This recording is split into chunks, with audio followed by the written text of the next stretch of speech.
we'll go ahead and begin tonight's closed session portion of tonight's regularly called meeting of the Mayor City Council. Ms. City Clerk, are there any public comments? No. Okay, and if you would please call the roll. Councilmember Sanchez is not present.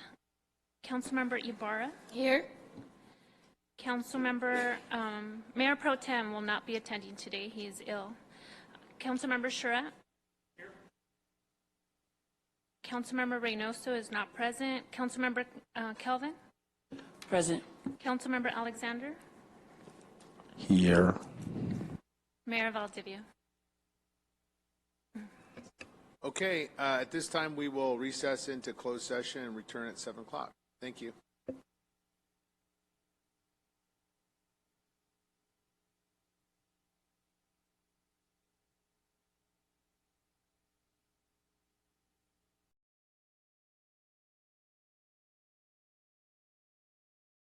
May 4th, 2022, and I will hereby convene our joint regular meeting of the Mayor City Council and Mayor City Council acting as successor agency to the redevelopment agency of the City of San Bernardino.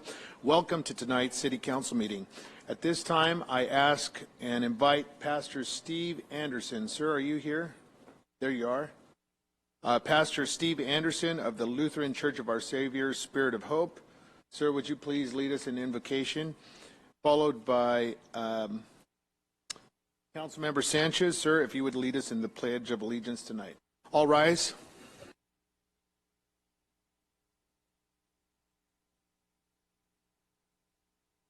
There we go. I don't know these things. Thank you for inviting me this evening. Let us pray. God of justice and mercy, we give you thanks as both elected leaders and residents of San Bernardino for the gift of life and for the opportunity to serve our neighbors. Help each of us to act with good character and conviction. Help each of us to listen with understanding and goodwill. Help each of us to speak with charity and restraint. Lead us to a spirit of service and remind us that we are each stewards of your authority. Guide us to be the leaders and residents your people need. Help us to see the humanity and dignity of those who disagree with us and to treat all persons, no matter how weak or poor, with the reverence your creation deserves. Finally, Father, renew us with the strength of your presence and the joy of helping to build San Bernardino into a community worthy of the human person. We ask this as children of your creation, confident of your goodness and love. Amen.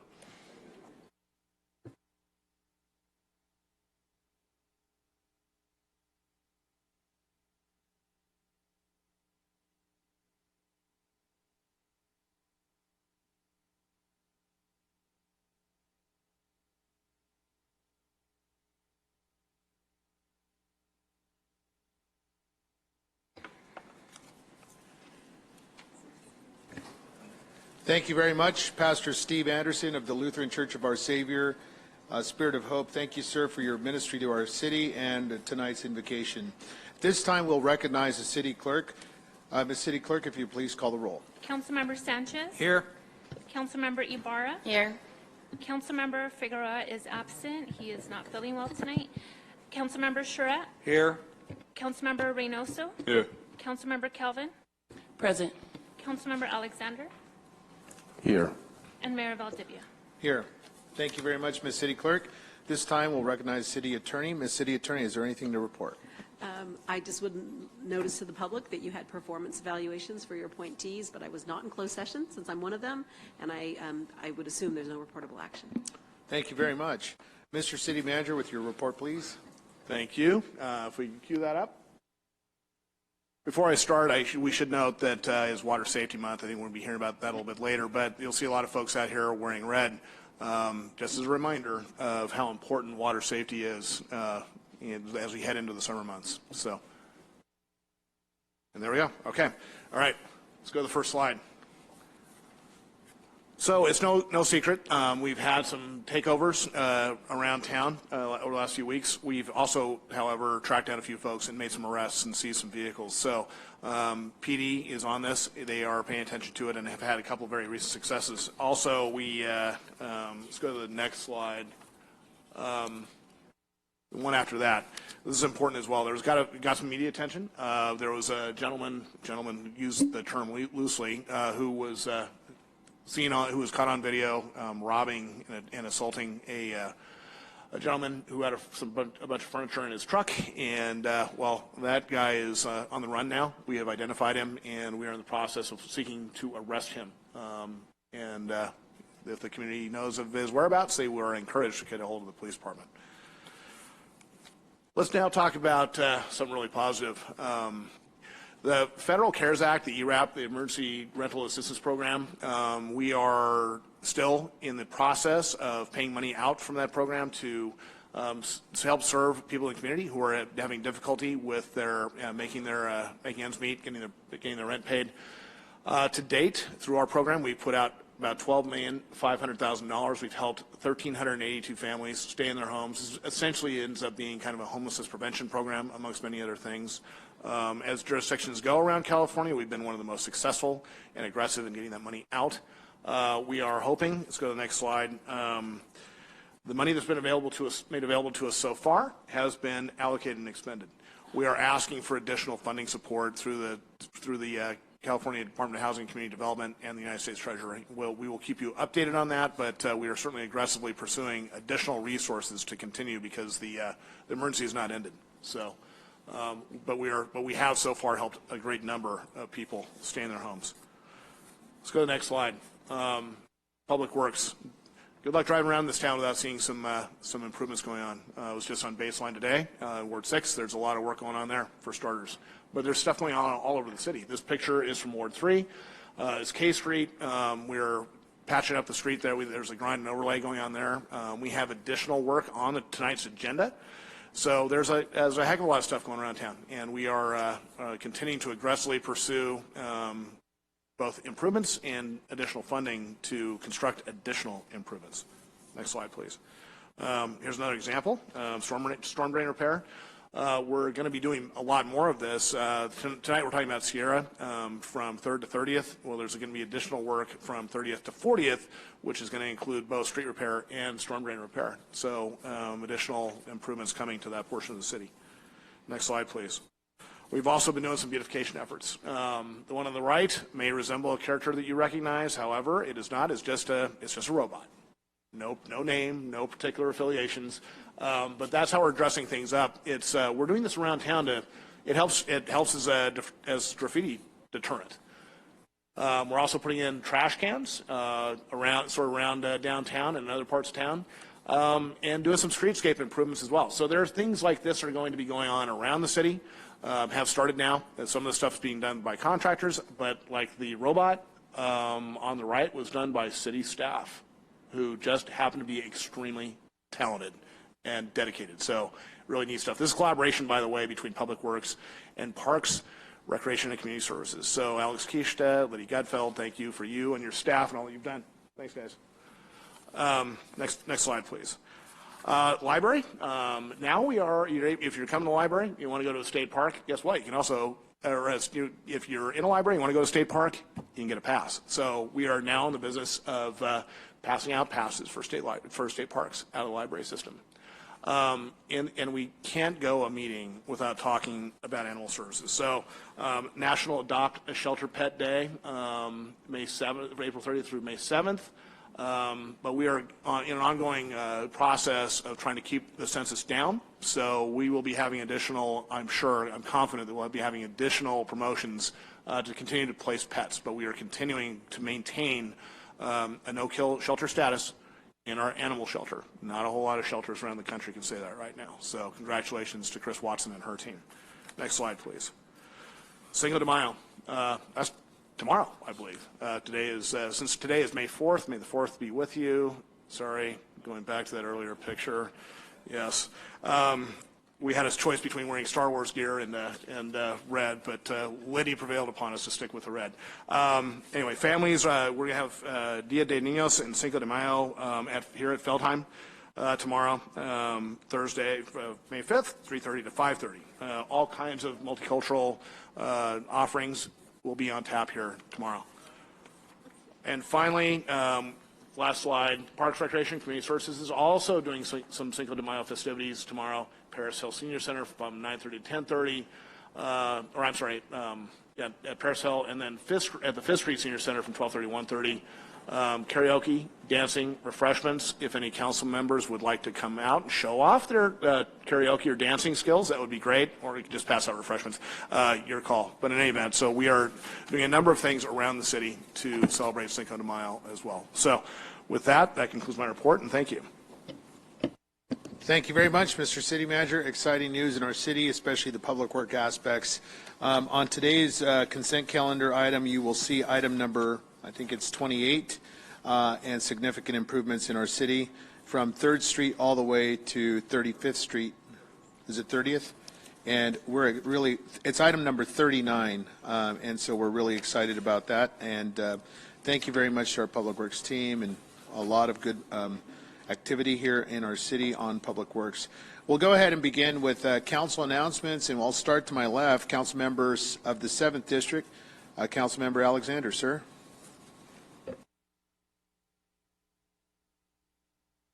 Caught me by surprise, Mr. Mayor. Good evening, San Bernardino. I hope you guys are doing all right. You're kind of quiet tonight. Wake up. You guys are real quiet. It's been a long time since I last seen y'all here, and we've been very busy. Our 7th Ward's been very busy, so I'm going to keep this to the abridged version of what I've been doing and what's coming up. Amen? Amen. But there we go. There you go. On April 7th, I went to the county conference with Councilmember Calvin and I. We went to the county conference. That's a conference where they show what the county is doing in San Bernardino. Now, what's important about that is that San Bernardino shows up and we're recognizing that we're doing things. And the council member and I, we went there. It was a 2-day event. We drove ourselves there. It was up in Lake Arrowhead. We drove up and down that mountain to show how significant it is of what's happening in the county. They did an economic report. They covered homelessness. They covered a myriad of subjects about how the county is doing. And the county is doing well, just to let you know in a nutshell, the county is doing well. On April 20th, Councilwoman Calvin and I again were there hanging out at the 130th Women's Club celebration. They have 130 years. That's right. Thank you, Commissioner. 130 years in the city of San Bernardino. That's something to shake a hand. Okay, you guys are dead this evening. All right. April 21st, I had my commissioners meeting and town hall meeting in the city of San Bernardino. It was well attended and very spiritful. I can say about that. It was very spiritful. April 30th was the Assistance League. Assistance League of San Bernardino, they had their hometown heroes headdress ball. It was a fantastic event. It was to help raise money for the dental center that they give out free dental to all the children, and they also have Operation School Bell. See here, who was there? President Scott. Dr. Scott showed up. One of the models was this lady, Felicia Alexander. She did a fantastic job. Felicia Alexander, she did a fantastic job. She was one of the models, and I got to escort her out there. Her hometown heroes were Ted Alejandre and Herb Fisher and their wives. And the board chair was Tanya Hensley Rhodes. Are you here, Tanya, tonight? No? You did an outstanding as ball chair. You really did. Good job. Upcoming events is SCAG on May 5th and 6th. I'm going as the delegate for the city of San Bernardino, make sure that we are represented properly in the city of San Bernardino. May 11th and through the 13th, I'm going to Sacramento. It's city leaders. So our city leaders get a chance to meet with us. You know how sometimes you wonder why things happen, and it's like, God, how did this happen? Because people in Sacramento give us laws that we have to follow. Well, sometimes we have to put our interests as a community up there, and if we don't go up there to say, hey, you know what, this is not good for San Bernardino, it just gets bypassed. So, I'm going to go up there and give my 2 cents with the plan that we have, the strategic plan that we have with our city to go up there. Like, for example, Prop 68, where we don't get the money for the parks. We have lobbyists, but it is better for our elected officials to go up there and go in front of these folks. May 12th is Muscogee is having their neighborhood association meetings at Davison Elementary School. And finally, to all the ladies and mothers up there, happy Mother's Day to all of you, and especially to my bonus moms, Alice and Jan Cash. Happy Mother's Day to all of you guys, and God bless. Thank you very much, Councilman. Councilmember of the 6th District, Kim Kelvin. Councilmember? Good evening, San Bernardino. I'm like Mr. Councilmember Alexander. We got to shake it up a bit. We are so happy to see you all here. It's a full house, and that always makes me feel good, and I'm sure it makes my colleagues feel good as well, because we want to remind you that this is your house, and this is where you come down to let your voices be heard. And we appreciate you all coming out, because we can only make this city better with your efforts as well. And this is definitely a collaboration, so we appreciate you guys coming down tonight. Well, my council member here, Alexander, has already shared some of the places that I went this past month, because he follows me everywhere around. Anyway, what I wanted to do today is to speak to the 6th Ward constituents, all the community members in the 6th Ward, and say, I hope you guys see that work that's happening on Baseline. Raise your hand if you're from the 6th Ward and you see that work happening on Baseline. Long time coming, but definitely you will continue to see improvements throughout the ward and throughout the city. So hats off to Mr. Alex Keisha in the Public Works Department. Hats off again to Liddy Gutfield and Park and Rec. Hats off to Ms. Kristen. Hats off to everybody, because you all must know that when you look around and you see how much still needs to be done, that we are still chugging along, and you'll continue to see more work and more work being done throughout the city. And that's the great thing. Happy Mother's Day to everyone who is a mother, and I appreciate you all. Councilmember Reynoso, 5th District, sir, recognized. Thank you. Come to you with a heavy heart. No, just kidding. I had to lighten it up a little bit. So I'm going to talk about San Bernardino in a second, but I want to highlight, because I was elected to do a lot of things around development. That's no secret. Maybe some of you haven't heard that. Maybe it's your first meeting. If it is, welcome.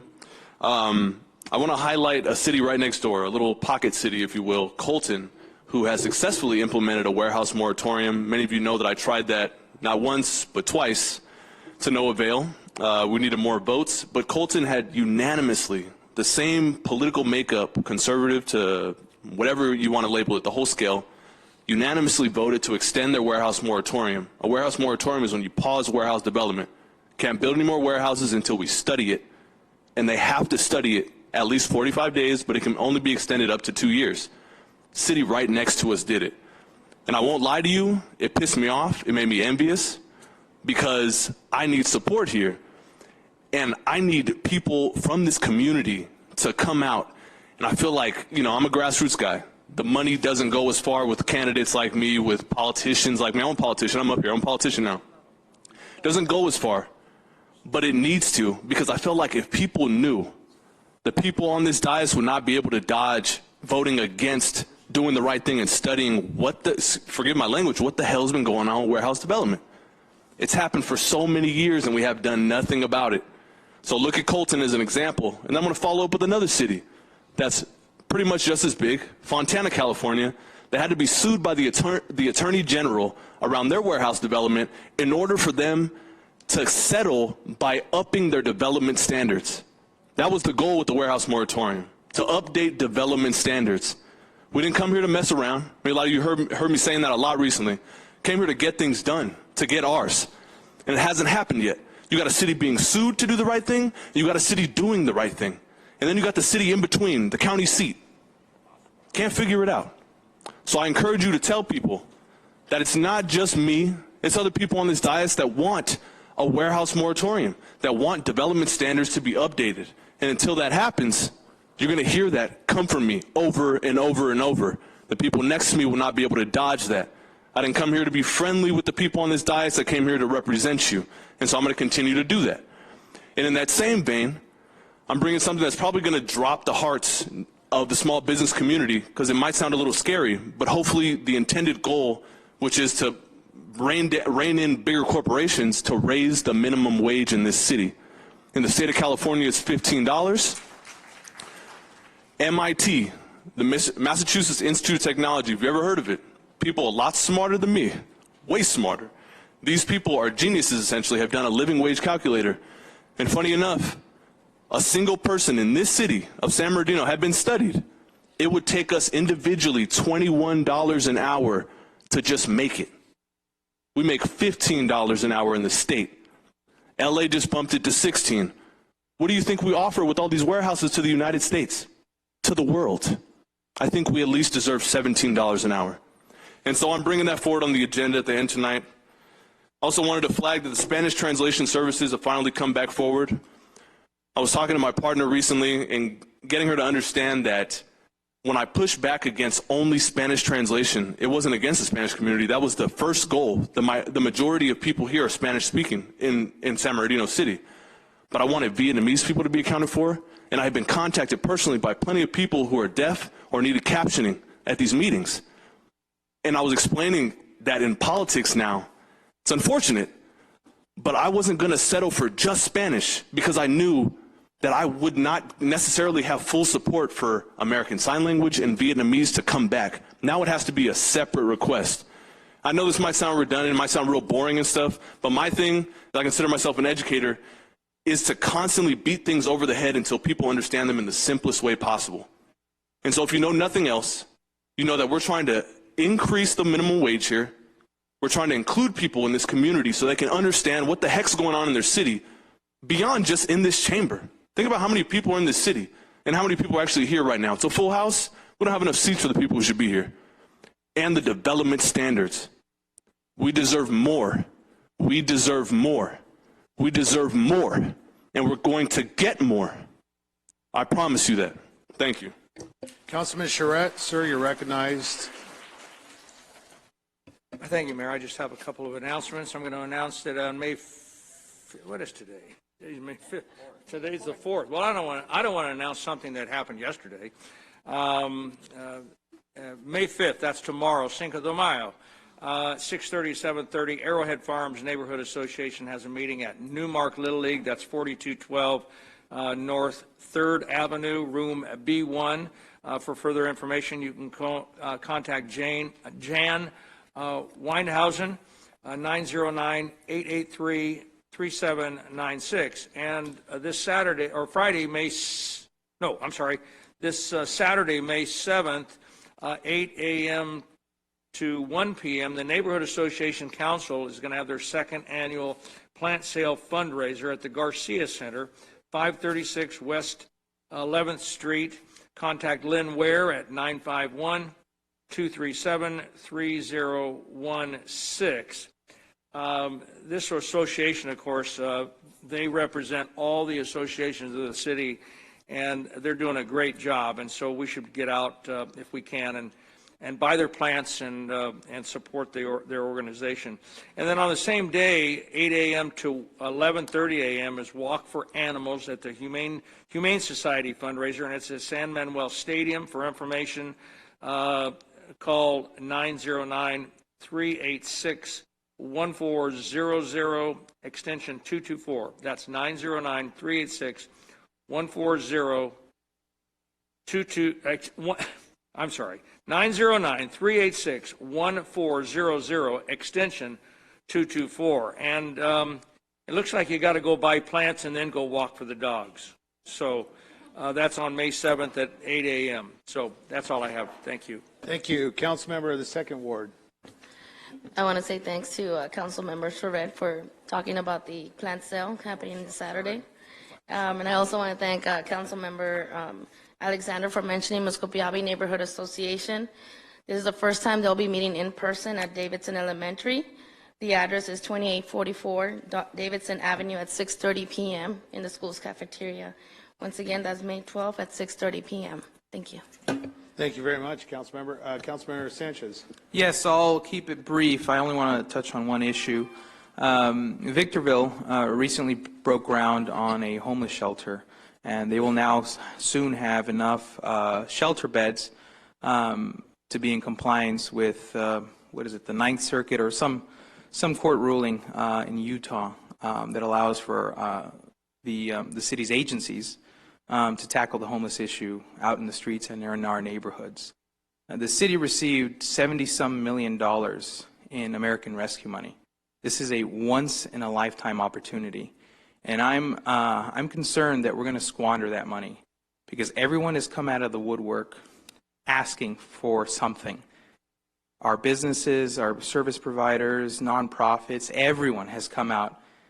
And if we hand all that money over in small pieces to everyone who asks for it, in 10 years, nobody will know what happened to that money.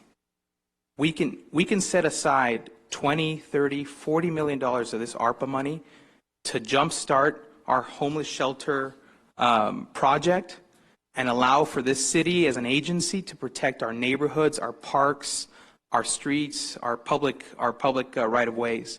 And that will have a lasting effect. You can ask almost anyone who lives in this city what is one of the biggest issues that affect your quality of life, and it's the homelessness that's everywhere.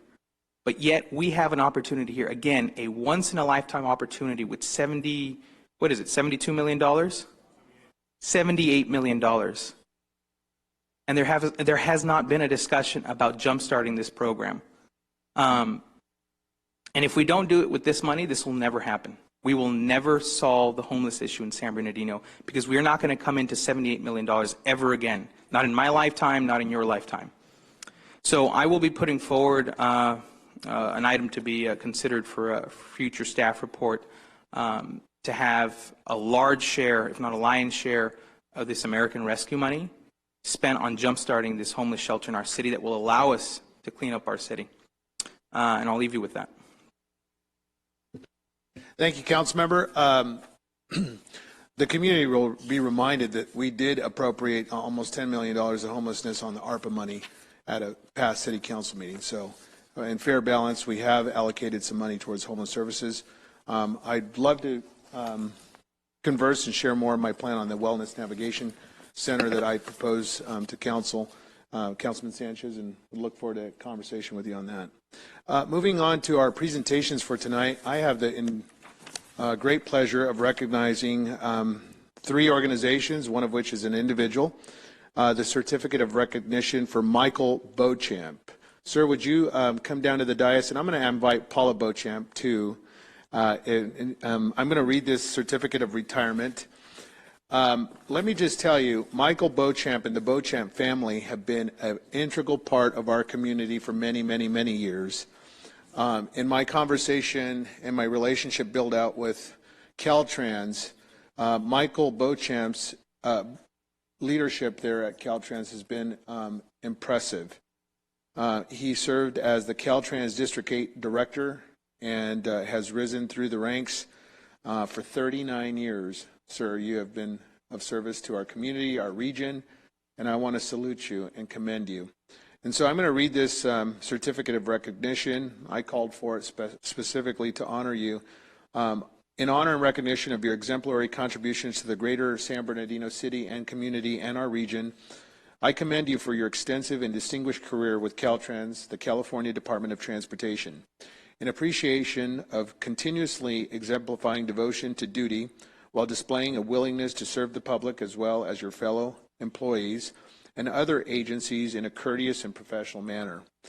In recognition of unselfishly volunteering in the community with the highest level of integrity, in celebration and in gratitude of your 39 years of service, of valued public service, I wish to express to you, Michael Beauchamp, your outstanding leadership and professionalism. The City of San Bernardino commends you for your dedication and commitment to excellence. And I want to congratulate you, sir. I offer you my best wishes, our city's best wishes, our community's best wishes of success in all of your future endeavors, and we wish you a long and happy retirement. Congratulations. So if you would, please, a few words. Well, I would like to thank the mayor and the council and the city of San Bernardino for the very, very kind words that you've said. It's been an honor for me to serve the Inland Empire and especially the city of San Bernardino. I really value the strong partnership that Caltrans has with the city, and just thank you for the very kind words.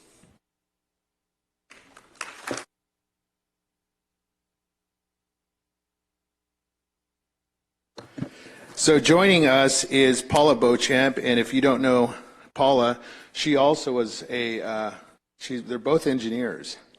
And I just have this unique and utter, complete trust in the Beauchamp family. A little note about them: they raised their family, their kids here locally, here in the city of San Bernardino.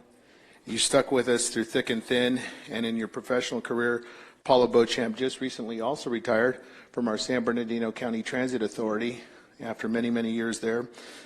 I want to highlight Paula's distinguished career and her specific impact to our community, specifically the west side of the city of San Bernardino. Paula Beauchamp also was instrumental in making sure that the bridge, our Mount Vernon Bridge viaduct, was built. And it's on design, it's on plan, it's on schedule, and we couldn't ask for more better and competent help than the Beauchamps.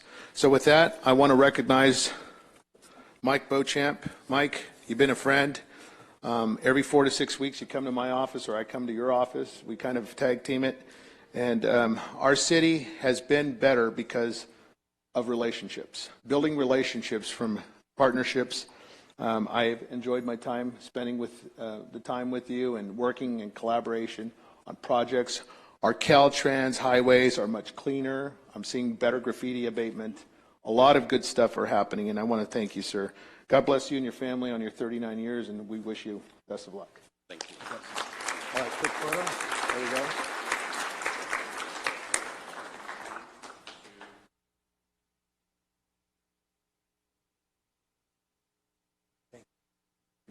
Thank you. Okay, on this occasion, we have the opportunity to proclaim National Public Works Week, and I'm going to ask Alex Kishta, sir, if you would join me, please. This is a proclamation of the Mayor and City Council recognizing and celebrating National Public Works Week. Joining me here at the podium will be Alex Kishta, our Interim Public Works Director. Whereas public works professionals focus on infrastructure, facilities, and services that are of vital importance to sustainable and resilient communities and to the public health, high quality of life, and well-being of the people of San Bernardino. And whereas their infrastructure, facilities, and services could not be provided without the dedicated efforts of public works professionals who are engineers, managers, and employees at all levels of government and the private sector, and who are responsible for rebuilding, improving, and protecting our nation's transportation, water supply, water treatment, and solid waste systems, our public buildings, and other structures and facilities essential for our citizens. Whereas the year 2022 marks the 62nd annual National Public Works Week, sponsored by the American Public Works Association.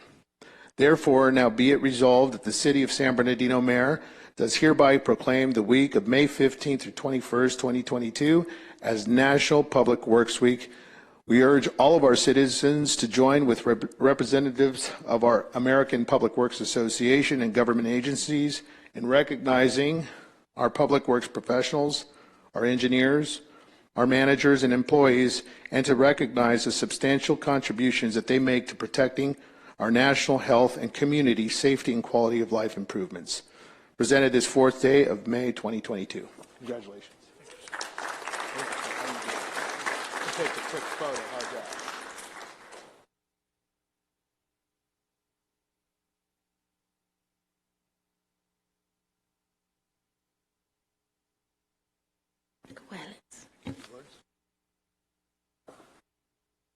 Great job, Alex. Good evening, Mayor, Council, City Manager, and staff. On behalf of the City of San Bernardino Public Works Department, I gladly accept this National Public Works Week proclamation. If you don't know me already, my name is Alex Kishta, and I am the current Interim Director of Public Works, City Engineer for the City of San Bernardino. I have been with the City of San Bernardino for the past 4 years. The American Public Works Association, ABWA, is proud to announce Ready and Resilient as the theme for the 2022 National Public Works Week. This year's dramatic poster showcases the superheroes that lie within each and every public work professional, always ready to serve their communities and resilient as ever in their abilities to pick up themselves up off the ground after encountering challenges. This achievement is a team effort There are many others who deserve to be recognized, and I would like to recognize the first one is Mr. Ernesto Salinas. He's the Operation and Maintenance Division Manager who oversees all the parks, street and forestry, traffic signals, and graffiti. And I also would like to recognize, and he's present here in the audience, Tim Bernhardt. He's the Facilities and Fleet Manager for the City of San Bernardino, maintaining about 100 buildings that the city owns with the custodial services, utilities, building maintenance, and project management. And I also would like to recognize a new hire that we started with us this week. His name is Isa Saeed, and he is our principal engineer that will be in charge of CIP services. Again, thank you for the proclamation for National Public Works Week. Thank you very much.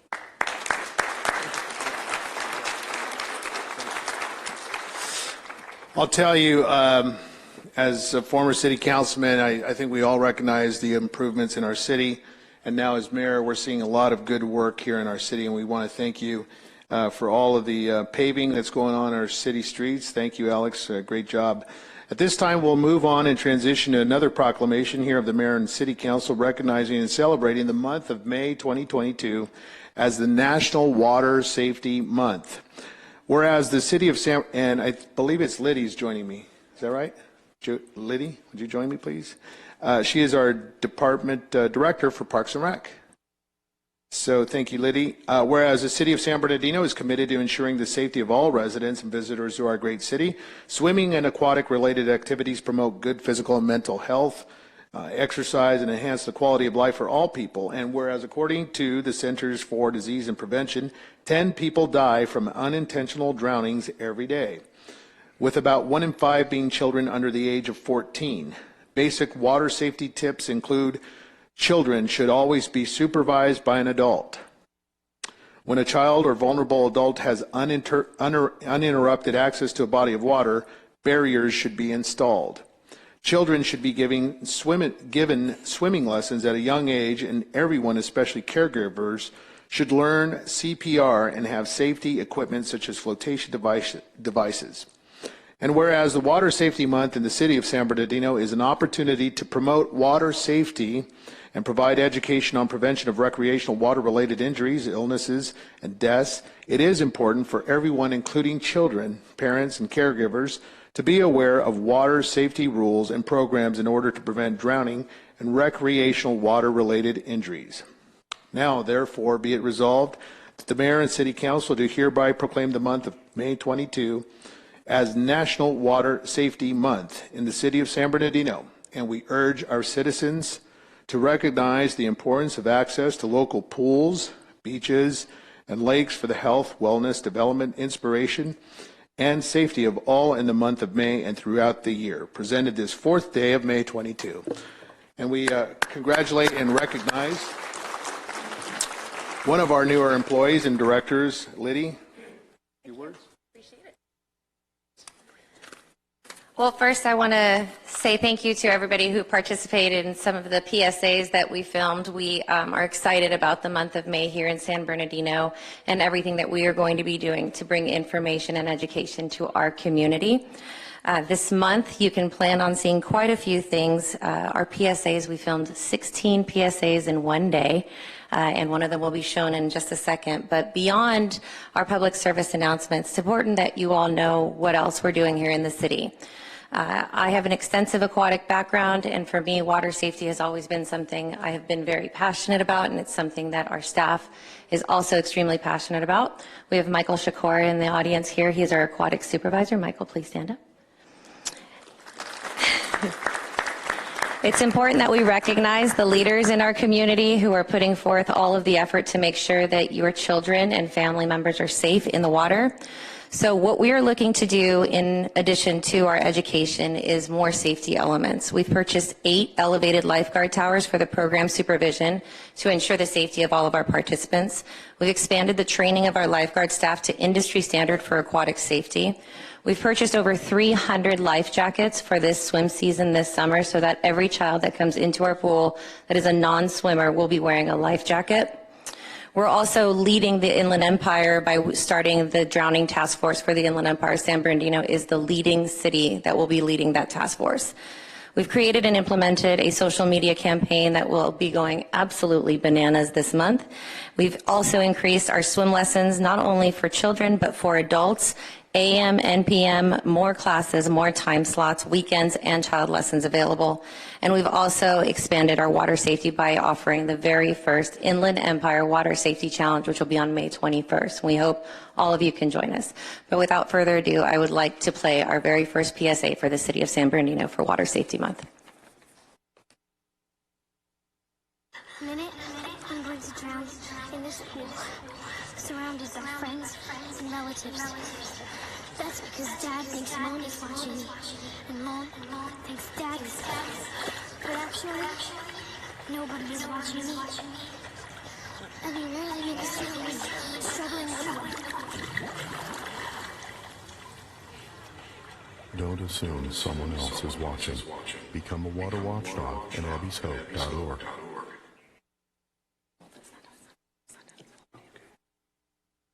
Did you know, in swimming pools, black children ages 10 to 14 years old drown at a rate of more than 7 times that of white children? On average, over 3,900 unintentional drowning deaths occur each year in the United States. For children under 5 years of age, 87% of drowning fatalities take place in home pools or hot tubs. More children from the ages of 1 to 4 die from drowning than any other cause of death except birth defects. Drowning death rates for black people are 1.5 times higher than the rate for white people.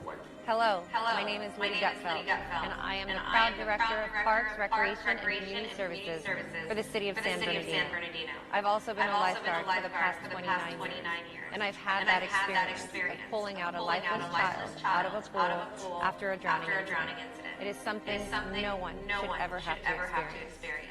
This May, the city is eager to celebrate Water Safety Month. We are hopeful that we'll bring light to the horrific statistics that surround drowning in our city. Drowning is the #1 cause of death for children under the age of 5 and is completely preventable.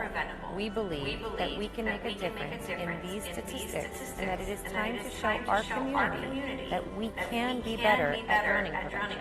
This year, the city has worked to become a leader in creating awareness, not just in our own city, but throughout the Inland Empire, by becoming the starting block for the Inland Empire Drowning Task Force. This task force has over 10 Inland Empire cities committed to promoting drowning prevention education for all water activities.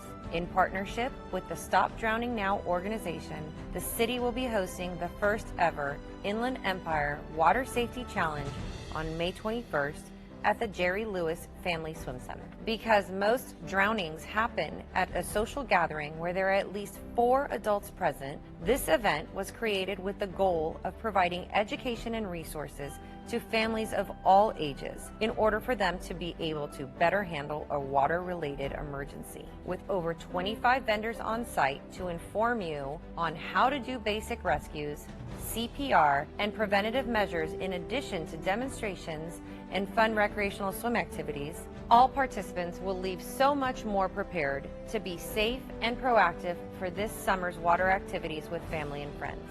In addition, there will be giveaways from the booths and opportunities for free swim passes throughout the summer. It is an event for the entire family to enjoy. Everything will be interactive and everyone who attends gets to come in and swim. As we move into the warmer months, we need you to stand with us by being water safe. Adult supervision, barriers around pools, and classes for swim lessons are all ways that we can be water safe. Let's do our part and change the statistics for our city for the better. Let's stand together proudly and make sure our families and our children are safe around any body of water. Drowning is preventable. Let's not be a statistic. Drowning is preventable. Drowning is preventable. Please join us for the Water Safety Challenge on May 21st.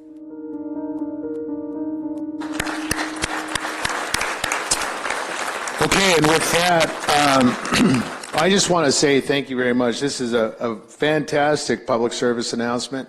Lydia Gutfeld, on behalf of the city, we want to salute and recognize Parks and Rec, your leadership, and I believe the stellar accomplishments that will be forthcoming with this new agency that we're going to create here. and it's hosted here in our city. This is great. Congratulations. Congratulations.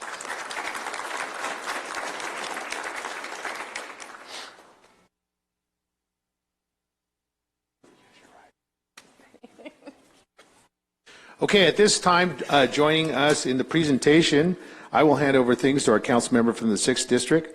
She will be presenting the Certificate of Recognition for San Bernardino Pace Setters, and finally, a Certificate of Recognition for the San Bernardino High School Girls Basketball Team. Councilmember Kim Kelvin of the 6th District.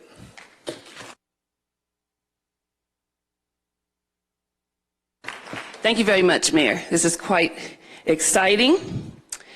I will read this certificate of recognition for the San Bernardino Pace Setters.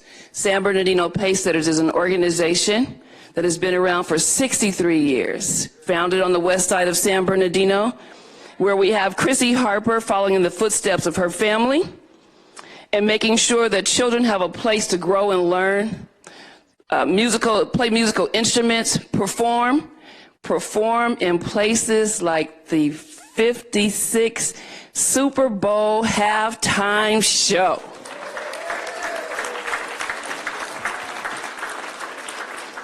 So without any further ado, San Bernardino Pace Setters.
Yes, thank you. Give it up for the San Bernardino Pacesetters.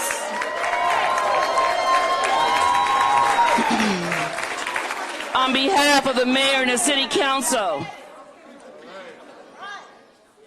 San Bernardino Pacesetters, congratulations on being selected as field cast participants during the Pepsi Super Bowl 56 halftime show in recognition and appreciation of your selfless contributions made for the community of the city of San Bernardino. Thank you for your positive representation and dedicated service to the affairs of the community and the civic pride demonstrated by numerous deeds for the benefit of all citizens of San Bernardino, presented this day, 4th day of May 2022.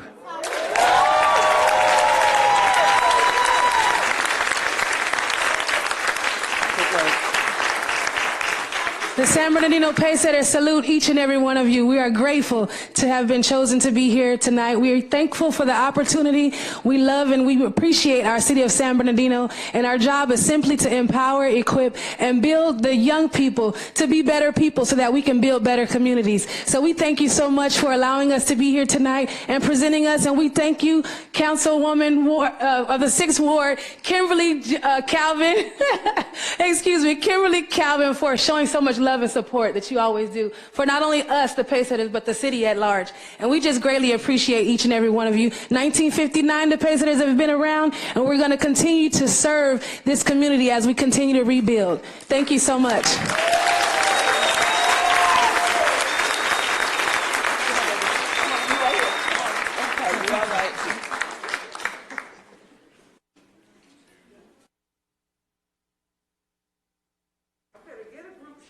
Thank you so much.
San Bernardino. Thank you. And now, I have one more certificate to give out to some astounding young women here in the city of San Bernardino. With the San Bernardino High School 2021-22 Girls Basketball Mountain Valley League Champions, please stand.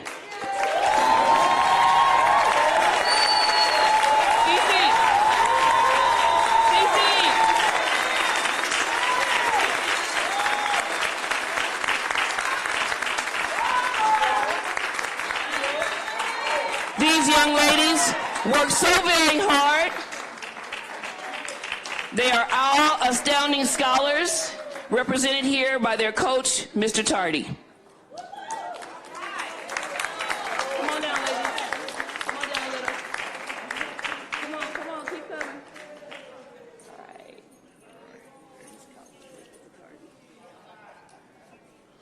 These young ladies have worked so very hard. And I'm so proud because my parents are both class of 1964 Cardinals. Give it up, Cardinals. In recognition of your outstanding championship girls basketball winning season, in honor of demonstrating positive values, service, a healthy lifestyle, and athletic achievement, your spirit of friendship, sacrifice, dedication, time, talent, competition, good sportsmanship, and of course, academic achievement, to fellow teammates has been an excellent example of girls basketball. We congratulate you on your victorious success and are extremely proud to have you represent the city of San Bernardino so well. We commend your dedicated service to the affairs of the community and the civic pride demonstrated by the numerous deeds for the benefit of all citizens of San Bernardino. On behalf of the mayor and city council, we congratulate you and honor you, presenting you this day, 4th of May, 2022. Give it up, everybody.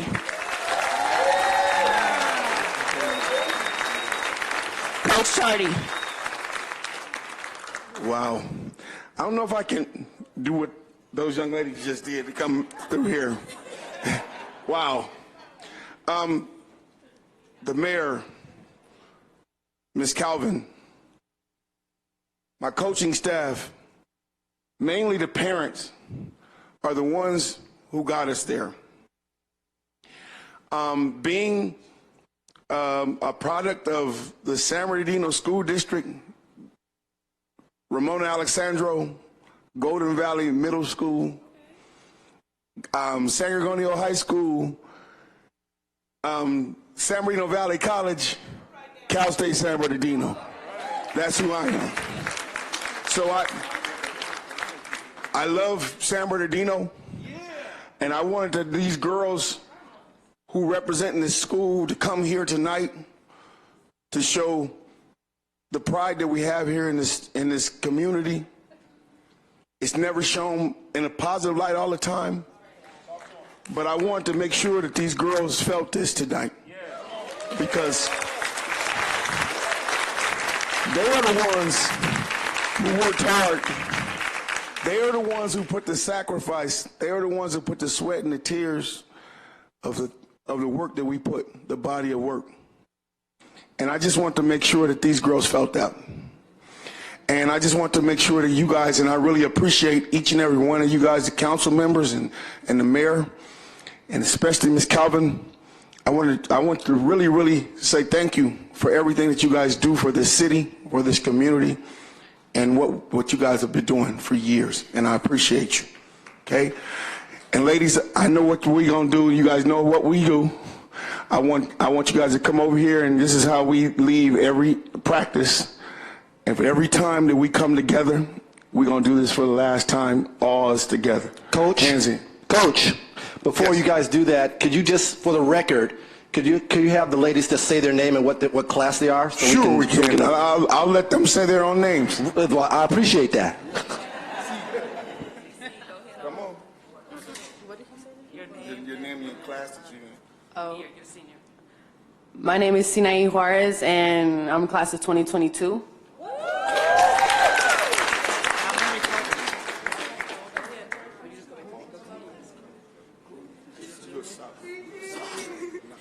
My name is Cameron Sermon, and I'm a sophomore.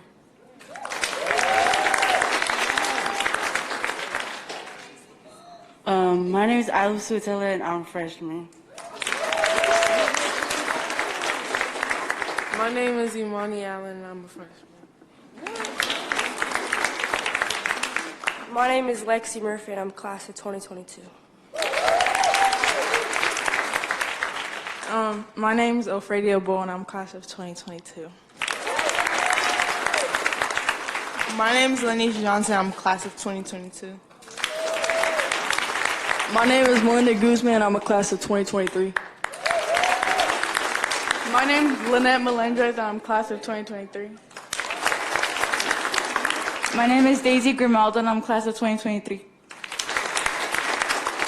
My name is Maria Montiel, and I'm class of 2023. My name is Jasmine Ramirez, and I'm class of 2023.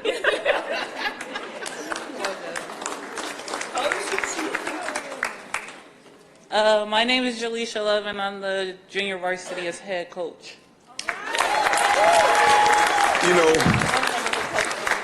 You know, they say their class, so I'm gonna say my class. San Antonio High School class of 1982.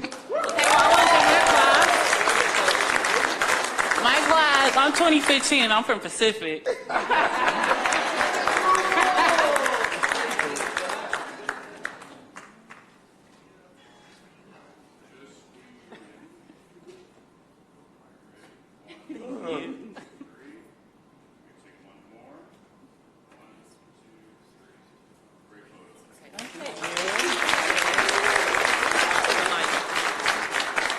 Thank you, Coach Tardy, San Bernardino High School girls basketball team, and we do have a certificate for all of you and a city pin.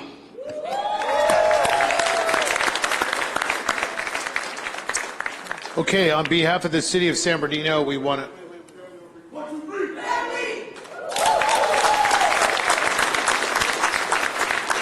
Congratulations, girls basketball team from our very own San Bernardino High School. We're really excited for your accomplishments. And Councilman Charette, you have a comment? Yeah, my name is Fred Charette, and I'm the class of 1967.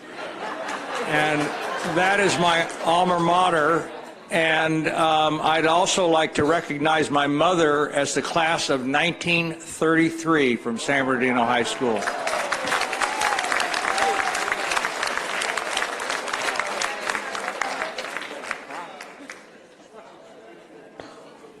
Okay, thank you very much, Councilmember Calvin. Let's move on to our public comment portion of tonight's calendar. At this time, public comments will be heard. In-person comments will be heard, followed by remote public comments. If you are speaking remotely, please use the raise your hand feature to request to speak during the public comment. Please mute any devices to avoid certain feedback while speaking, and log off the Zoom session immediately after you speak. At the end of the verbal public comments, our city clerk will make any final comments. And at this time, we will use both council dais. I'm sorry, the public podiums there. So when I call your name, if you would, please help us. We'll put you on deck here. Mark Porter, Kristen Malassi, Lou Dowdy, Dr. Thomas.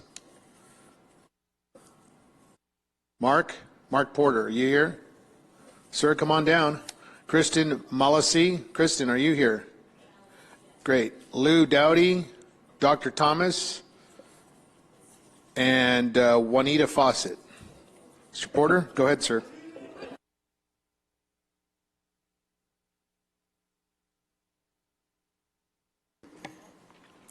Mr. Mayor, council members, city manager, dedicated citizens of San Bernardino, it's an absolute pleasure and honor to be among you.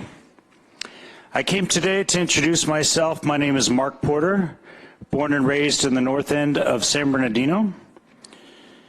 To Gary and Lita Porter, Cajon graduate, 93. Cal State San Bernardino graduate.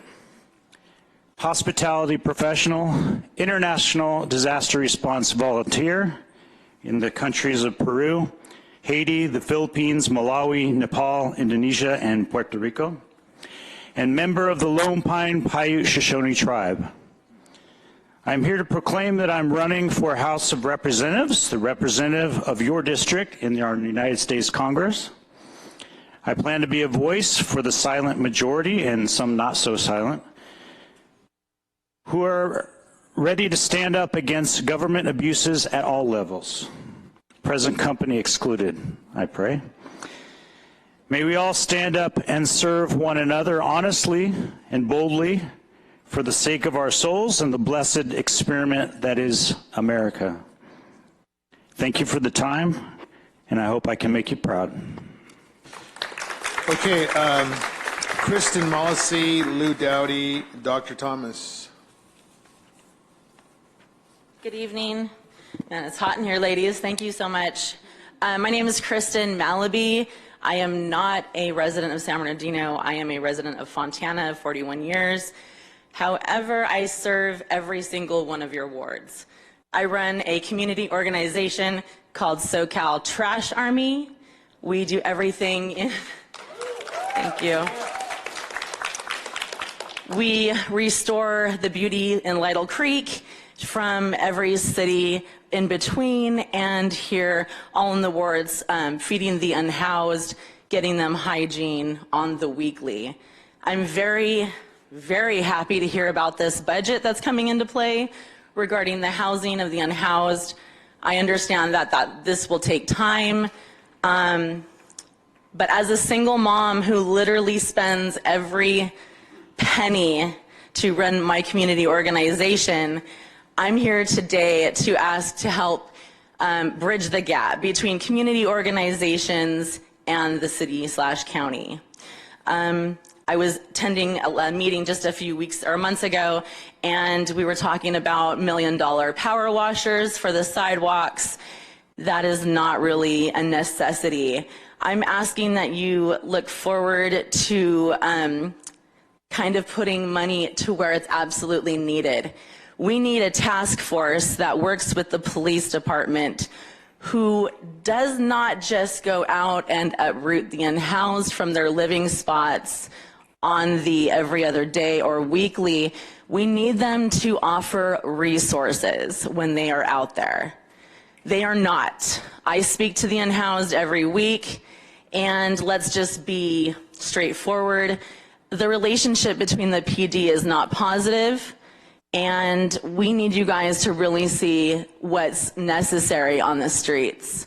We have several, I'm speaking a percentage of about 70% of the unhoused in San Bernardino are senior citizens.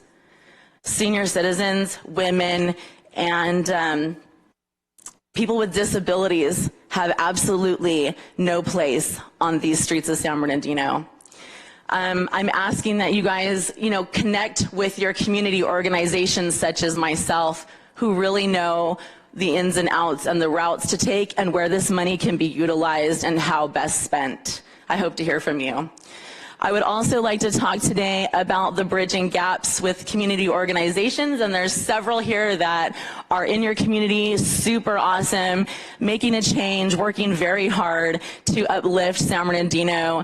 And by uplift San Bernardino, I think everyone wins, and you guys look good as well. So I'm asking for the support. Thank you, ma'am. Your time is up. Thank you. Yes, please. All right, our next speaker is Lou Dowdy. Lou Dowdy, followed by Dr. Thomas, followed by Moses Ramirez and Zola Jordan. Ms. Dowdy. Hello, good evening. Good evening, welcome. Everyone, thank you so much for having me here. Hello, everyone, good evening. How you guys doing? Yes. My name is Lou Dowdy. I am here on behalf of, I am the president for the Southern California Black Chamber of Commerce, the Inland Cities East Chapter, and I'm also the community engagement specialist on behalf of First Five San Bernardino. I have my own business out here in San Bernardino, which Lou Production stands for Launching Unique Entertainment, where we provide platforms for the talented. We want to be able to have something set here in the community instead of all of our talent going all the way to Hollywood or Vegas or just to be able to be seen. So we provide platforms for artists that's out this way. And San Bernardino on the Inland Empire is saturated with so much talent. Wouldn't you agree? That needs to be showcased, right? So definitely check us out. But I am definitely here tonight on behalf of the San Bernardino Juneteenth Committee and asking support from the City Council of our Juneteenth event that's coming up June the 18th, which is going to be held at Valley College. We're super excited about this. Something is happening. If you go back to the church when they say when stuff started happening, you start coming together, the devil starts getting in and start messing up things and try to have things not happen. This is the first time where several community organizations have been able to come together and be able to collaborate on one accord. This hasn't happened before. I have had the opportunity since being on the San Bernardino Juneteenth Committee to meet wonderful individuals that are out here making a difference, like Sisters Making a Difference, Coors and Youth Enrichment Center, and several other organizations that's a part of this collective making a difference out in our community. And we're just asking that you guys support it. I see the city, I see Cinco de Mayo's here on the 5th, and I'm a big Cinco de Mayo fan. I love it. We just celebrated in our office. But we want that support, too, for Juneteenth on June 18th. So we're just asking that the City Council to please just be a part of our efforts. And we're here to uplift, to teach, to inspire, and to edify. This is not just something for our people, but this is something for everybody. It's a teachable moment. Wouldn't you agree? For all of us to come together so you can know about the importance, the significance of Juneteenth and what it not only means to us, but just as a community. So I just ask that the City Council to please hear our call to support this wonderful, wonderful collaboration event. Thank you so much. Okay, welcome, Dr. Thomas. Is that you? Yes, sir. Welcome, sir. Good evening, Mayor and City Council on today. And I am Dr. Nosakari Thomas. I represent the Inland Empire Black Worker Center, or also known as IEBWC. And I have some friends with me, actually some pre-apprentices, and they're going to speak to us in just a moment. The Inland Empire Black Worker Center is located at 468 West 5th Street in San Bernardino, established December 7, 2021. It was in response to alarming data derived from a 2020 study entitled Ain't No Sunshine, the State of Black Workers and Demands for a Brighter Future in the Inland Empire. This report was the culmination of a collaboration with Blue Education Foundation, congregations organized for prophetic engagement, and the National Black Workers Center, Senator Connie Leyva, and others. The study found that the unemployment rate among blacks living in San Bernardino is nearly 8%. Also, that black women in San Bernardino County have the highest rate of poverty, nearly 26%. So then our call to action as a result of this report was to develop relevant pre-apprenticeship to apprenticeship learning and earning opportunities that would provide career opportunity pipelines. And we have done just that. Being funded by the United States Department of Education, California Workforce Development, we have emailed and texted 33,000 residents, distributed 2,000 flyers, contacted over 100 people, conducted orientations for 90 people, and qualified 40 pre-apprenticeship candidates. We have established a cohort, a water industry cohort of 27% Latinx, 27% women, 73% blacks, and 73% men. And we hope that you will support us as we go forward and as we look forward to creating a pathway to the water industry for many young men and women seeking union opportunities. And thank you so much for your support. We look forward to working with you. We know that you all have a water agency here as well, and we hope that we can collaborate with you in the future. And you will hear from some of our proud pre-apprentices shortly. Thank you very much, and God bless you. Good night. Happy Mother's Day to all of you. Thank you, sir. Our next speaker is Juanita Fawcett. Juanita Fawcett, followed by Moses Ramirez. Welcome, Ms. Fawcett. Hi, good evening. Mayor, City Council, and attendees. My name is Juanita Fawcett. I am a 47-year-old mother of 9 and a student in the water industry program at the Inland Empire Black Worker Center. This program has given me new hope to having a career with financial stability that will allow me to become a homeowner. Learning about the importance of the water industry and bringing that knowledge back to my family and community will help future generations. Thank you so much. Thank you. Moses Ramirez, followed by Zola Jordan and Zachary Guzman. Moses?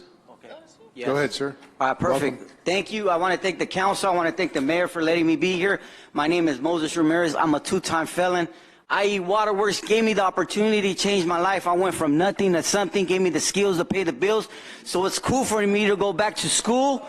If I went back to school, then my son's going back to school, and I want to break the cycle of incarceration with generational wealth. And I feel like this program is taking me to the next level, and I thank them for all of that because I had a lot of obstacles in my life, but they made it easy for me, and I feel like I'm in a family, and I'm going to elevate my career by having that next level career. Thank you, guys. Okay, Zola Jordan, followed by Zachary Green and Andrea Dudley. Hi, I want to thank the mayor and the council members for having me, attendees. My name is Zola Jordan. I'm 37 years old. The IEBWC Center water operator apprenticeship has changed my life. That give me the tools, not only that I will work a 9-to-5 where I'm not making ends meet, to better help me be more successful in the water industry and be financially stable. Also being a role model to my nieces and nephews and help them financially. This also has gave me a community within my cohorts. 14 of us, we've built our own community, and I just appreciate this program, and I hope this is around for generations to come and generations after that. Thank you. Our next speaker is Zachary Green, followed by Andrea Dudley and Harry Hatch. Mr. Guzman. How you doing, Mr. Mayor, City Council members? Welcome, sir. My name is Zachary Guzman. I'm 25 years old, born and raised right here in the Inland Empire. Coming into this program of pre-apprenticeship has changed my life and my outlook on the future. Through this program, I was given a promising career path and learned various professional development skills. I can use these skills now entering in this new and lasting career environment. I'm thankful for IEBWC for all the support they have given me, from paying for my classes to bringing instructors and going beyond expectations to make sure my future for my colleagues and myself to complete this program was successful. I'm forever grateful and thankful for an opportunity for a better future. Thank you so much. Thank you. Andrea Dudley, followed by Harry Hatch and John Schollenberger. Good evening, Mayor and City Council. My name is Andrea Dudley, and I'm really glad to be here because being a part of the IEBWC IE Works program has opened up so many avenues of success for me. It enriched opportunity for developmental skills and training in the water field, and it was an excellent source of navigating pathways for advancement in the water industry. And I'm really confident that I'll be an access to this workforce, and it's been truly a golden opportunity. With one strengthening emphasis on importance on why water quality is so valuable, and we have been able to attend San Bernardino Valley College courses providing equitable opportunities for viable employment. So I thank God, for just giving me the opportunity to be part of this tremendous supportive program and building a legacy, achieving goals and being able to maximize my potential here in the workforce in our community. I have so much confidence right now that it's all due to the support system that IEBWC and IE Work provides, because it really provides an asset of tools to make our success tangible in a community. I just want to say that I want to make sure that us stay as a family, our community of us here, and my goals is to become like in the wastewater field, working in operations, and then move up and being a senior operator. I can see myself continuing working in the community resources. I love research and statistics, and I want to see my community develop and be stronger.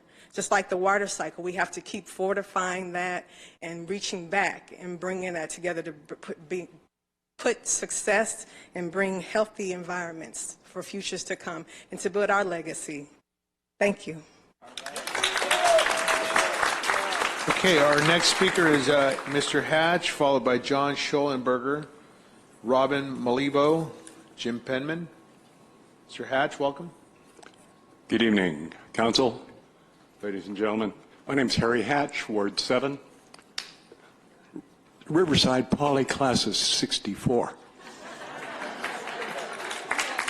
I've been in the Valley a while. I'd like to talk today about something that we have discussed in the past. I'll be talking about fireworks later during the open meeting, but the Oxbow. The Oxbow is still there. You've been listening to folks talking about water and water issues. The Oxbow is one of those things that you're going to have to address because of those water issues. There are contaminants up there that are going to get into our groundwater, and they're going to contaminate the water we're using in our city. It needs to be addressed. It needs to be looked at more certainly and more quickly. The city did have an abatement warrant. The abatement warrant was ready to be served. 4 members of the council, the majority, voted to do that. The mayor vetoed it.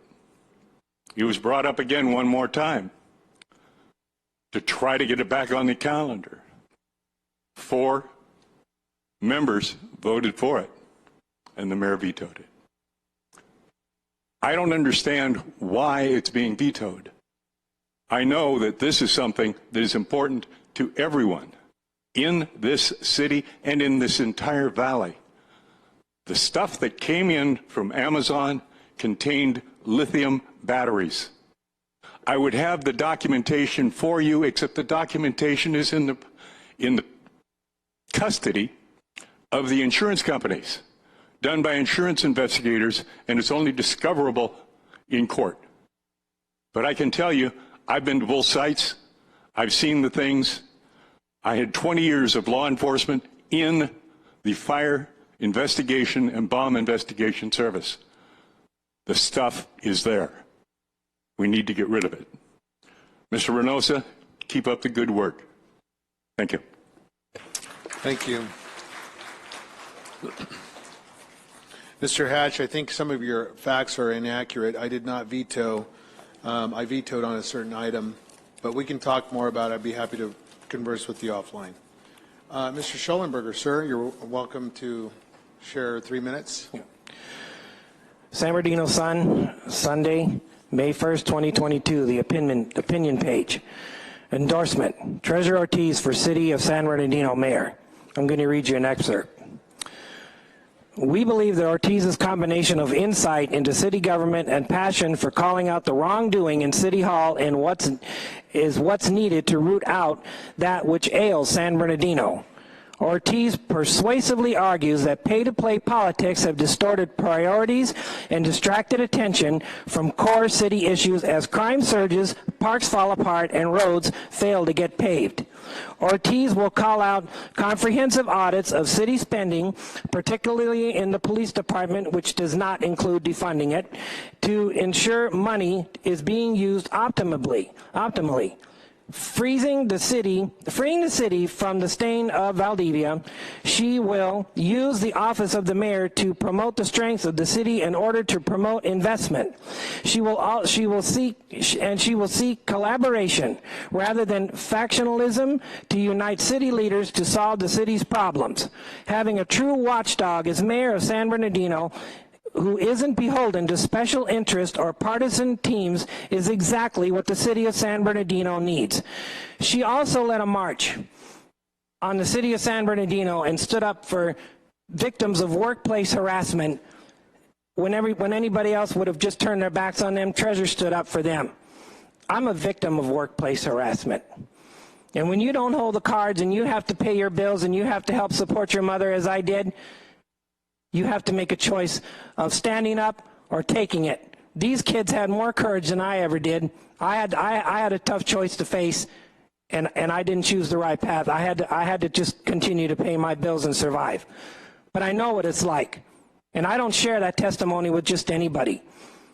When you're being backed into the corner, you need to speak up, and these kids had the courage to speak up. They weren't raised like I was to shut up and take it.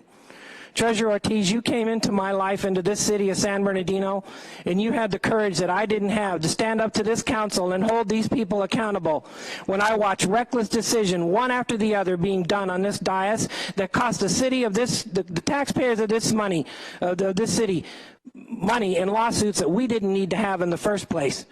You're a champion of truth.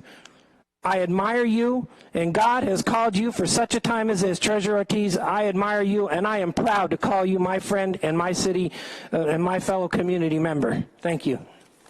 Okay, thank you. Robin Melito, Jim Penman, Dolores Armstead, Edwin, I think it's Johnson, I'm sorry. Robin, are you here? Robin, Jim Penman, Dolores Armstead.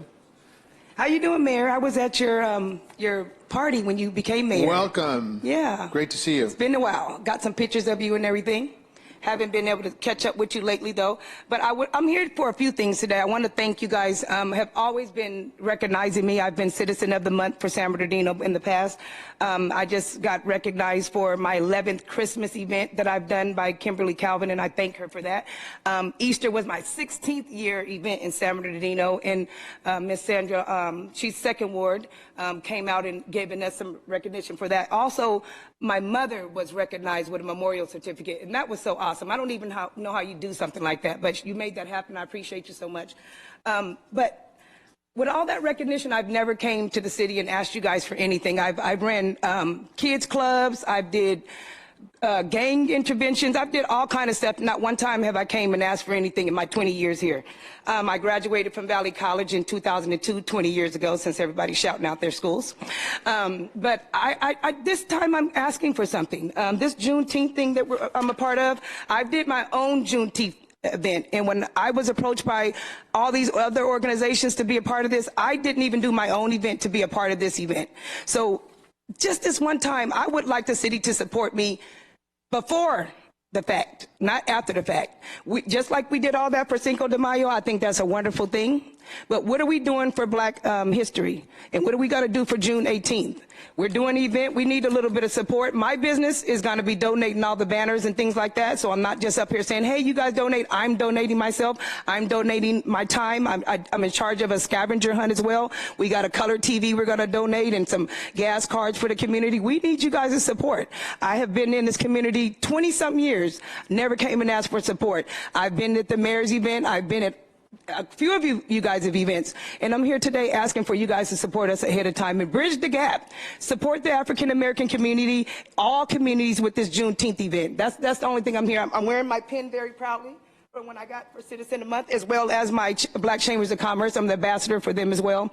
But I do a ton of things in the community. Like I say, I've never asked for anything. This is the first time I'm asking, and I'm really hoping that I get a yes. Okay? Thank you so much. Thank you, Ms. Malibo. Mr. Penman, Jim Penman, Dolores Armstead. It's Malibu. It's Malibu. I'm sorry. Okay. Thank you. Jim Penman, Dolores Armstead, Edwin Johnson. I think I got that right. And Zipporah Johnson. I apologize if your name was pronounced. Mr. Penman, welcome, sir. Thank you. This is an email from PERS to me dated 1 year ago today, Tuesday, May 4th, 2021. As we discussed this afternoon, if you are elected as the mayor of the city of San Bernardino, there will be no impact to your retirement benefit. Elected officials are excluded from membership unless they opt into membership for that position. You stated your elected time with the city prior to retirement was the city attorney. Therefore, your retirement allowance does not need to be suspended while holding office as the mayor, since these are two different elected positions. Your retirement you receive now is not based on elected service as mayor. This information is also provided in our employment after retirement publication, 33 on page 12, Rita Jenkins, membership and post-retirement employment determination team. Now, I mention this because I worked hard for this retirement, and I do not intend to give it up, even though if I did, I would enhance my own retirement. Should I be elected mayor, I will take a 6-digit cut in pay, but I'm willing to do that, and I think you should know that. I will opt out, and I'm challenging my other competitors for mayor to do the same. Save the city some big bucks. Mayor, Ms. Tran, Ms. Ortiz, and the others, you should also opt out of the retirement, because the mayor's position is only 4 years, 8 years at the most. So I hope you will do that. There's another reason I'm presenting this too.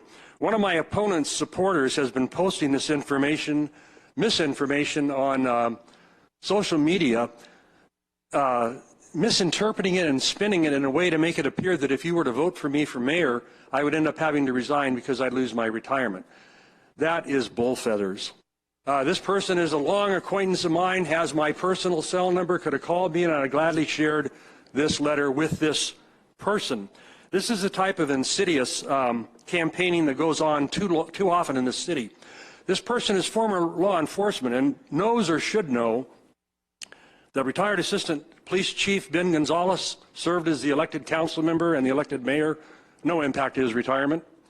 Retired Lieutenant Jerry Devlin, retired Sergeant Mike Maudsley, retired Department of Corrections Virginia Marquez, all served as elected officials. We need to stop this type of insidious campaigning. No, he didn't directly say it, but by inference, that's what was said. Finally, I want to congratulate Mr. Alexander for the great performance of Ms. Alexander at the headdress ball, which I was pleased to attend. Her only real competition was Annalisa Penman, who was there for the firefighters hero. And Annalisa's a senior at Aquinas this year, the head cheerleader at Aquinas. She's been accepted by all 5 colleges and universities where she's applied, and she will be attending Penn State in the fall. So, Annalisa, ándale pues, mija. Dolores Armstead, followed by Edwin Johnson, Zipporah Johnson, Treasurer Teese, and Sandra Salazar. Ms. Armstead?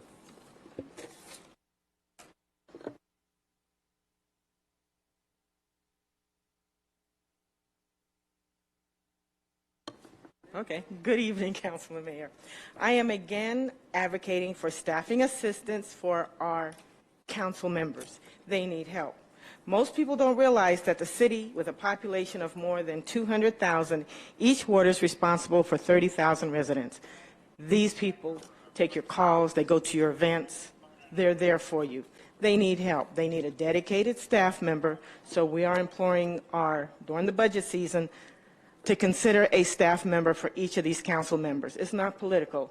It is a staff member. The better they can, if they have assistance, they can serve us better, the taxpayers. They need help. That's my first item. Second, item number 10 for the police department. Why are we purchasing military-grade weapons and equipment on our citizens? I don't understand. Look at the detail, look at the justifications.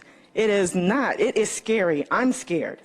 We are tax-paying citizens, and are we now declaring war on our citizens because the PD is asking for military-grade equipment? We should be scared. Please, Council, look at that and question it, because I know I'm scared. We've seen it across the country. I'd be scared. Next. Why is the downtown revitalization meeting scheduled on the same meeting as the council meeting?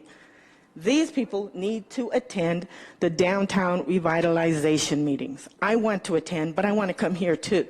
So I'm asking, can you please reschedule it so that our council people can also attend something that is so vital to all of us, the improvement of downtown. Can we please have that rescheduled? And then, oh, I got time. My last item.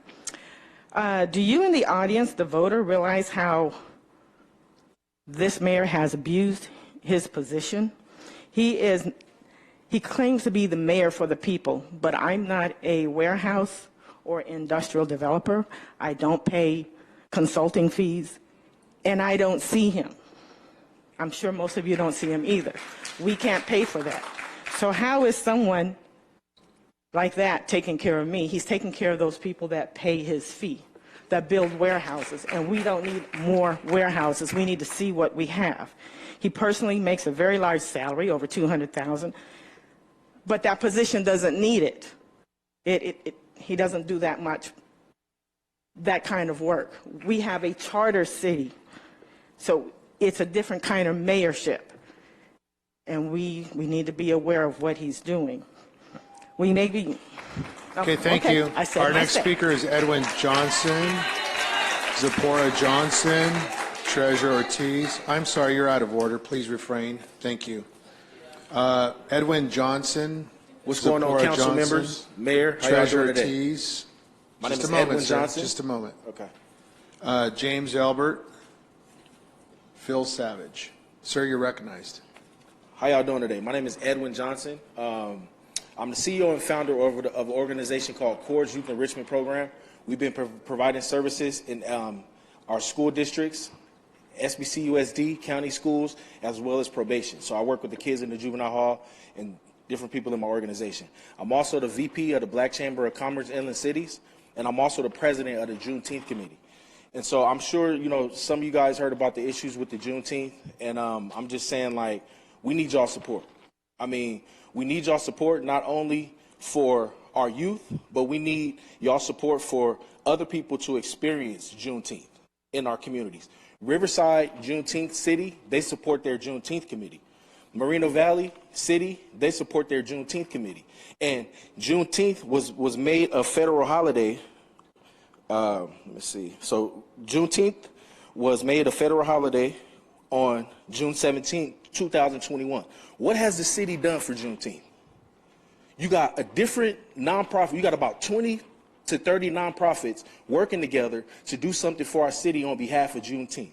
And the city hasn't done anything yet, but all the other cities are reaching out to help nonprofits build this Juneteenth committee, something super solid, something where everybody can have an educational experience. But I haven't heard anything from you guys since the situation happened, since the first situation happened. And so it's a shame that you guys are not supporting African American events in this city, because the kids need it. And it's not only for us, it's for other people to experience this. We have Valley College, we have congressmen, we have San Bernardino, we have county people, county supervisors that are supporting before you guys. And that's crazy to me. I don't understand that. You know, so I'm demanding that you guys support this Juneteenth event that we have in at Valley College. I'm not asking, I'm demanding, because it's needed.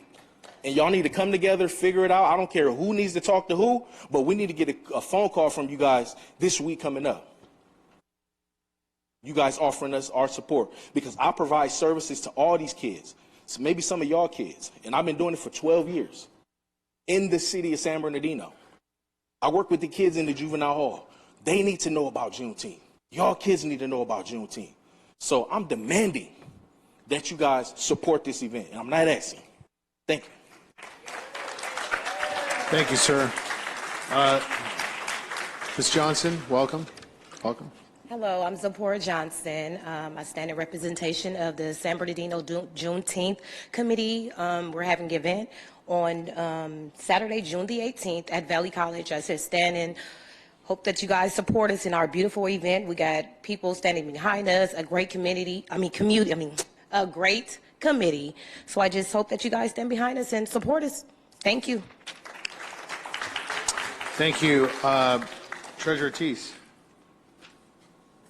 followed by Sandra Salazar, James Elbert, Phil Savage. I wanted not to address anything on the agenda, but I wanted to just address you guys and the public. Over the last couple days, and I'm sorry, I don't want to cry. I appreciate how much you guys have reached out to me and my family in the loss of my brother.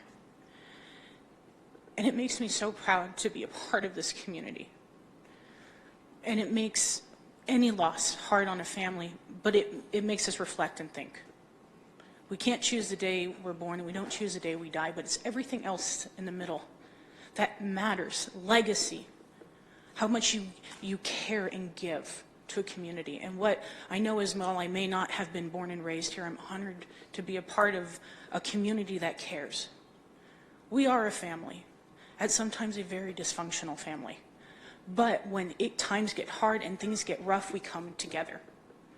And it is only by standing together and holding strong and building towards a better future that anything's going to change in this community. And how we care for one another and the future, whether it's by car accident or gang violence or suicide or whatever takes someone away from us in life, we all feel a loss. And this community has lost for many, many years. And it has hurt for many, many years. But how we come together and we build upon that is what revitalizes us. It's that strength that carries us, so that someone knows there is something better tomorrow. Something better is coming. I'm hearing these people talk about second chances or getting into programs to having jobs. That's a better tomorrow. Kids having an opportunity to have mentorship programs and park and recreation and a community that cares about what tomorrow brings for them. That is what San Bernardino is about. We may lose sight. We may get so caught up in fighting the corruption all the time and hearing people say and this is what I want, rather than what can we do to make tomorrow better for whoever needs to know there is something more. There is something more coming for this city.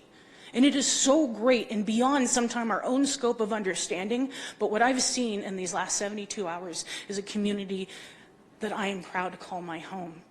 People that come when the time is needed. The community is here tonight.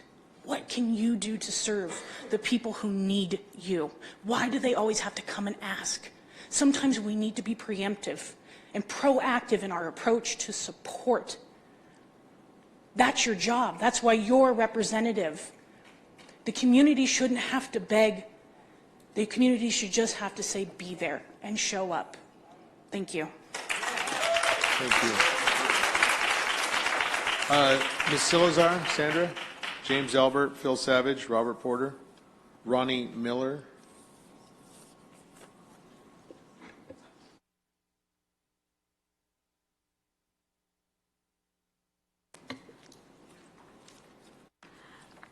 Dear Treasurer, my sincerest condolences. Good evening, council members and mayor. My name is Sandra. This is regarding agenda item number 8. Do not give any more money to PlaceWorks. Do not approve amendment number 1 to the professional services agreement. Page 47 of the agenda packet has the breakdown of the fiscal impact. The cost is covered by existing grants. $3 million from the state budget, the $625,000 from the SB2 planning grant program, and the $500,000 from the LEAP grant. However, do not give them any money from the general fund. Do not give them the extra $270,000 that they want. It would be a complete waste of general fund money. PlaceWorks should be able to complete their work without any additional money from the general fund. After reading 255 pages of the agenda packet, yes, just for item number 8, it was 255 pages from page 41 to page 296. So after reading the agenda packet, it turns out that PlaceWorks basically wants community-based organizations to do the majority of the work. Also on page 67 of the agenda packet, PlaceWorks states that, to date, social media has been minimally used and will be significantly expanded during the next phase of the planning process. PlaceWorks should have known that they needed to significantly use social media from the very beginning. Their highest attendance numbers were obtained when ICUC fed people at a meeting. On page 284 of the agenda packet, PlaceWorks states that they missed social media opportunities by not figuring out how to get the city to post the general plan meetings on the city's Facebook page. They even blame you, the city council members, for not posting and promoting the general plan workshops on your Facebook pages. On page 284, they wrote, exact quote, "How can we better connect to city council offices to ensure they see material and can help promote? Question mark. Perhaps not sharing because they don't know it's available." End quote. Do not give them the extra $270,000 they want. It would be a complete waste of general fund money. I had more, but I don't have enough time. Okay, thank you for your time. Thank you. James Albert, followed by Phil Savage, Ronnie Miller, Robert Porter, and I think it's Arely Lopez. Mr. Albert, welcome. Oh, Phil Savage. James suggested that I precede Welcome, him. sir. Good evening, Council and Mayor. I'm glad to be here. As you may know, my name is Phil Savage. As people have been giving a little bit of their history, I was born and raised here, and my wife and I raised our children here and went through all of our schools here. I graduated. I went to San Bernardino High School, and I'm class of 55 from Pacific High School, so I've been around here a while, and I'm very proud of my town, and I was very proud to be appointed as chair of the Charter Review Committee that did the development of the charter our city is presently living under. And I'm very proud of that, and I think that's something that's improving our city in many, many ways and will be good for a long time into the future. One of the critical provisions of that charter was that the charter be reviewed and updated regularly. And although I'm very proud of what we did in creating the charter, it does need to be reviewed and updated. But I am very, very frustrated because I was appointed by our President Councilman Alexander to continue on the Charter Review Committee. I'm very glad to do that. However, we are totally ineffective. We have been meeting and reviewing many things, and we have made 3 different recommendations to the City Council to take action on. None of them have gotten on the agenda ever. The first and the most significant was the charter amendment to have ranked choice voting in the city. And that was initially recommended unanimously by our committee back in January, was reappointed to get it on the council's agenda. It has never been brought up for consideration.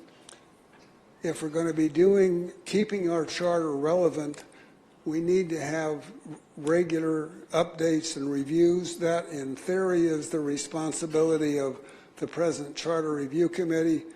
But if recommendations are never brought up for discussion by the City Council, we shouldn't have such a committee, and I'm prepared to resign from the committee if we can't get some attention by the City Council. It's very important that we keep the charter alive by having recommendations of reviews considered and thought about, and I strongly recommend that you agendize things that we specifically request you act on and at least discuss them. I strongly request that. Thank you for hearing me. Thank you, sir. Thank you very much. James Albert, followed by Ronnie Miller. Hello, James Albert, 7th Ward, Parkside Elementary and Aquinas High School, class of 2009. I want to echo Chairman Savage's comments in support of ranked choice voting. I definitely think it's a solution that the city really needs. It would save taxpayer money by only needing one election in the general election when most people come out and vote. That still preserves majority rule in our system. But again, saving taxpayer money, it incentivizes consensus building and coalition building amongst the mayor and council. And again, it produces more representative outcomes in a city that is a majority women, and yet we only have 2 of our 8 elected city seats represented by women is a travesty. And ranked choice voting has gained popularity across the country, and is one of the rare solutions that is bringing people together regardless of ideology, and it's really the issue that our city needs. And after tonight, with only 5 regularly scheduled meetings to convince you, I really hope that you see the urgency in this issue and work with us to hear a presentation that the mayor, council, and staff can work together on, and the community can hear firsthand what the benefits are, and hopefully we can get this on the November ballot for the voters' ultimate approval. Thank you for your time, and we'll continue working with you on this. Thank you, sir. Ronnie Miller, Robert Porter, Adeli Lopez, Tremaine Ware, Jeff Green. Ms. Miller, welcome. Welcome. First off, I would like to say thank you, Mayor and Council Member, for having me tonight. For those of you don't know me, I'm Ronnie Miller, CEO, founder of Sisters Making a Difference, and also the Vice President of the Juneteenth Committee. I'm here tonight and explain why it's important for not just the city and the city council members and the police and everybody that supports San Bernardino or take care of San Bernardino to get involved with the Juneteenth Committee. It's a kind of a different event that we're trying to host out here for our community. We all work here, we all live here, we all raise kids here. So this event is bringing a little something different for the community. Yes, it is Juneteenth, and we don't want to take away from our culture at all, but we want to have everybody have a cultural experience here so we can kind of get better understand one another as far as culture-wise. So with this is a new umbrella with a lot of great organizations that's already doing for San Bernardino. I myself and the other ones that came up here and others that's not here. If you go on SB Juneteenth, you'll see all the great people that got involved on this one umbrella. Like I mentioned, these are people that already take care of San Bernardino community that figured like one mission, let's do it. And then we got together to put this on for the community. And this is not our community. I don't get paid no dollars from San Bernardino to do what I do. And if you look at our page, Sisters Making a Difference, you see how much you see us out there doing and collaborating with those that want to make a difference in our city. So with that being said, I just believe that anything I get involved in, I pray about it, and I just feel like if it's for the people, then I'm with it. I'm all for the people at the end of the day. But this mission for the Juneteenth Committee is to bring together the community in celebration of African American freedom and hope. The vision for the Juneteenth Committee is to bring forth a community gathering to increase awareness of our past struggles and triumphs by coming together as a collective to reflect, educate, uplift, in celebration of the observed national holiday. As you do see, I know some of you guys do see it's a lot of stuff going on with the committee. We do have great Dr. Daniel Walker as our keynote speaker for that event. We also have an educational component. So it's just not a party. It's not a party. It's going to be actual educational component given by Linda Hart. We do have big sponsors already so far that actually came apart. First Five, San Bernardino, IEHP, ICUC Community, County of San Bernardino, 1st District, Supervisor Joe Baca. Public Defender will be out there giving record clearing for the people. So this is a health, wellness, fun-filled day, which our community needs. It's a lot of things going on in the community that is not being spoken about, all these killings. When we just had our recent Easter event, the first time that we had it open, it was great for the community. Everybody got to have fun with their families and have a great time, brought on by the people of San Bernardino for the people. So if you want to be involved with this, this is for the people of San Bernardino. Get involved, contact us, you'll see it, or you can message anybody that you see in the post. Thank you for having me. Thank you. Robert Porter, Adelie Lopez, Tremaine Ware, and Jeff Green. Mr. Porter, welcome. Mayor, council, good people. I guess we'll start with St. Anne's, Riley, Golden Valley, San Bernardino Valley College, Cal State San Bernardino 2000, and right now, Cal State San Bernardino's master's degree 2022. Yeah. I love San Bernardino. Well, first I'd like to mention the grant. So Mr. Fields over there, we need that 100,000. So maybe on the next agenda for the arts grants, we can get that money in there, please. I'd like that. I'd also like to thank Sandra Ibarra from the 2nd Ward and Public Works for taking care of a problem tree and a messed up curb and gutter in front of my girlfriend's house. It was destroyed out there. They came out there and they fixed it, and hopefully soon they'll get it all paved up, but we've been working on that a long time. And there's solar lights on East Street now. It's incredible. Thank you, Sandra. You got it done. I know it was on back border and it took a while, but thank you so much. We can see out there, and I know it's a problem with people stealing that copper, and you know, you run the copper back through, they steal it again. So solar is definitely the way to go there. I'd like to mention our commissions. So all of us commissioners, I want the people to understand that we're volunteers. We don't get no money. We don't really have a supervisor except my commander over there, Damon Alexander, Councilman Alexander. But we pay for our own gas money to get there, and we do the people's work, and we sit there once a month, and we work our butts off. And it's going to take a long time to go through grants, applications, and things like that. So I just want people to know we don't get paid to do that. We do that out of the kindness of our heart, all the commissioners in San Bernardino. So if you see a commissioner, I want you to thank them for their hard work and for volunteering for the city they love. Thank you very much. Thank you, sir. Adelie Lopez, Jeff Green, Deborah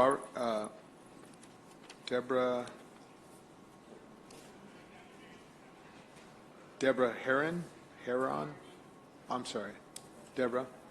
And then Nadine, Ms. Lopez, welcome. Hi everyone, my name's Areli. I will go ahead and start like everyone else did. I went to Marshall Elementary, Richardson Prep High, Middle College High School, and San Bernardino Valley College at the same time. UCLA, class of 2021, and, oh, thank you. And got job offers in LA, got job offers in SB. I work as an immigration paralegal in San Bernardino on 5th Street. So, safe to say, I love my city.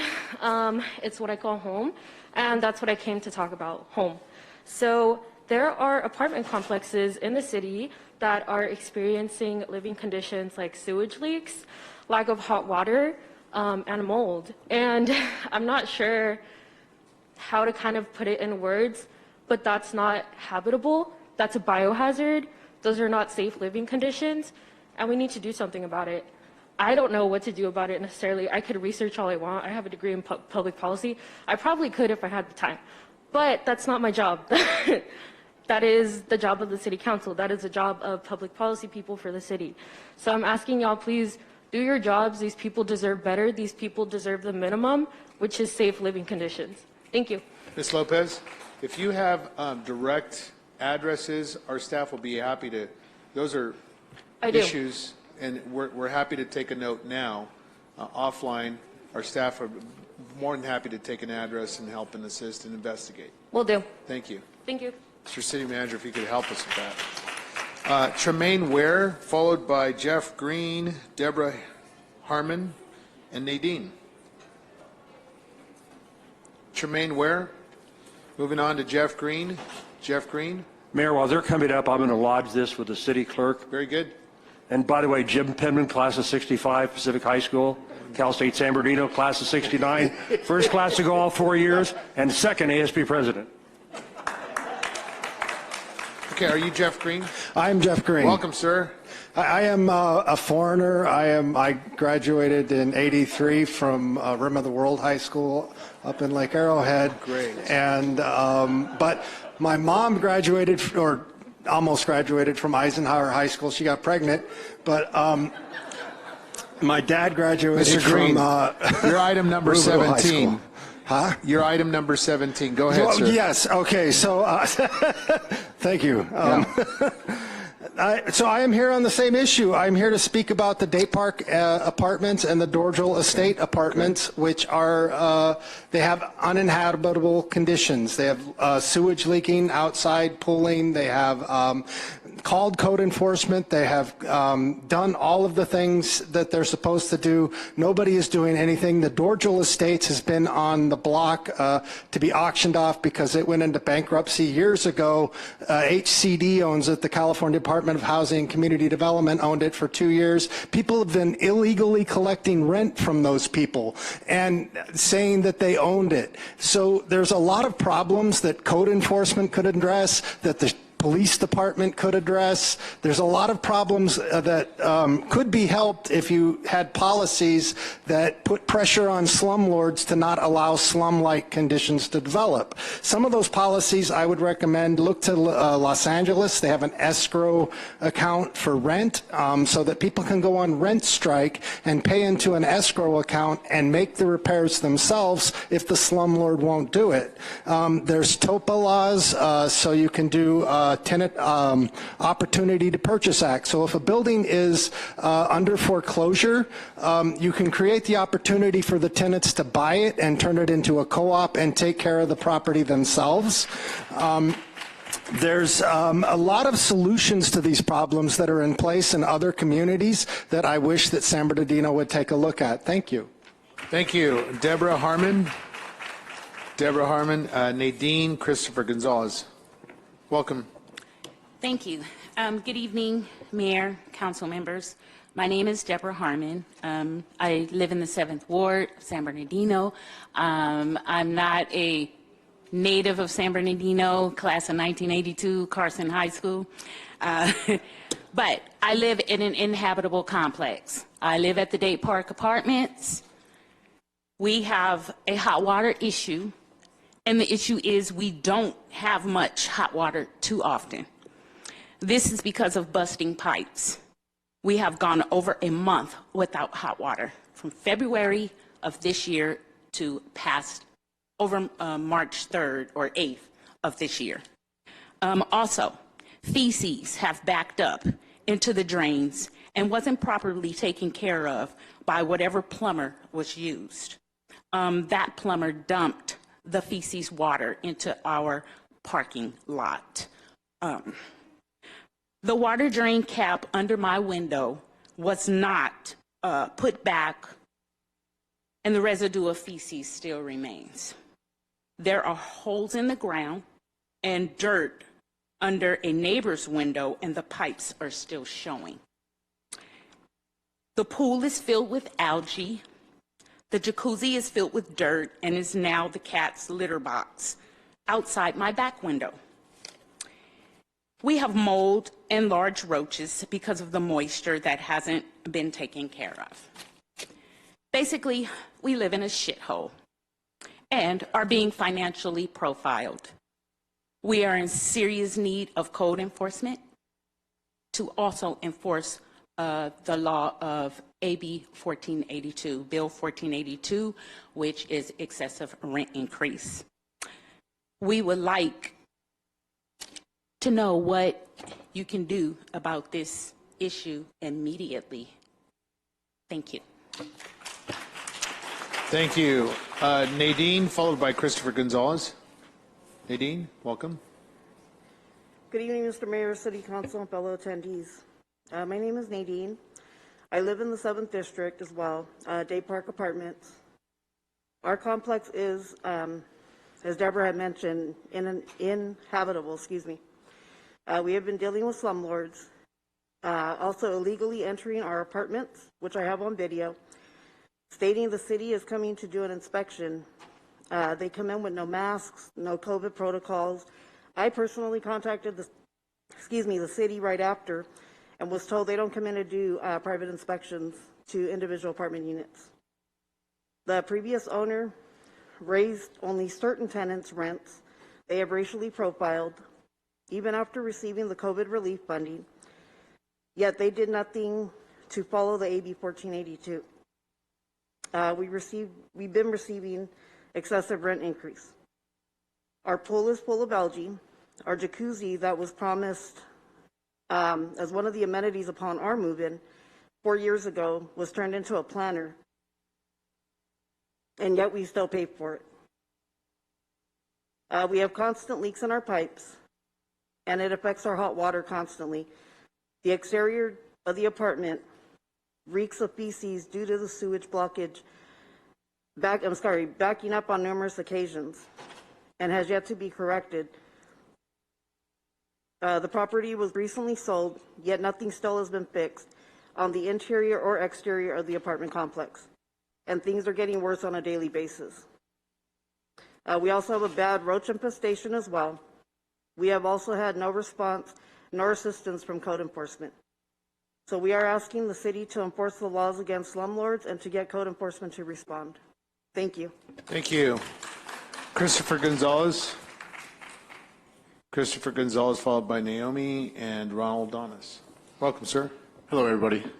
Good evening, everyone, and thank you for your civic engagement here at these City Council meetings.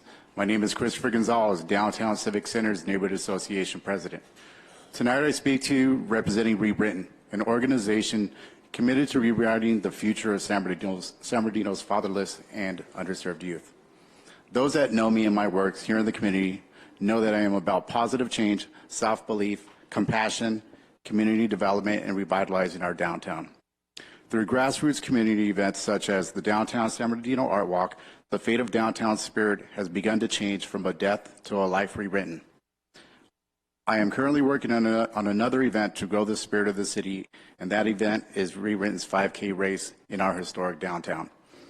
For the past month, I have been working with the Parks and Recreation, Public Works, and Planning, and recently came to a holdup in the process regarding the route's logistics.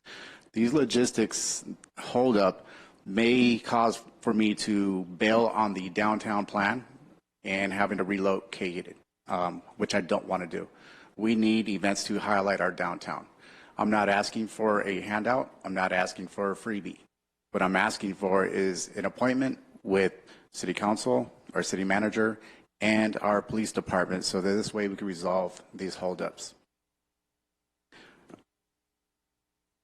So that we can figure out these holdups, and whether it's money thing, though I am not rich. I'm not saying just I have an open checkbook, but what I'm saying is I need some actual figures so I can finalize these details.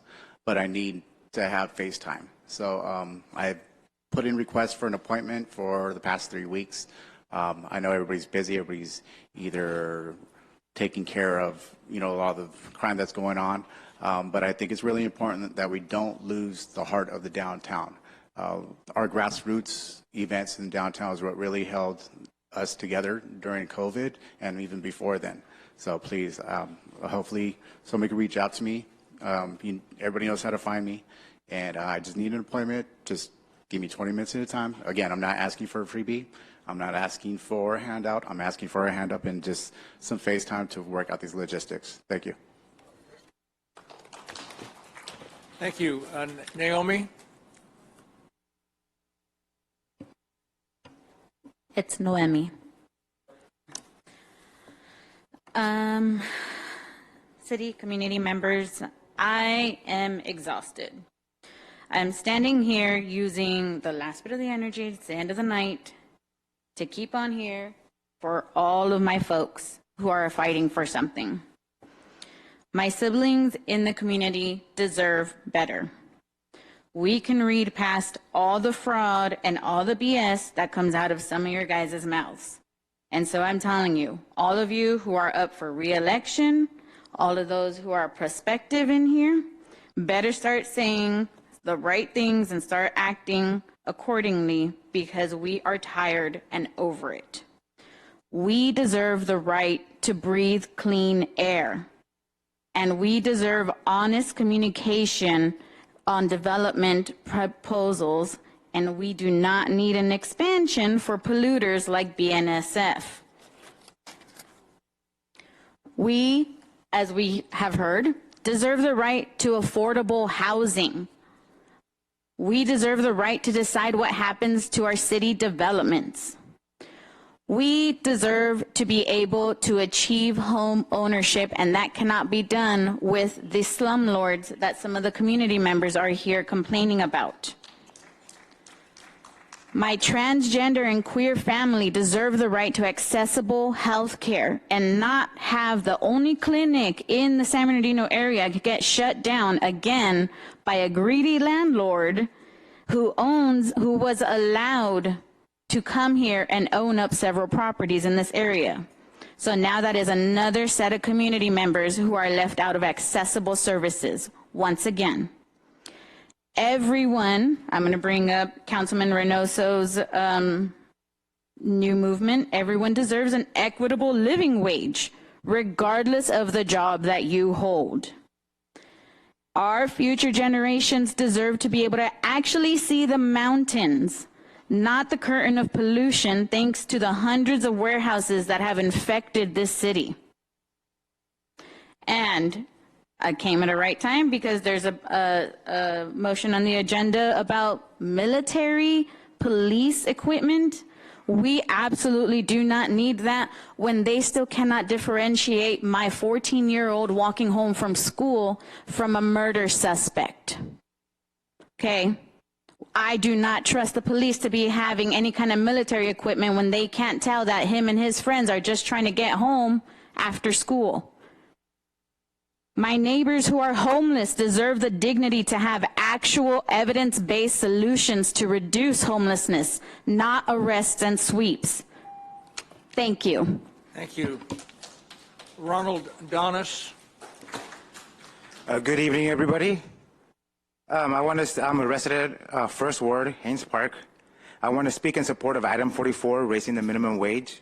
We residents have advocated for a better San Bernardino by requesting a warehouse moratorium so that the city can have the time to develop a better plan, but have continuously been met with the resistance by financial interests, continuously been told that they provide better jobs. We are told that these warehouses provide good jobs, but they do not even meet the minimum required to live in the city of San Bernardino. It is therefore incumbent upon our elected officials to make sure these warehouses are at least providing a living wage while their trucks and operations further wreck our infrastructure, pollute our environment, and sicken our children. And talking about plans, I have yet to see a response from the city to the state's auditor report calling out our city's police department for racial bias, which was once amongst 5 different police departments. Have you guys read the report? There's many troubling issues brought out from our own police officers, including an officer slamming a woman's face into a pole after he became irritated that she did not speak English. We are buying a department called out for racial bias by our state auditors, military equipment without any accountability. Have you guys read the report? The city has not made a statement. The police department has not made a statement. They've got a couple murderers, which is great, but I've heard more about the truck guy. And it's crazy to see us paired with the LA County Sheriff's Department with gang. They got gangs in the department, and they're putting us on that level. And I also want the city to explore copying the Denver Support Team Assisted Response Program. It's a mobile team that has responded to over 2,700 calls, resulting in 0 arrests. Better outcomes for clients.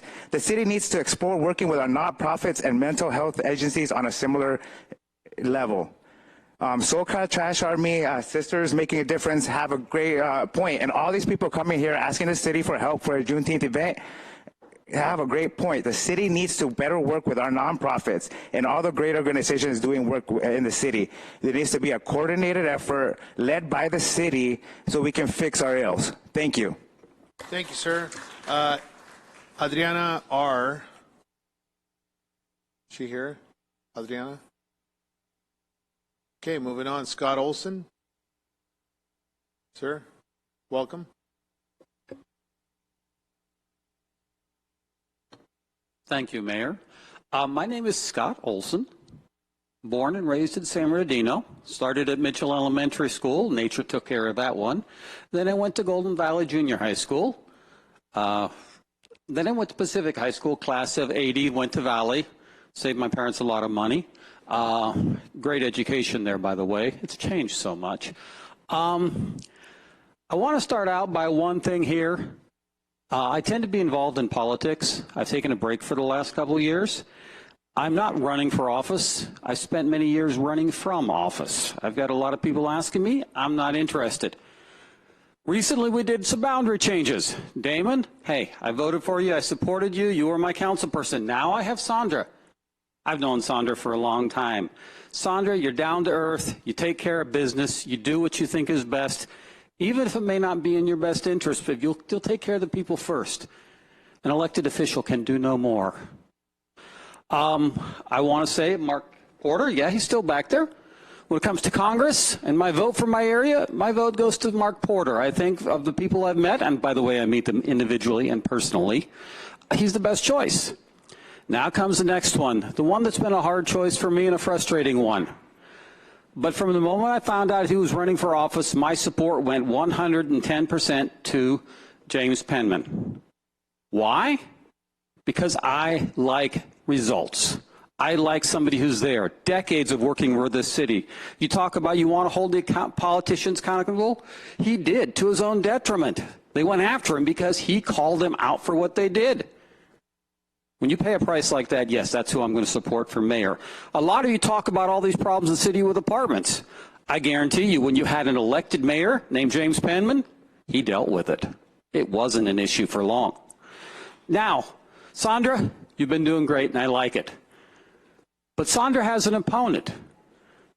And whenever you have an opponent, you have to do a check on the individuals. Talk to them, get to know them personally. Anybody knows I do. I'm relentless on that one. If I can't get to know you, I don't support you. Fred, I'm going to digress a little bit here. Once upon a time, I listened to you sit in that dais and call out a certain councilman, my councilman who was doing a great job, that she'd been a councilman for too long and she wanted to quit. You're now running and you've been there longer. The hypocrisy has been so obvious, it's pathetic. Back to Sandra and her opponent. Never trust everything on Facebook. Do your research. Ask your questions. I've seen a lot of things about Terry Dorothy. Great, he's a pastor. But then we have his church that went bankrupt. And there's a lot of stuff floating around what happened with that bankruptcy. That bankruptcy went so south. Mr. Olson, thank you. Okay, 2 weeks. Thank you, sir. Okay, Ms. City Clerk, are there any other comments? Yes, we have 3 remote speakers. Mr. Alan Bartleman, if you can please unmute yourself and address the council. You have 3 minutes.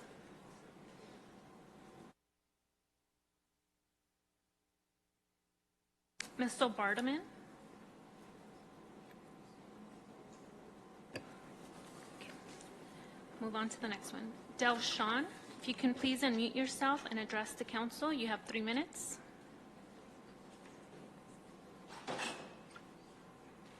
Good evening. Can you hear me? Yes. Okay. Good evening. I'm speaking up on item agenda number 8.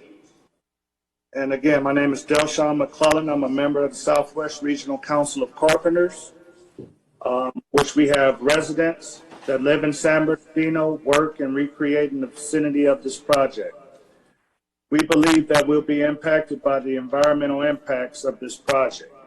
The city should require the project to be built utilizing local and skilled and trained workforce. Local hire, skilled and trained workforce requirements reduce construction-related environmental impacts while benefiting the local economy. In a recent 2020 report titled Putting California on the High Roads, A Jobs and Climate Action Plan for 2030, the California Workforce Development Board concluded that investments in growing, diversifying, and upscaling California's workforce can positively affect returns on climate mitigation efforts. Moreover, just this year, the South Coast Air Quality Management District found that the use of local state certified apprenticeship programs or skilled and trained workforce with a local hire component can reduce in air pollutant reductions. Other cities have not hesitated to apply skilled and trained workforce requirements for private development projects in their cities. Recently, the city of Hayward in Northern California adopted skilled and trained workforce requirements to its general plan and municipal codes. Local and skilled trained workforce requirements can boost economic development and mitigate transportation and greenhouse gas impacts by minimizing vehicles' miles traveled. Thank you for your time.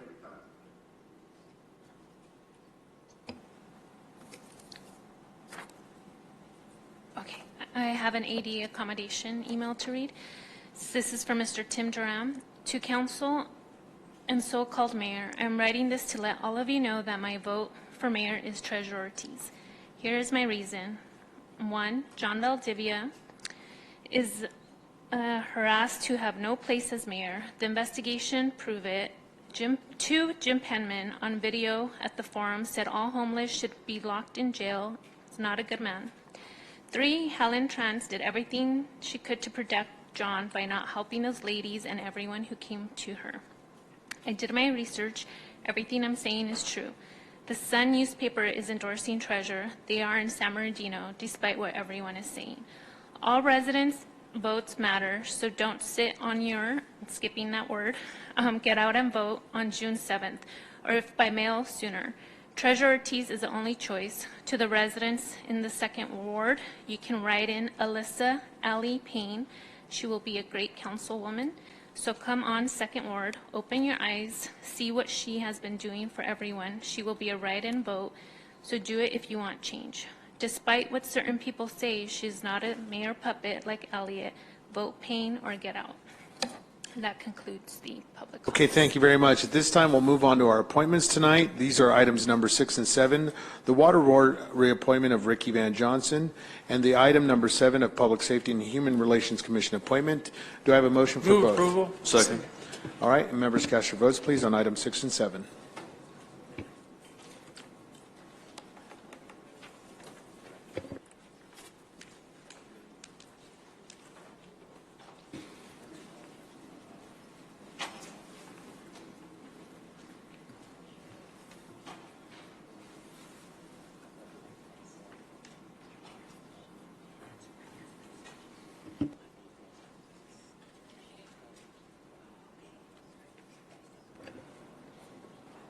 Ms. City Clerk, let's do a roll call. All right, members, if you cast your vote verbally. Councilmember Sanchez? Yes. Councilmember Ibarra? Yes. Councilmember Charette? Yes. Councilmember Reynoso? Yes. Councilmember Kelvin? Of course. Councilmember Alexander? Aye. Okay, motion passes unanimously. Very good. Mr. Van Johnson, congratulations, sir. We will swear, do we have the certificates? And Mr. Guzman, are you here, sir? I don't see him here tonight. We'll swear in Ricky Van Johnson as our Water Board reappointment, sir. I gotta come on.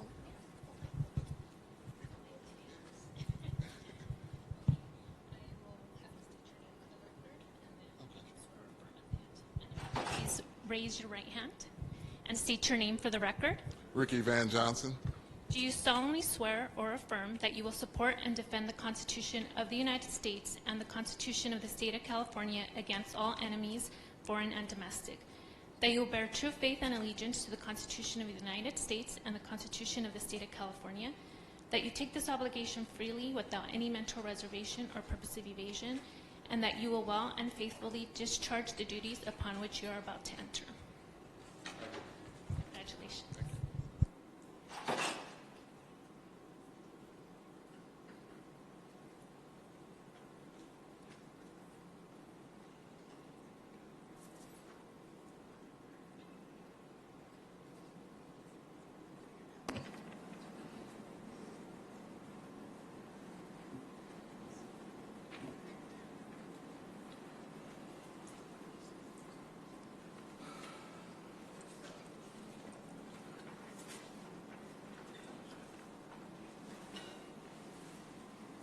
Sir, would you like a few words?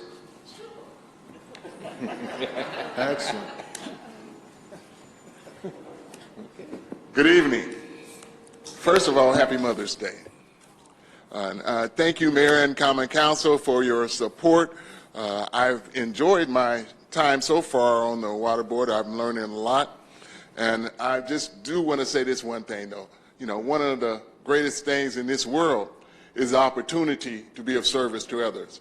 And I thank you for allowing me to be a servant leader in San Bernardino. God bless you. Thank you, sir. Congratulations. Very well, let's move on to item number 8. This is a discussion item, amendment number 1 to the professional services agreement with Placeworks for the general plan and downtown specific plan. The recommendation is there before you. We'll turn it over to our city manager. Yes. Good evening. This item is going to be primarily discussed by Oliver Mujica, planning manager. We also have representatives from Placeworks here, most prominently Woody Tesher, who is their lead, the lead of their project team for the general plan that's currently being prepared. So we'll hear from a few people and be prepared to answer questions. So with that, I will kick it over to Oliver. Thank you, Rob. Good evening, Mayor and members of the City Council. As indicated, this item was continued from the last meeting. I will clarify or add that since that last meeting, we included the grant funding from the LEAP grant that was provided by the state. So the contract amendment also includes that item. That's the amount of about $500,000. And just for an update, the LEAP grant covers specifically for the downtown area. The areas that would be covered is an infrastructure analysis. And if I may take a step back, it's all intended for to create housing, additional housing, affordable housing, and workforce housing. So some of the bullets that were included in your report does summarize that, where we have the infrastructure analysis, there's a feasibility analysis, a land use opportunity analysis, and strategies to address affirmative housing for disadvantaged communities, and also measures for inclusionary housing, where, and also it expanded or to add a little bit of additional public participation as it related to those components of the LEAP grant. So I would like to, again, remind that we've added that additional $500,000 to the contract related to the grant. The additional $297,323 is for the expanded or added services to be included for the public participation. That was outlined in your report. As Rob indicated, we do have Woody Tesher from Placeworks. That's available. He has a presentation for you. is available to answer any questions. I'd be glad to answer any questions that you may have as well. Very good. Thank you. Mr. Mojica, tell us what the item before us and before the council is the additional $297,000, is that right? And that's for public outreach. That is correct. What does the law require, and what's the burden and onus on the city to provide additional public outreach? There isn't really a specified amount or level of participation that's required. What they do is, and it varies from jurisdiction to jurisdiction. I mean, you have some smaller cities, my hometown, Cudahy, a square mile, you could cover probably in one meeting, public participation. But as we looked at the original proposal, recognize that it is a large community, and with the seven wards, and as it turned out, as we were in the process, we did start hearing there was a little bit more of comments from, I'll say, our advisory committee from the downtown group, also from our GPAC members. What are we doing? Almost every meeting, it's like, what are we doing to get the word out? Why aren't there as many people showing up to these community meetings, the workshops, or even our GPAC meetings? I mean, it's Mr. Mojica, so I think you answered the question, but it's completely subjective to the policymakers of whatever jurisdiction it may be. I would say so, but along with that, I think that we would like to get a bigger cross section of participation, and I think in my opinion, the trying to reach out to more people and getting that word out, and as Woody can kind of outline what that strategy would be, or the mechanisms. All right, Mr. Tesher, welcome. You have a presentation. Yes, we do, Mr. Mayor. Excuse me. And members of the City Council, pleasure to be with you here again. I'm joined, I should introduce Wendy Nowak, who is the lead on our public outreach program, and she'll have a few moments of the participation here tonight as well.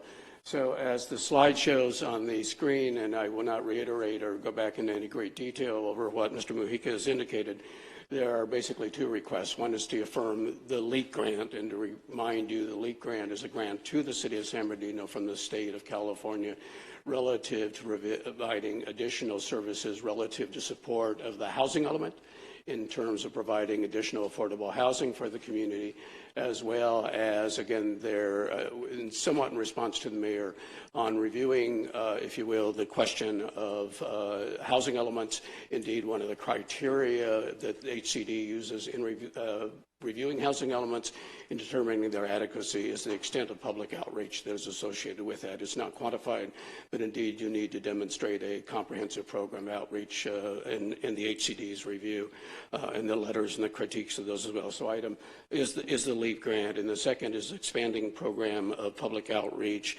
and engagement. A portion of that expansion is really to continue existing mechanisms that have basically have been funded to date, but have not fully funded because of the extent of the expansion of those. And the second portion is for a number of new outreach activities that were reviewed with, again, the support team and the review group from the Downtown Advisory Committee and the GPAC as ways to, again, get additional people to the table, et cetera.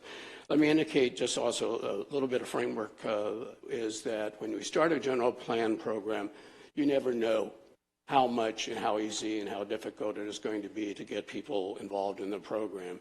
And from the very outset of this planning process, we have recognized that our work scope as originally defined needed to be modified over time. For example, in the original work scope, the community workshops were going to be conducted at 3 locations with consolidation of wards at each of those 3 locations. We immediately recognized the need to pivot and basically conduct workshops at each of the council wards rather than trying to bring the wards together at 3 different locations within the community, et cetera. To that point, we have conducted the contract that you have signed. We have incorporated 12 community workshops. To date, we have conducted 20 instead of that 14, recognizing the need to expand and conduct reiterated workshops, et cetera. But the notion also is that it needs, and the program needs to evolve over a period of time. We have recently had some rather significant expansions working with students in schools. We've had over 200 students participate the last 2 weeks at the local schools. in terms of activities and will be documented as well, and a partnership with local organizations as well. So with that, I'd like to sort of share with you how the program, and Wendy will share with you, how that program has metamorphosed and evolved ever since the workshop began in the program as well. Great. Thank you. Thank you, Woody, and good evening, Mayor and members of the council. It is a privilege for me to be here before you tonight because, as you heard in your public comments earlier, you have a really committed and passionate community, and they're very invested. And so I'd like to share some of the things that have been done so far over the past several months, because maybe some of the things you're aware of and maybe others you hadn't heard of yet. So I'm going to provide a high-level overview of those things and discuss a little bit about what some of the things are that we were anticipating moving forward, and based upon what we heard from the community, what they would like to hear or do as we're moving forward with the program for the general plan, and then we can answer any questions that you have. So how have we been connecting with the community so far?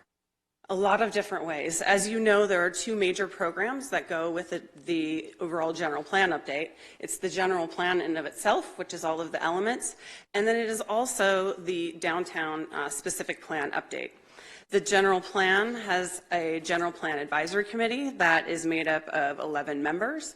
They've met 9 times to date, so they take more focused issues and ideas and deliberate those.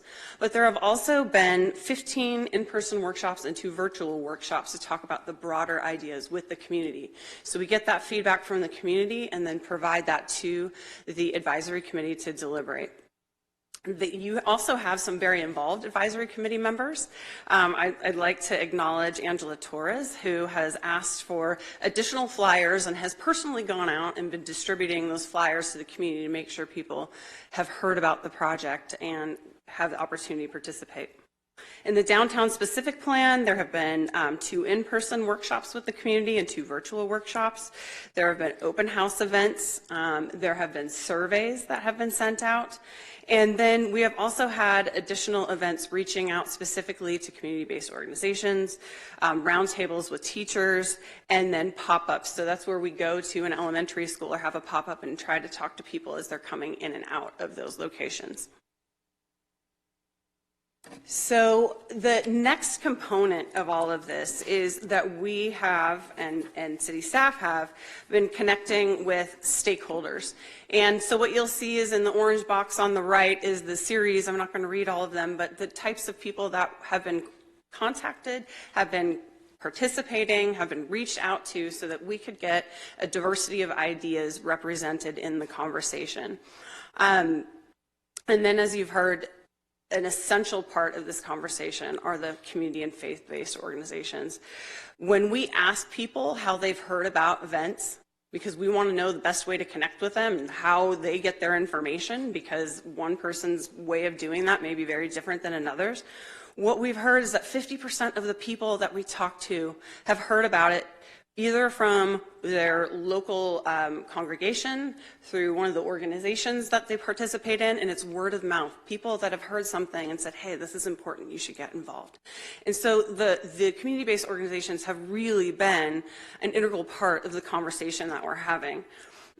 Some key partners that have participated are ICUC, Uplift SB, the Arts Connection, Hope Through Housing, and all of those folks are volunteering to take some of the activities we have, like right now we have a land use activity where we're asking for feedback, and they offer to host those events and get input from the community at their events. So we're getting land use input with their, when they had a recent Earth Day event, and that activity was happening at that Earth Day event. So we were reaching out to people that we wouldn't normally get to.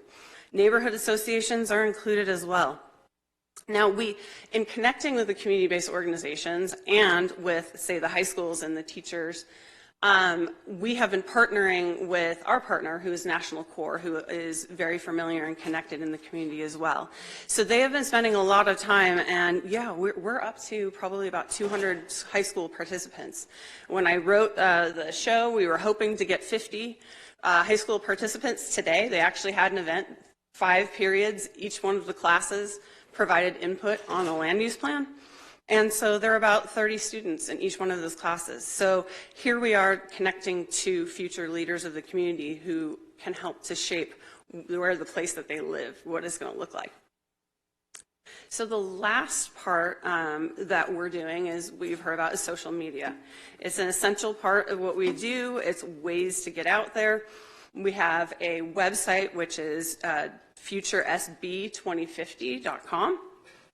We have online mapping tools, which we have a mapping activity currently going right now where we're asking people to provide comments on what they would like to see in the future and different types of uses.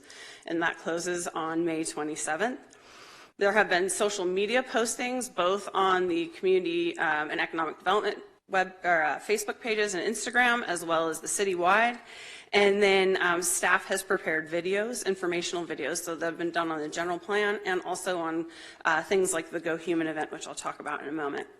We have been doing e-blasts, we have been doing flyer distribution, monthly newsletters, including articles in there. We've been asking people to participate through the water bill inserts. National Core has also been hosting what we have been calling the Community Guide to Planning. So a lot of times what we find when we do general plan updates is, if you ask my mom, what is a general plan? She has no idea what it is, why it matters to her, what she should connect to.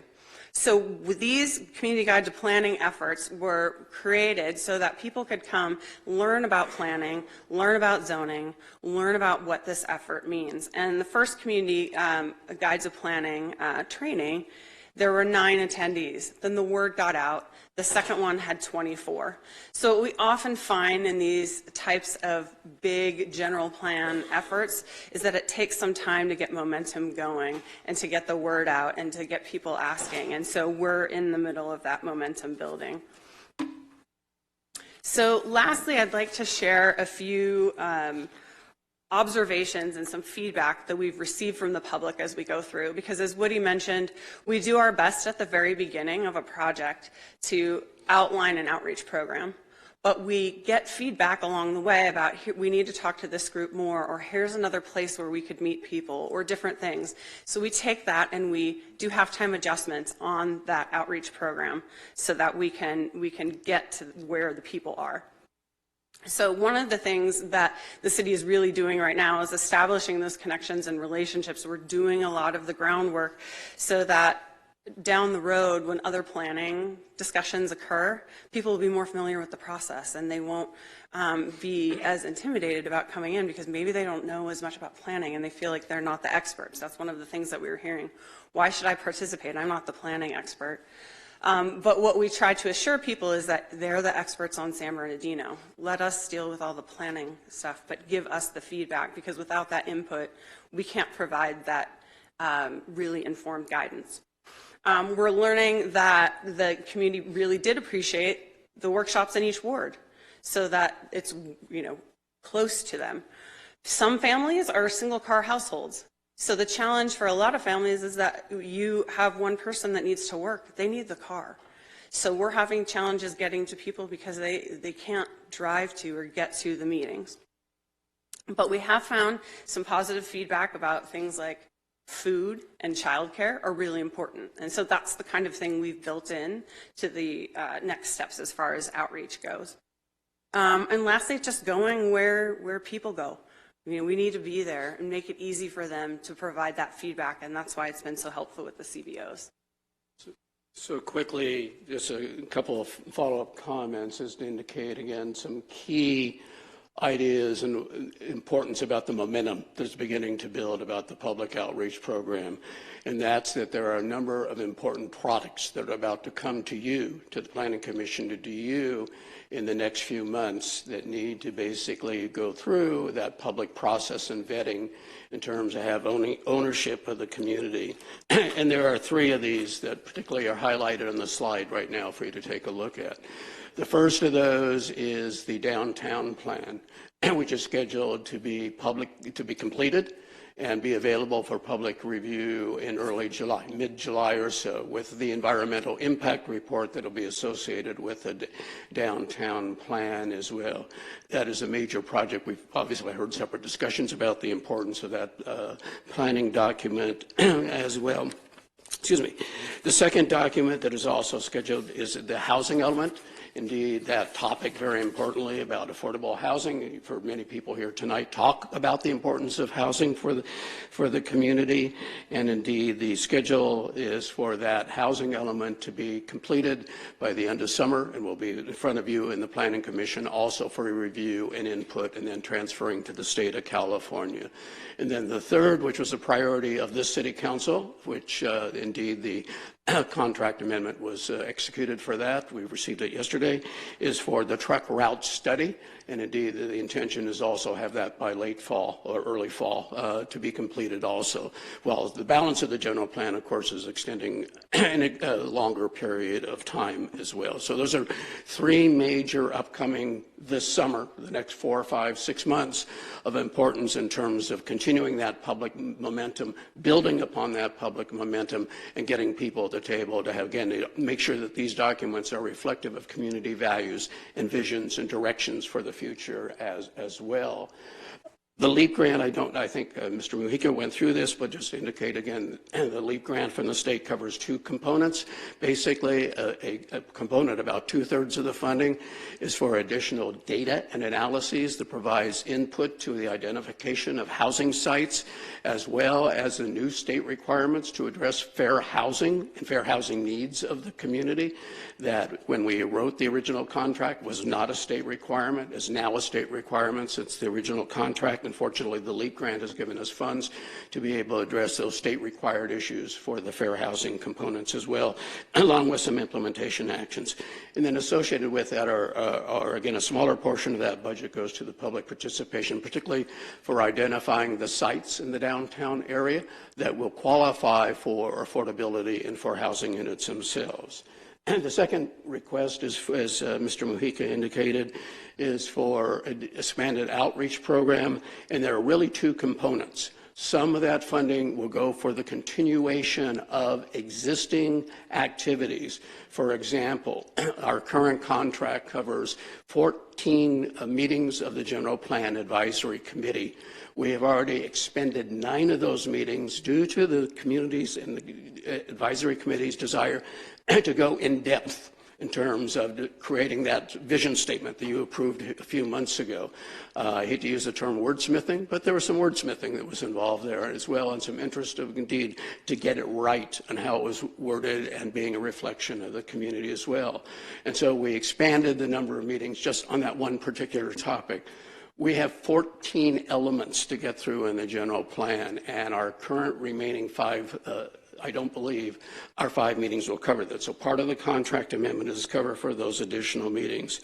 As I indicated also, it covers the community workshops, which actually many of which are already done. As I indicated, we had been contracted for a total of 14 meetings, or 12 meetings, excuse me, and we've conducted a total, counting the downtown, of 20 to date.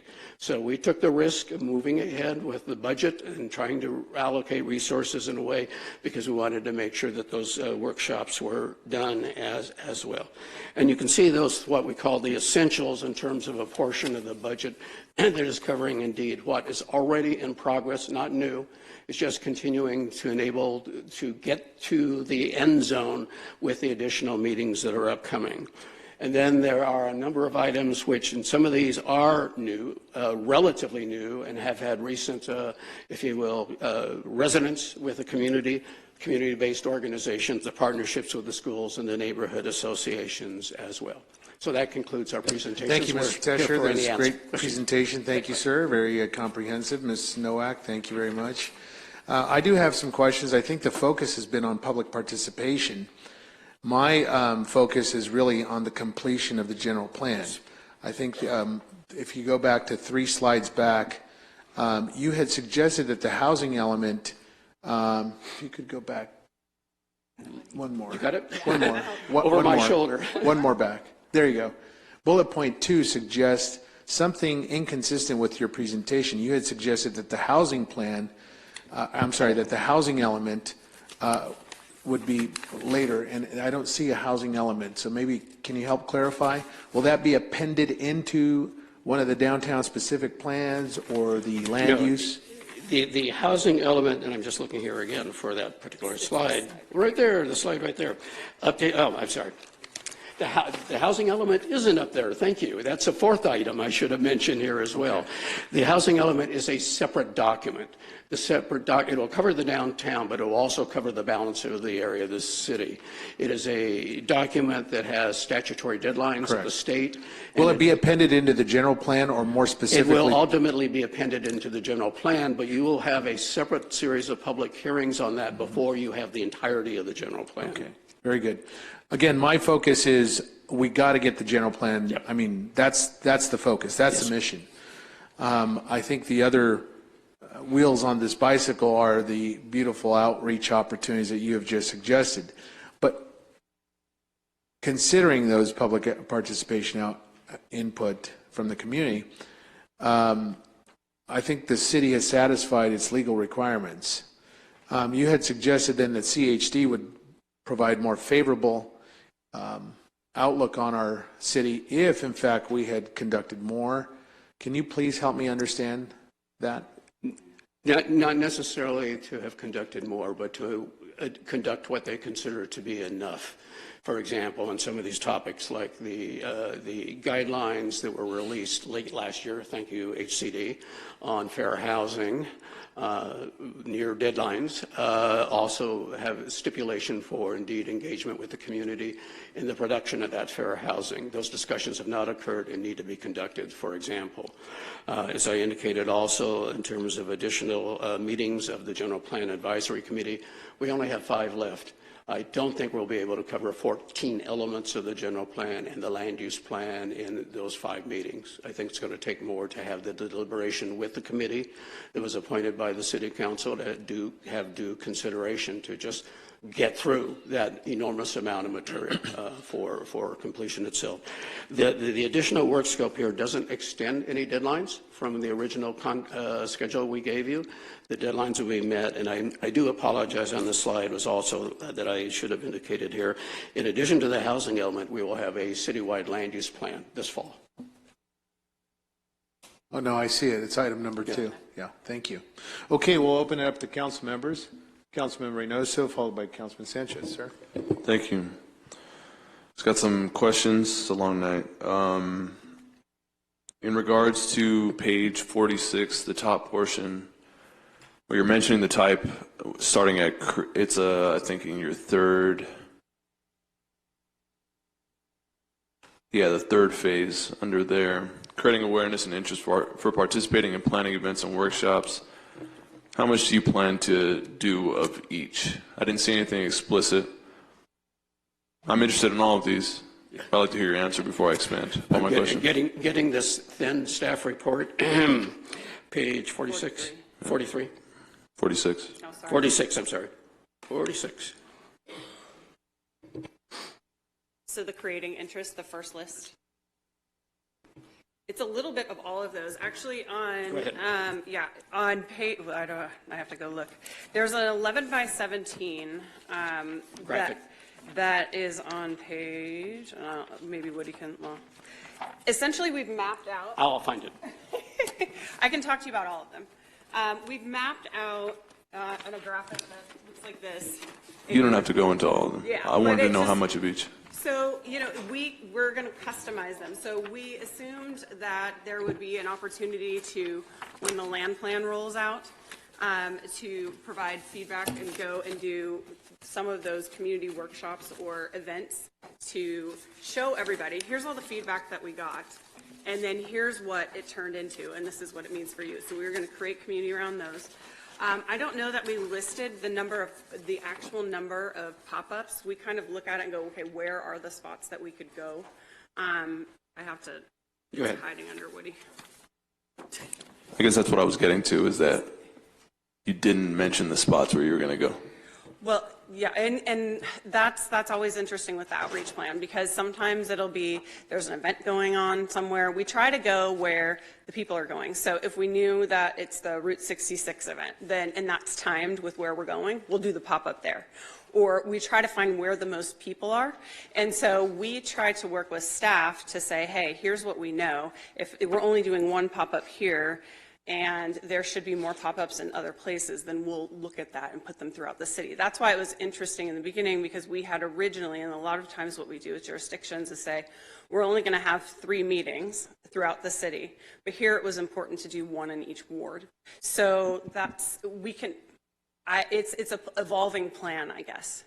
It's hard to say right now. For the purpose of the budget, I can give you some precise numbers. For the purpose of the budget, we assume that there would be 12 additional pop-up workshops. We assume that there would be 4 downtown additional pop-up events. We assume that number of stakeholder interviews, 12.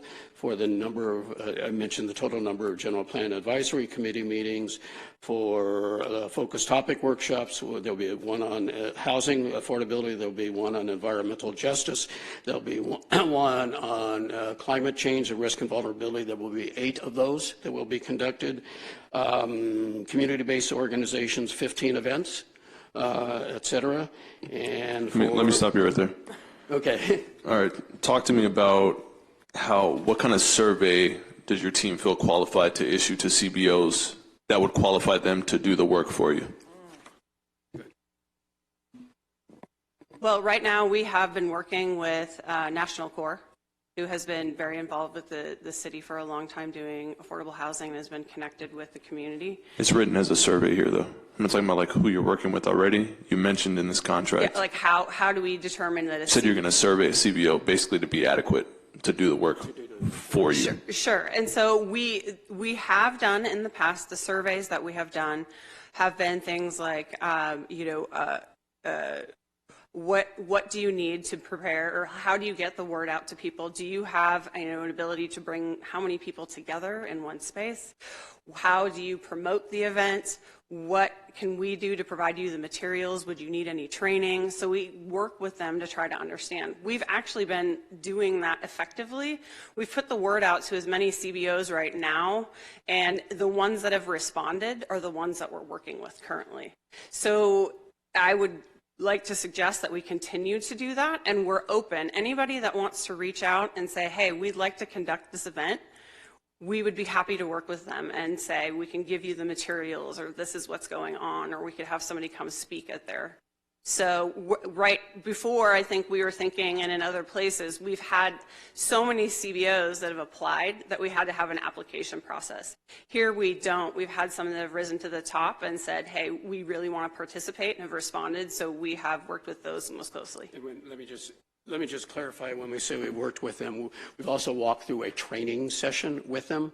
In other words, if there was a specific activity that we're asking them to receive input from the community, et cetera, we have provided them basically a script, a working script, and go through that training exercise to run through, in effect, a test. In other words, in terms of their ability to successfully complete that exercise. So if there are certain groups that you want to make sure that we're talking to or that we participate with, we would just need to know who those are and if there's a good contact if we're not already talking to them. Yeah, I'm gonna end here. I'm just gonna combine my last things real quick. I want to know about your translation services. I want to know if you're paying through the budget that we potentially would give you to boost social media ads for participation, both online, as you're mentioning, the mother who doesn't have a car to get there, and in person. And when you're talking about, forget it. When I met with your team originally, I felt a little swindled. I'm gonna be honest with you, Woody, because I felt like you were talking to us, picking our brain, because obviously as elected officials, we had community outreach. We could reach people. For an organization like yourself, just coming to the city for the first time. And I believe that your plan is still to hand us the flyer and tell us where it's gonna be, versus us amplifying your participation. Translation services, social media boosting, and what's your plan for engaging with the council members? Sure. Okay, so a couple things. On social media, we prepare all of the social media announcements and provide them to the city to post. So we're happy to do promotions and boosting those, but the way that it's set up right now is that goes through the PIO and is facilitated through staff. So if we need to do So something. we would give you this and we would still pay to boost ads? That's what you're telling me? Well, no, it would be right now, we don't post we provide the materials.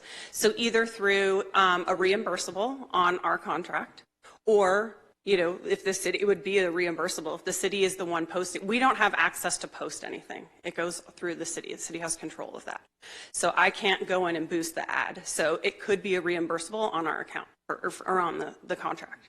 So it's doable. It's just that we can't personally do it. And then the second question, what was the other one? Translation services? Translation, and yes. the council member collaboration. Thank you. So translation, we have been providing Spanish translation on our virtual workshops, and we have staff members that also speak Spanish. Yeah, and so the virtual workshops that are online, we have been translating all materials, if they're written materials or other things, so that we have those both in English and Spanish. And then if you look at the recording of the last virtual meeting that we did to talk about the land plan and making comments, we have a Spanish version and we have an English version of that, both in written materials and with the translators that we have. So that's live translation as well. So when people come in, we start the whole meeting off and say, if you would like translation, this is how you do it, and this is how you go to that channel. We also have translation. We have Google Translate on our mapping exercise. So we tell people right away when they start, if they need Spanish, then they can go up to the top and do that. So if there are other things that we should be thinking about that we're not doing that way, then let us know, and we'd definitely be open to that. And then as far as coordinating with council, we're open to the best way to have those conversations with you. Right now, when we're providing social media posts and things, all of our coordination goes through staff. So when we have things to post or boost, your networks are huge. I mean, that would help. So when we're looking at those opportunities, it's finding the best way. So if it's contacting each one of you personally or however we do that, but right now we've been going through staff and working that way.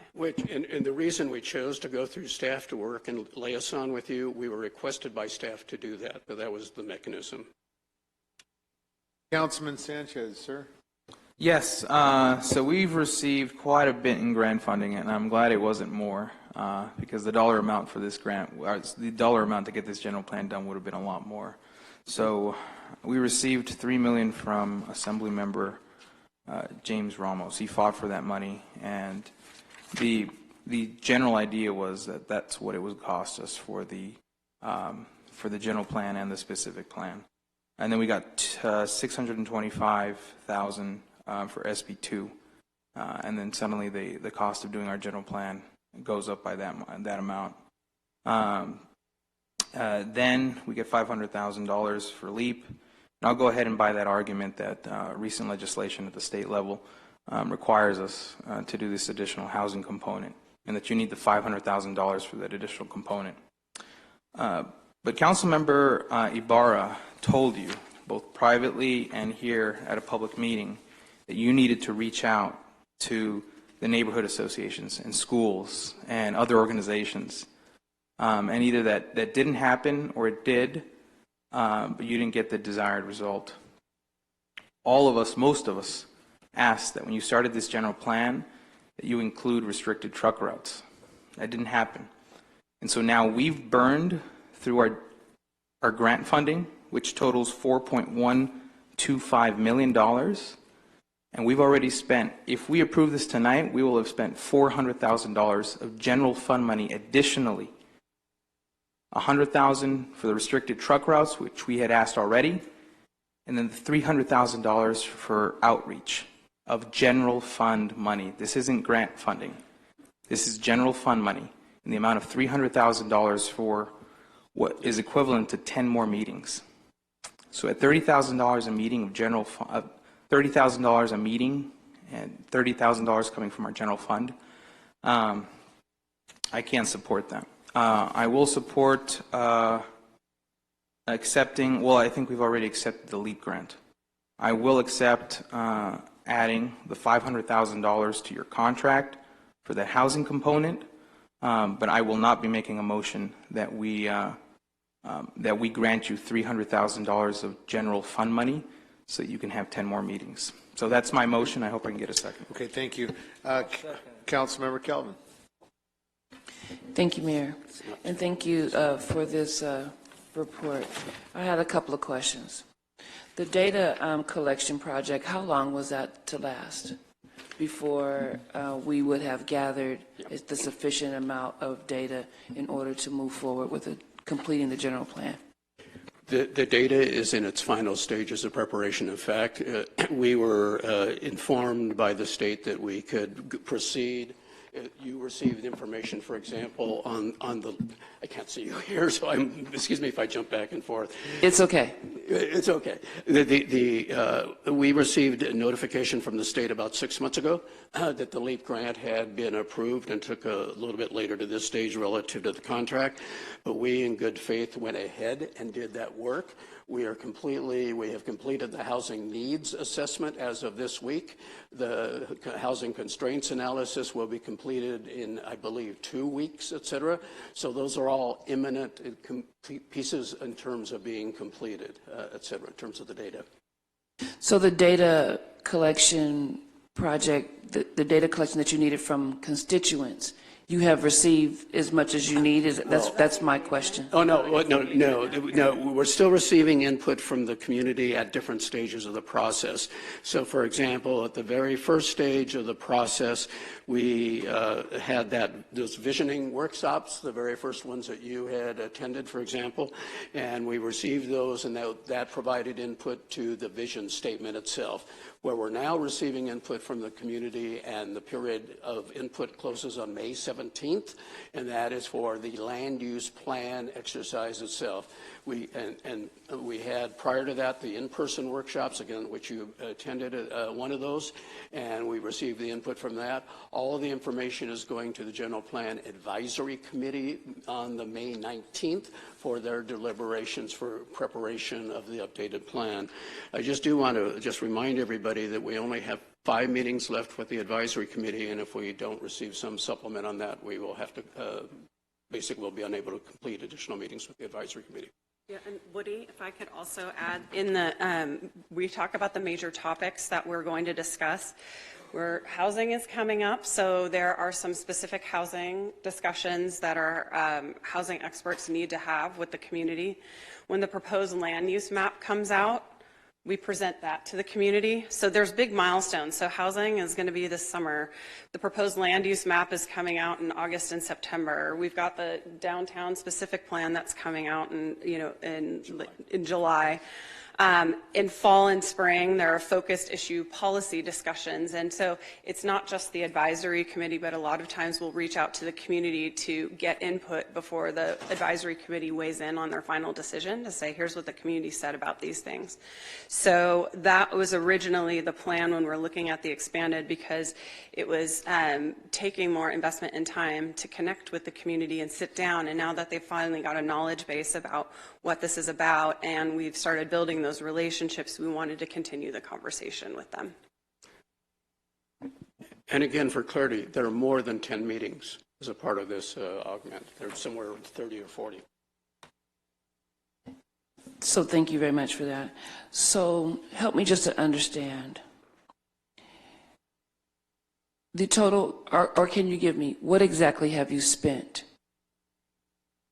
We, as I said, let me come to my notes for a moment. Our contract currently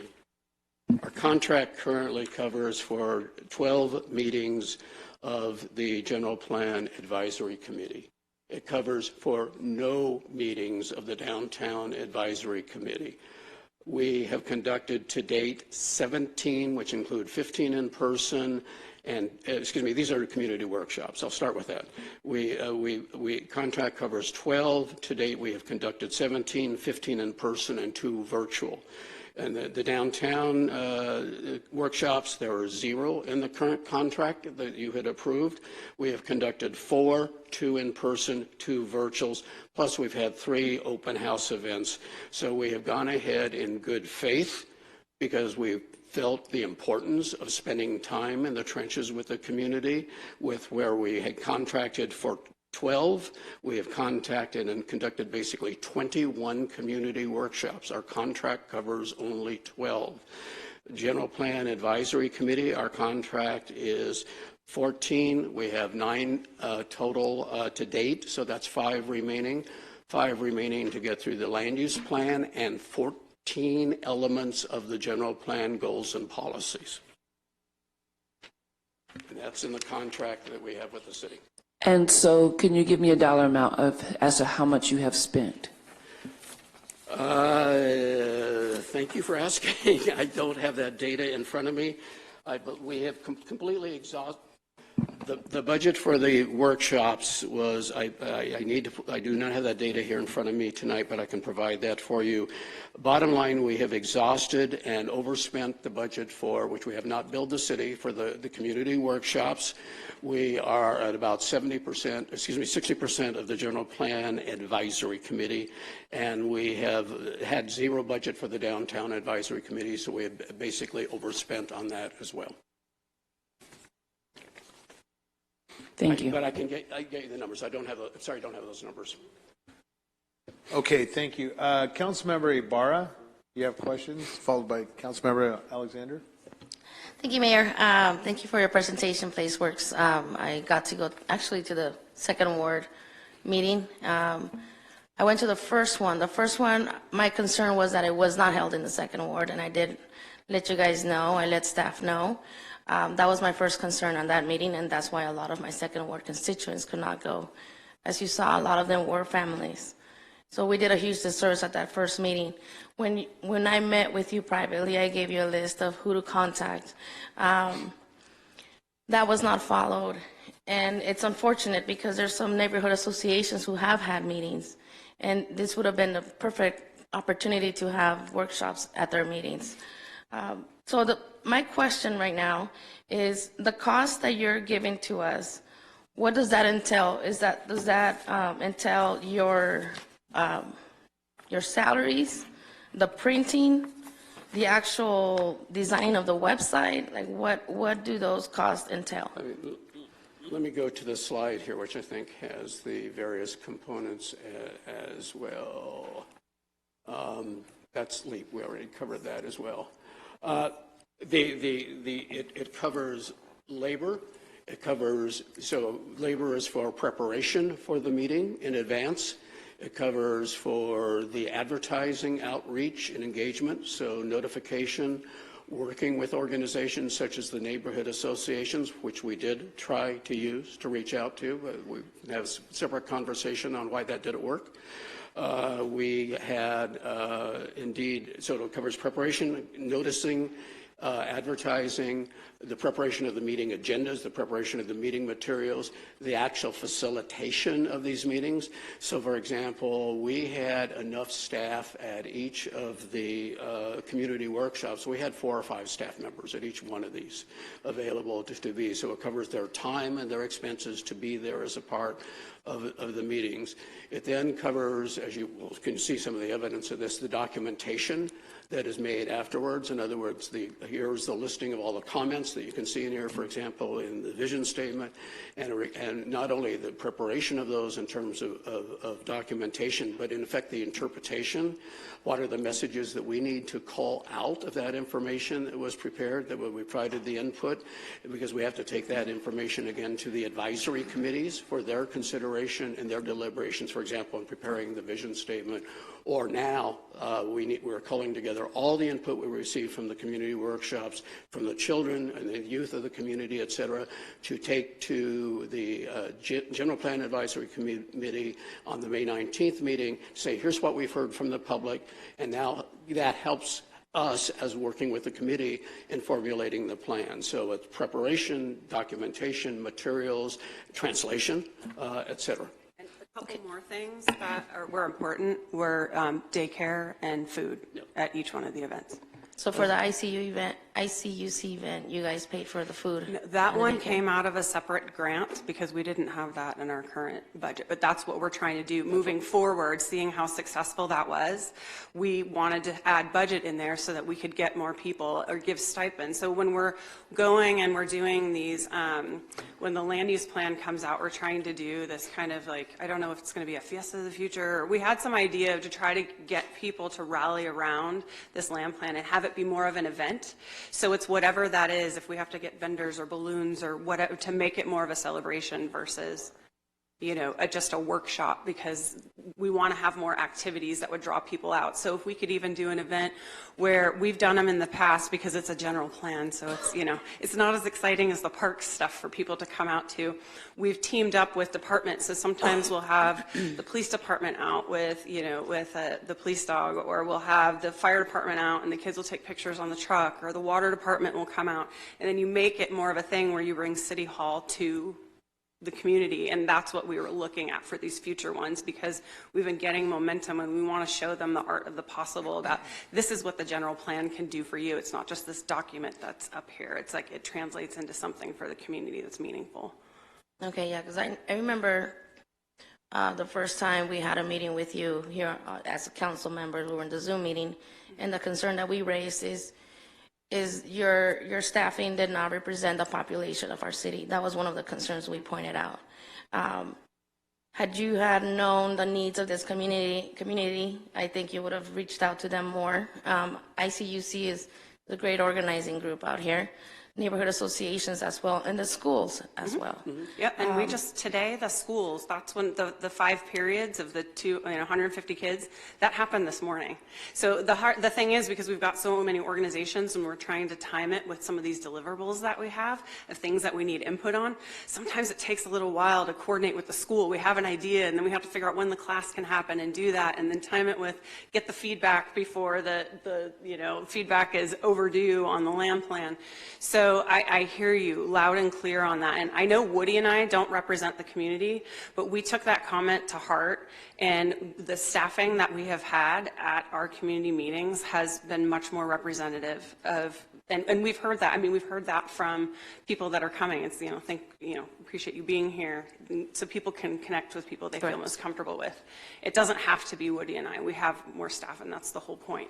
Okay, and then the other question I had, so now that you're asking for this amount, how many meetings do you plan on having with neighborhood associations? Because all it takes is one email to the main neighborhood association council, and they can disseminate it to all the neighborhood associations. And the neighborhood association, you did that already, and no response? It's hit and miss. Yeah, it's like some will be responsive and others aren't. So that's why we're trying to line all the stuff up. And so if we're not getting there, we'd love to meet with you and see how to do that. How to break through, because I've forgotten the name of the person who is the head of the neighborhood associations, the presidents of the presidents, if you will.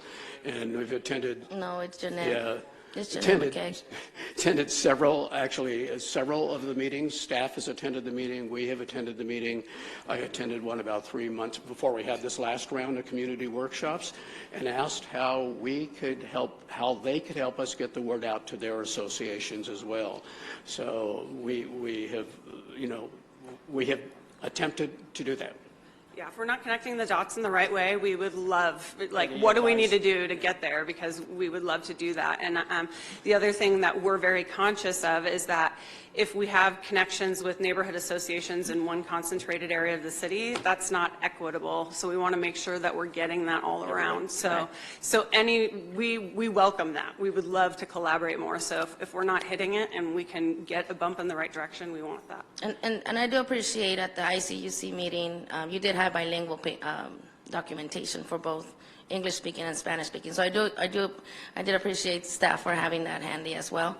And my last question, you haven't met the quota, I believe, for surveys. Is that what I heard earlier? Is that why you need to do more workshops? Is that? one of the reasons? It's not a quota, though. It's not a quota. I guess for the General Plan Advisory Committee, it was the notion that we, as I just said, we have 5 meetings left, but we need to cover 14 elements of the general plan goals and policies, and we need to cover the land use plan. And that's a really, in my experience, ambitious objective to get through an advisory committee meeting, because I think there's basically 1 meeting per element that will be required, and that's why the budget is what it is for the General Plan Advisory Committee to get there.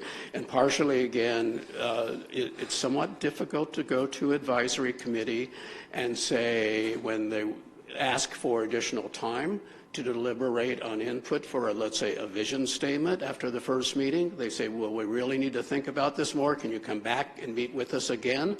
And we said, we're not going to say no. We're not going to say no because we don't have budget to do it, but we went ahead and did it. And so that is the notion of these kinds of meetings, and it's my experience that does happen with advisory committees, because they like to be confident that they have ownership in terms of making recommendations, because they're charged with making a recommendation to you, the City Council, ultimately, as to the plan content. Okay, and then I know you mentioned earlier about the social media postings. I myself, as a council member, I did struggle to locate some of that information on our city website, whether it was because of city staff or just not connecting properly. On my end, I had to create my own posts, and I did create them. That is my other concern, Mr. City Manager, how the city is working with our contractor here. And the same with the neighborhood associations. I mean, it's key that we reach out to everybody. I represent 30,000. Each one of us represents 30,000 people, 35,000. For me to get 5 flyers on my desk for me to send out to my community, it's pretty intense for me, especially when I have 2 jobs. So, I mean, do you have staff that actually goes out, boots on the ground? Or I know you had the pamphlet in the water bill, but do you actually have boots on the ground that pass out flyers in the neighborhoods? Or is that something that you rely on the community-based organizations No, to it's do? more relying on the community-based organizations and postings from whoever has their networks. So we did, that wasn't part of our kind of doing the on-the-ground canvassing, was not part of it. If there are areas you think it will help, I mean, that is something we could talk about, using that as a reimbursable in the budget. But when we're doing the water bills and all the newsletters and things, I mean, we're sending it out to everybody anyway. One of the things I do have to say is that I believe even when GPAC member Torres, actually hired canvassers, she was really invested and said, I want these people to go hand out flyers. And she did that on her own. And we didn't see a much bigger turnout at the event. So we're trying to figure out, is flyers really the thing? So that's why we're like, okay, how do we do an event? Or how do we keep working with the people? When we have done the trainings with the community-based organizations and we did the exercise and said, here's how it goes, that worked so well, because people are like, I hadn't heard about this. Well, it's somebody that they can approach, that they know, that they're familiar with, and then this weird thing that's planning that maybe people don't understand as much, they're like, they can ask questions and feel comfortable doing that. And so that's why we've tried to build off of those relationships, because that's how you're going to keep getting that momentum. So if that's not the where you should be focusing, and there's other ways we should do that, let us know. We would love to know what the prioritization should be so we can focus our efforts there. Okay, very good. That's all. Councilman Alexander, sir. Thank you, Mr. Mayor, and I'll try to keep this brief. And if you could keep your answers brief, I would appreciate it too, and share with the council. When you just said Ms. Torres hired somebody to pass out, that caught my attention. Is that true? That's a yes or no question. Yeah. The answer is yes. Did you? Okay, the answer is yes. The answer is yes. Did you reimburse her? The answer is. So far, this just happened. She hasn't asked for it, but we just learned that she had done this, and we will try to accommodate her whatever we can to do. That is, we can do that. You can do that? Wonderful. I love you. Great. And as far as all these CBOs that you guys go out to and you want to help and you make them say, these are the connections, do you reimburse them for lights, staff, because you said you send out 4 to 5 staff. Do you give anything for them while they use their services and their buildings and all that kind of Yeah, stuff? we have offered stipends to the people that have participated. I So know we- it's hard to see you because I of know, the television. I know. Wait, maybe I can do this. It's hard to see you because All right, of the is that a television. little better? No, we have offered stipends, so we've said, because sometimes people are meeting and have their normal meetings, and so we asked if they could present that idea at their normal meeting, and they said, that's fine. We have 30 people meeting anyway, we'll bring it together, and then we offer a stipend, so if it's food or, you know, we actually, when Uplift San Bernardino just did theirs, and they went out and bought poster boards and did some things, and we reimbursed them for that. So those are all the things. So that you've been doing that since the beginning? Well, we've just been, this first activity that happened has just happened in the last month. So you haven't been doing this since the beginning? No, because, no, we haven't. Okay, thank you. See, I'm sorry if I sound like a lawyer, but I need to just get through this. And have you exhausted, you said you exhaust your budget? For certain line items. For certain line. Over here. Okay. For the community workshops, yes, we Okay. overspent on the community workshops. As I said, we had no money for the downtown workshops or Okay. the downtown advisory committee. So on those, yes. Okay, and so you can't reprogram those items? Well, we'd have to take away from something else. Okay. And So- the question is where, and the dilemma is that contract, the budget that the council member Sanchez was mentioning is earmarked, if you look at it, for very specific work tasks. So if we take money away from, let's say, environmental justice, there will be no money in environmental justice. It's a line item, a series, when you look at that contract, of very specific, quantified work tasks. And if we move something from some place and put it for something else, Right. That product is gone. Okay, and as far as deliverables, you said you have 9 GPAC meetings and you're scheduled for 12, and you have five We have elements? 5 remaining. 5 remaining Yeah. elements to do? We have 5 remaining to cover the land use plan. the Okay. new plan map, and I got 14 you. elements. I got you. So what I'm trying to say is you can actually get it done if you want to get it done. It may be difficult, but it can get done. I would think that the committee would go ballistic, using a polite term, on trying to get through 4 elements, general plan elements of goals and policies. Well, I'm trying to stay within the budget Yeah, no, I understand, but I also and understand. get the deliverables here too at the same time. I've worked with advisory committees for 40 years, and advisory committee wants to have confidence that their voice has been heard and that they have influenced the content of the document. And it's about 1 meeting at least per element. Right, 1 meeting at least, you can make that happen. Exactly. Great, that's perfect, then you don't need any more meetings. But We haven't started the review of the elements yet. we haven't started the review of the elements yet. In other words, we have 5 meetings left to cover the plan and those 14 elements. Our prior meetings have covered the data analysis, housing element meeting, as well as the vision statement. Okay, so you're going to go over, and I'm trying to bring this to a close. You said you require 30 to 40 more meetings? No. I forgot the number, but I think a total of... Additional, that's what I wrote when you said it. The total additional meetings we had requested in the budget was a total of 14, I think it's 8. Okay. Well, just for GPAC. That's just for the GPAC. Okay. All right, well, and then finally, my baby, truck routes. It said study. So are you coming back with a proposal, or are you coming back No, with a study? we received the contract yesterday from the city. General fund money.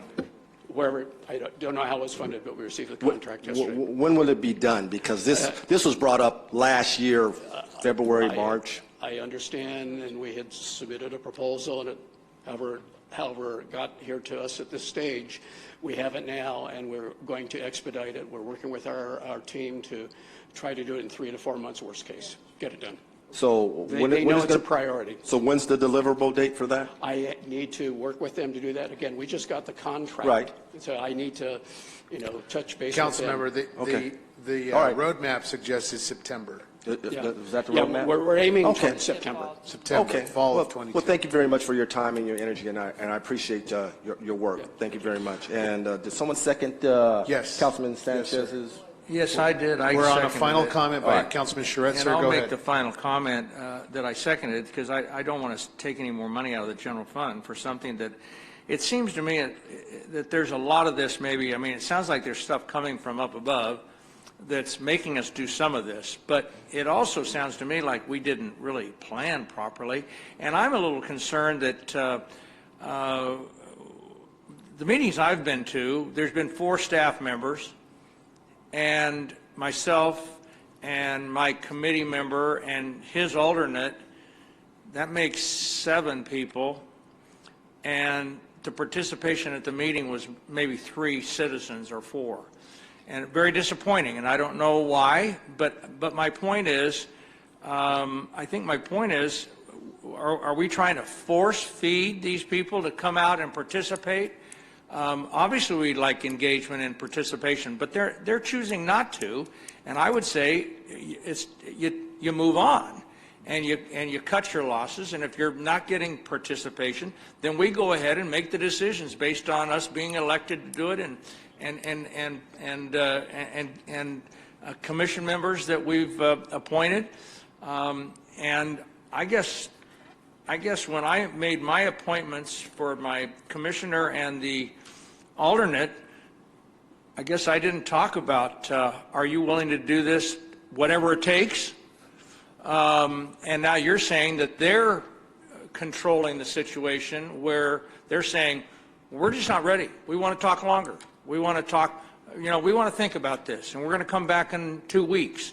And that's costing the citizens, and with all due respect to the commissioners and to the team, we got to kind of fish or cut bait. This is something we have to do, and we need to get it done. And I don't support going into the general fund. I mean, so I can support whatever's being grant funded. I made the second on Okay, Theodore's. so thank you, So let's call for the Councilmember. question. Let's take our roll call vote here, or if we could electronically cast our votes, please.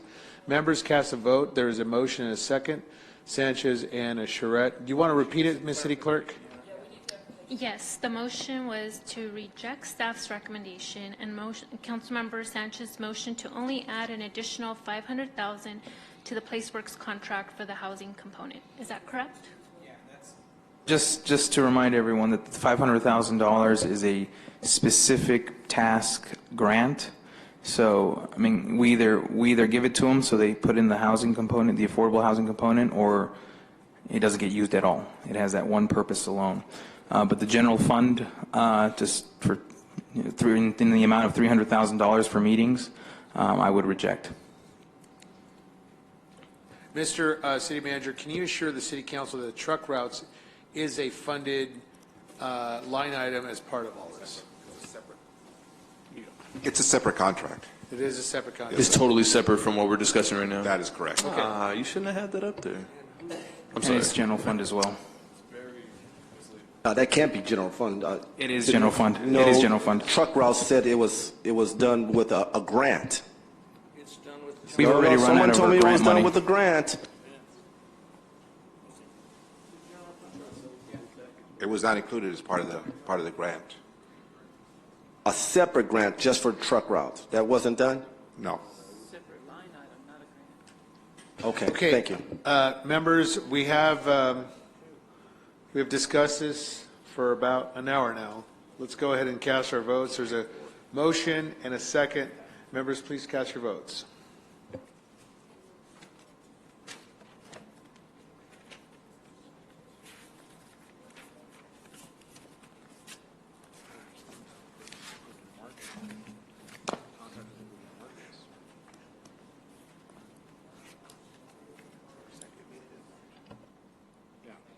What was the funding source inside of the second?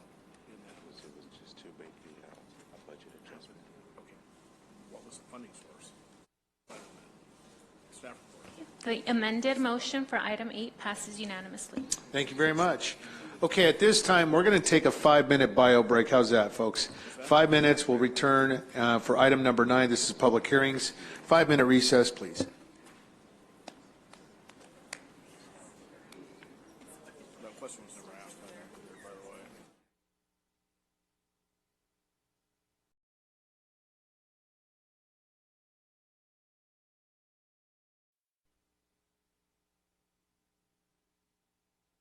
Tonight's calendar.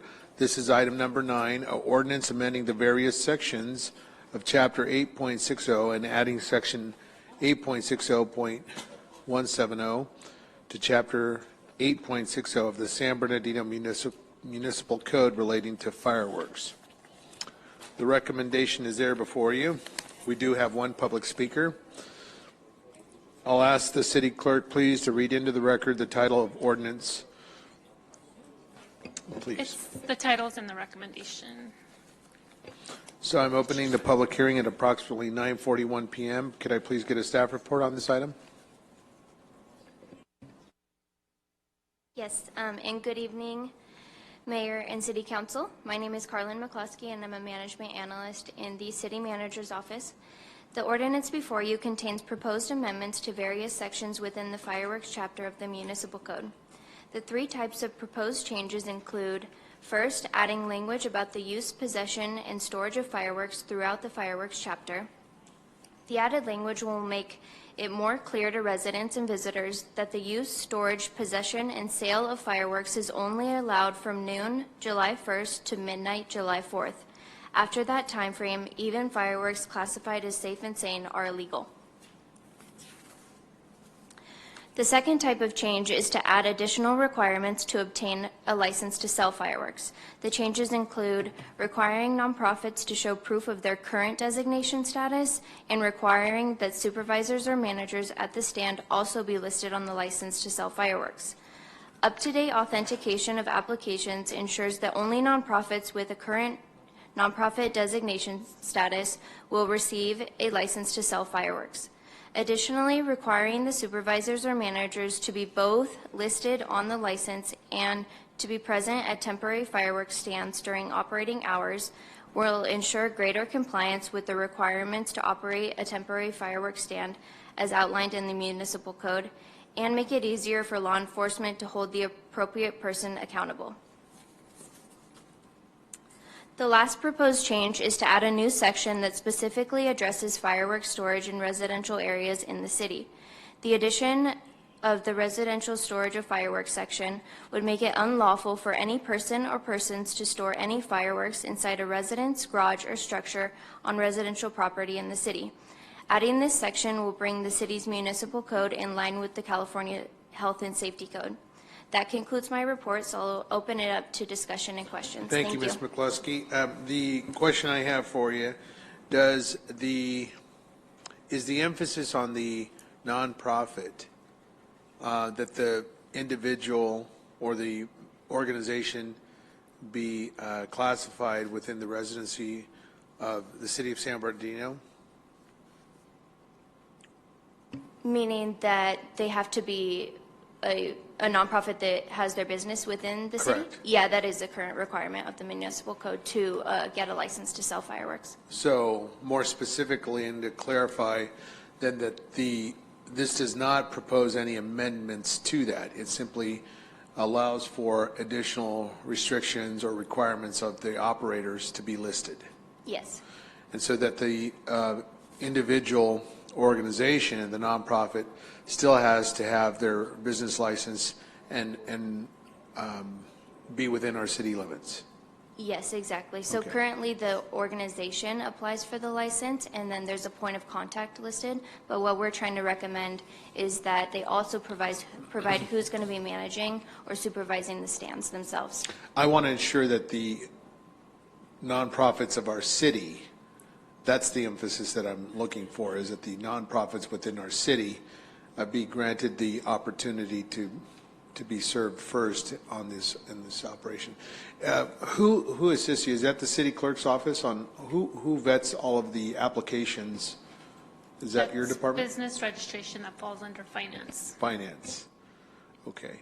And Ms. Whitehorn, can you assure what assurances, rather, can you provide the council that, in fact, we have language and restrictions that would suggest these nonprofits would be catered to within our city if they made that application?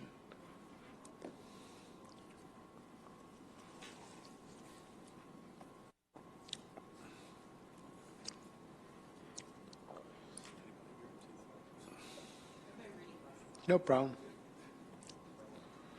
Thank you, Ms. Whitehorn. Sorry, and as you know, I actually can walk, but not with my reading glasses on. So, yeah. I think business registration would, of course, verify that any nonprofit applying for the fireworks would be within the city before they would issue the permits. Okay. I just want to make sure that we got it on record. Thank you, Ms. Whitehorn. Absolutely. All right. Open up to the questions. Councilman Sanchez, followed by Councilman Charette. Move to approve. Second. Okay, Councilman Charette, sir, question, comment? Well, yeah,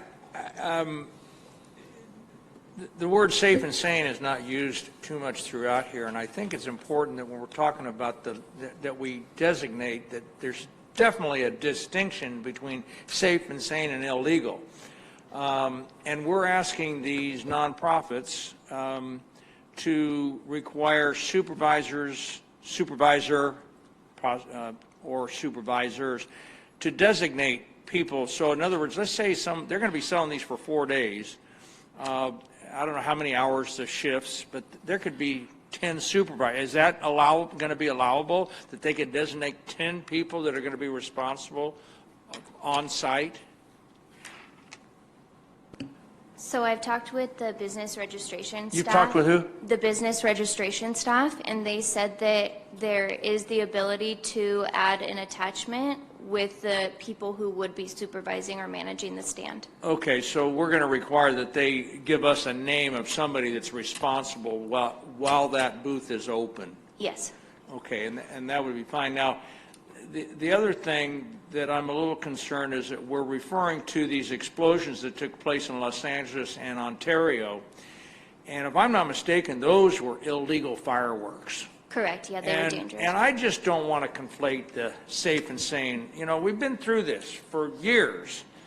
And safe and sane, I don't need any fireworks at all, but there's a lot of people that want to do them. We've got regulations on them. The nonprofits rely on them for fundraising. We gain some revenue from it in order to do some enforcement. The real problem is the illegal ones, and we've got to be really cracking down on that. So I hope that that's what we're talking about. And I don't want to mix safe and sane in with illegal. I want to make it clear that we do not, and we should have a no tolerance, a zero tolerance for illegals. And we should be able to really get these people any way that we possibly can. I'll go along with this, but I'm just really a stickler on separating out illegal, because if all the safe and sane are gone, if we ban them tomorrow, I invite you all to my house that has a view of the valley and watch the illegal fireworks that go on from Palm Springs to Riverside to out in the desert. And they're everywhere, and it's got nothing to do with safe and sane. And I just think that really needs to be stressed and make these people understand that. Okay, thank you. Councilmember Ibarra? Yes, just a quick comment on those safe and sanes. In my neighborhood, I do know several people who mix safe and sane fireworks, and they put them in a 2-liter bottle and light them up on the street, making them illegal and very dangerous to the kids who blow their hands. So safe and sane, if they're not correct. So that's where we also, when they mix them, that makes them the illegal ones. Just want to clarify Well, that. if you modify a safe and sane, it makes it illegal. Anything modified outside of the booth. Correct, but just because they're labeled safe and sane at the fireworks stand doesn't make them safe and sane. Once they get home and they get mixed, they're illegal. Okay, all right, there's a motion and a second. Members cast. We have a speaker for this item. Oh, I'm sorry. Yes, Mr. Harry Hatch. Sir, you want to speak on item number 9? After 5 years trying to get this here, yes. The safe and sane are different, but they're stored as low explosives. So they're the same. If that might help, friend. Also, all this is doing is tightening up the ability of the police department, fire department, etc., to make more adequate enforcement policies and giving you a better opportunity to get a revenue source. I'll leave it at that. Thank you, sir. All right. Do we have any final members of the public wishing to address the council on this matter? Seeing none, I'm now closing the hearing at approximately 9:47 p.m. for deliberation action. We have a motion by Councilman Sanchez with the second by Councilmember Alexander. Alexander. Members, please cast your votes.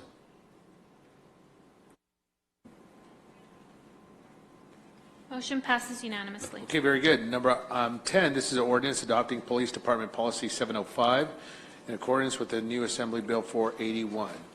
This is a public hearing, and so I will ask the city clerk please to read into the record the title of this ordinance. It's introduced by title, read by title only, and waive for the reading of ordinance number MC 1579 of the Mayor and City Council of the City of San Bernardino, California, adopting Police Department Policy 705, Military Equipment Policy in accordance with Assembly Bill 481.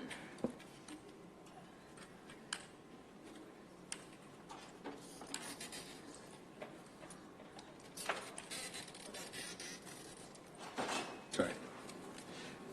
I'm opening the public hearing at approximately, Ms. McCluskey, that was your first presentation. Congratulations. Thank you. We're opening the public hearing at approximately 9:48 p.m. Could I please get a staff report on this item? I'm sorry, 10:48. Yes, 10:48 p.m. Could I please get a staff report on this item? Good evening, Mayor and Council. This past year, September of this past year, the California State Assembly passed Bill 481 requiring local law enforcement agencies, and in fact all California law enforcement agencies, to have a policy citing and describing, regulating all equipment deemed or that fit the Assembly's definition of military equipment. The San Bernardino Police Department has drafted such a policy. The bill further required that policy be drafted by the governing body for those law enforcement agencies through the ordinance process. So tonight is the first reading of that ordinance. For clarification, this item is not to acquire military equipment. We are talking about equipment that the police department has used for years and in some cases decades. This is simply a legislative process intended by the legislature to create more oversight of this type of equipment. Okay, thank you. Any members of the public wishing to speak and address the council on this matter? Seeing none, Councilman Sanchez, sir. Move to approve. I do have a comment though, and go ahead and if you can, paint a scenario for this council and the viewers at home. A case where maybe someone's barricaded in a home. Where would something like this be implemented? And is it going to cause more harm, or in the end, does it save lives? Well, all of the equipment is intended to save lives and minimize the use of greater force. It's intended to prevent officers from having, in many cases, having to resort to lethal force by using non-lethal types of force. But in this case, many of those non-lethal items have been defined by the Assembly as military equipment because perhaps the military may have like uses for them. So the scenario that comes to mind is, well, first of all, if we don't approve this tonight, do our cops suddenly lose all their pistols and their rifles? The officers would lose the ability to use all of the items defined as military equipment. It would entail some rifles, not necessarily all pistols. But there's still lethal weapons out there that would still be at the disposal of the police. So in a scenario where an individual is barricaded in a home, the option of using a flash grenade is out the window. So you can't use that. Correct. So the scenario would be you throw the flash grenade, you disorient the individual, cops are able to come in, arrest the individual, detain him. No need to shoot him. The other scenario is you don't have that flash grenade. Cops come in. First thing they have to do is they have to shoot the individual to neutralize him. I think you've captured the intent, and in that type of scenario that you're describing, there may be multiple items defined in this policy that would be in play. For example, breaching rounds used to make entry into a fortified location, an armored vehicle that the officers may use as cover so that they could get closer to the location and protect themselves while trying to rescue a hostage or rescue an individual. And then, as you described, a diversionary device that they may use to distract the suspect and hopefully avoid having to use lethal force. And the drone is also something. So the drone is also on this list. So that would be out of our ability, or that would not be at the department's disposal. Correct. If we don't approve this. Correct. So I do think this laundry list of things saves lives, on both sides of the altercation. So move to approve. Okay, Councilmember Calvin. It's a motion and a second.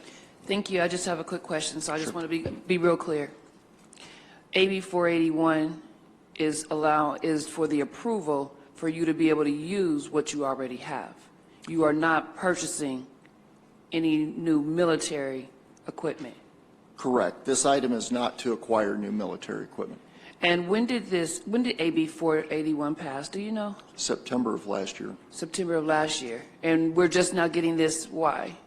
Because that was the timeline established by 481. And this has been a process that agencies throughout the state have been trying to work together on to come up with some uniformity, to try to better understand the legislative intent, because there was a lot of ambiguity in it. And so we have vetted the process thoroughly, vetted the policy thoroughly, and we're now prepared to bring you something that we're comfortable will satisfy the bill, satisfy the legislative intent, and accomplish the goals. So you have to report. The equipment that you guys already have. So we had to take inventory. Did we purchase equipment at that time as well in order to be prepared for this moment? At which time? When last September. We purchase equipment every year. The same type. Mostly the munitions, like equipment such as vehicles, drones, those types of things. Those are less frequent. Purchases, but equipment like munitions are purchased on an ongoing basis. Oh, thank you. Ms. Calvin, the bill passed September 30th, but the governor signed it, and it was implemented on or about January 1st of 2022. So that's a little bit of context. Okay, Councilman Reynoso, sir. Yeah, just a simple question. So if you wanted to acquire more military equipment, would it be the same process for maintaining what you already have here? Like you'd have to bring this back to us in a year's time? If we were going to purchase equipment that is not currently defined in this policy, say we wanted to add to the policy, yes, we would have to bring it back. But so for right now, it's just to maintain what you already have? It's to maintain all of the items. It's to authorize use of all of the items defined in this policy. And you have to have the policy established by 481? Correct. Correct. Okay. That's it. Okay, final question, Councilmember Barr. Thank you. The way I understood this is that you will be doing an inventory and labeling those that are considered military equipment for what you have right now, and then any future items you wish to purchase, you would let us know that they're considered military equipment. That's how I read this. Is that correct? The policy. We are letting you know that they are defined by the assembly as military. I mean, that's somewhat subjective as what is military equipment, so we are going by the legislative definition of military equipment here. We are letting you know what that is in this policy. Right. You will know when we acquire that In the equipment future. because it will be a budgetary item that you have to approve as part of the budgetary process. if it's equipment that's already been approved. If it's new equipment that's not part of this existing policy, then we would also have to come back to you separately to amend the existing policy and also get the funding for that item.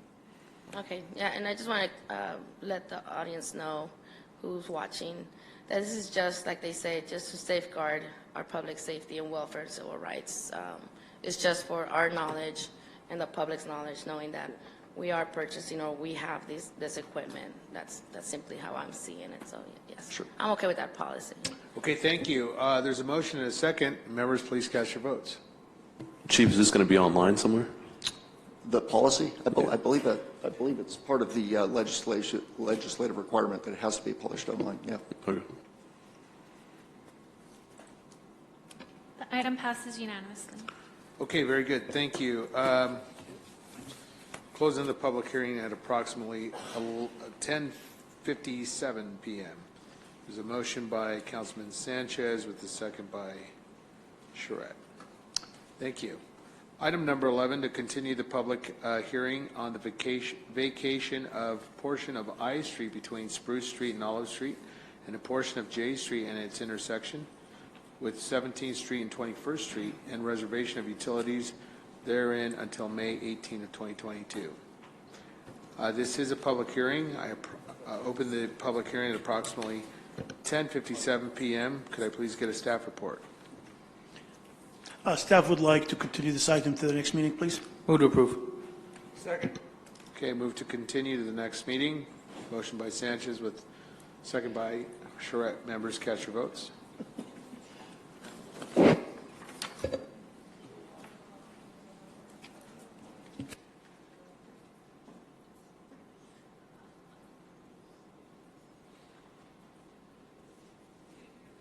Councilmember Ibarra, Calvin, and Alexander, just waiting on your votes.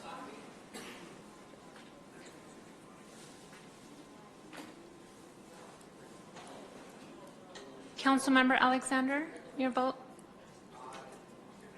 Okay, the motion to continue the public hearing to the May 18th meeting passes unanimously.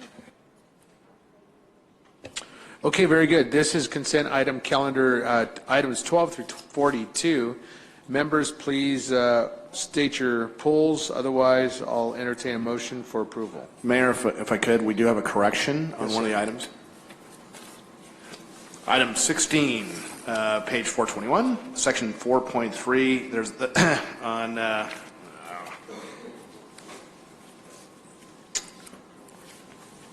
for adopting an ordinance. There's a typographical error in the Yeah, the foot ordinance one, right? Do we just pull it it? says feet, so just don't use the word feet. It's just 1,000, period. So yes, correct. Where was it? It's on page 421, section 4.3. It's the second line down. It says would be sent to is greater than 1,000 feet. It's just greater than 1,000 rather than 1,000 feet. The word feet was not supposed to be included in the ordinance. So we're just deleting that one word. It's a typographical error. Packet page what? 421. Sorry.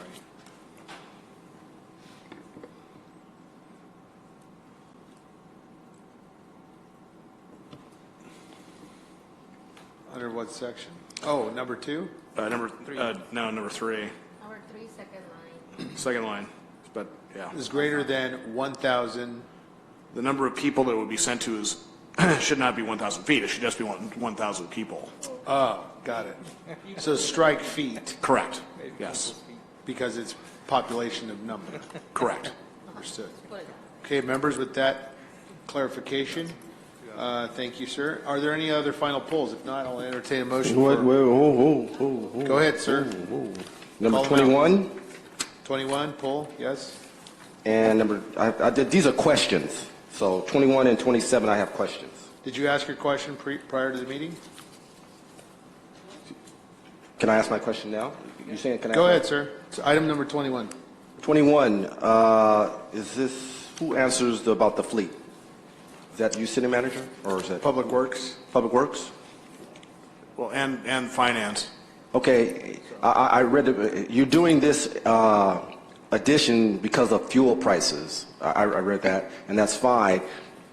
But are we moving toward an EV or a hydrogen type fleet or a hybrid type car to mitigate or to be a little better as far as our fleet? Are we moving toward that type of buying? I mean, even for the police vehicles, are we moving toward hybrids? Because we don't need to go 120 in the city.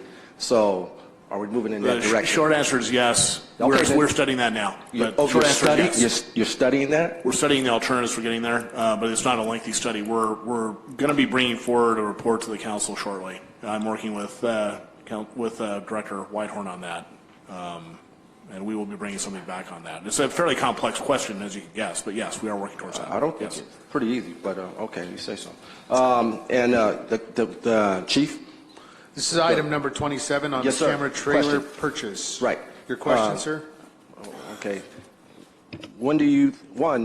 I've been asking for a camera for a particular bad apartment complex in my ward, the surveillance units, and if you guys can help me out with that, that would help. And when do you think these surveillance units, the mobile surveillance units, are going to come online with the department on number 27? I don't have an answer for you as far as the acquisition of these two. If the item is approved tonight, we will initiate the purchase process immediately. I'm not sure what the vendor's turnaround is on that. We do, however, already have a couple of units that are out and deployed. Well, they were told to me they were in the shop, and I've been trying to. No, they may have been in the shop at some point for some maintenance, but we've been using them regularly. Okay. With that being said, because I've asked for them, requested, right, on a particular bad apartment complex to utilize them, could you please, offline, you and I, find some reasons when I can get a due date when these can rotate to my particular area? Sure, that's not a tall order. That should be pretty simple. Okay, thank you. Okay, Councilmember Barra? Yes, I'd like to make a motion that we move item 18 for the next meeting, if possible, by our staff. The reason I'm doing this because this is the first time I'm seeing the contract that we have with Lutheran regarding the $500,000 ESG funds that they received. The report is incomplete. Page 467 is the last item from the contract that the city signed with them, and I'd like more details of what else the $500,000 is to be used on, what kind of fixings. Like I just saw a brand new fence around their building, and I'm wondering that fence was part of the $500,000. Okay, is there support for Councilmember? Can we go through the items and then it's pulled and she can make the motion for that item? Sure. We could do a vote. That's fine. Okay, are there any final polls, members? You have questions on number 31 and 40. Go ahead, sir, on 31. If you want to step to the plate, Mr. Mujica. Your question on number 31? Was regarding track maps. Oh, that's you. Okay. I thought it would have gone through economic development. It's going to be very basic here. Obviously, I'm not happy with track maps from 2006. My first question is why they're separate items, because they seem like the same developer in the same area. There are different segments of the project. The developer have opted to divide his track into 4 segments. So the first one was approved by the council some time ago. Now he's asking for approval on track number for second phase and the third phase, and you will soon get an approval for the fourth phase. Seeking approval. Thank you. Correct me if I'm wrong. I didn't see, I'm like a stickler for streetlights now. I didn't see anywhere in that. Is that like a separate thing that I should be expecting to see, or? Well, what the item before you tonight is that the city engineer have reviewed the track map and make it consistent with the applicable laws and regulation of the city. All the other improvement, like the street improvement, lighting, storm drains, all that come in a plan check, and we make sure that is all the lighting according to the standard. All right. Thanks, Mr. Kishna. Thank you, sir. Okay, is there a motion for the balance? Item 18 has been pulled. Move the balance by Charette. Second by Ibarra. I need to pull 34. And, sir, your question on 34. Yeah, we'll just do it as a question then. I was having a hard time understanding. The picture here is old, and it's black and white. I have no idea, to be totally honest with you, what it is. It wasn't explicit in saying this is a new off-ramp. It laid the issue out very clearly, but This is a very unique and one, if it's implemented, it will be the second in the state. Yes. And that is interchange Diamond on University Parkway to relieve the congestion. So if you don't mind, I can send you a picture of how, I can send everybody the picture of how it looked like, and we can discuss it. Great design. Yeah. thank you. Okay, very good. Item number 34. Very interesting. Thank you, sir. All right, move it, let's go. Cast your votes. Would you voice vote for consent? Sure. Councilmember Sanchez? Yes. Councilmember Ibarra? Yes. Councilmember Charette? Yes. Councilmember Reynoso? Yes. Councilmember Calvin? Yes. Councilmember Alexander? Aye. Okay, motion passes unanimously with item 16 pulled for discussion. 18. Right, 18. All right, so item number 18 has been officially pulled by Councilmember Ibarra.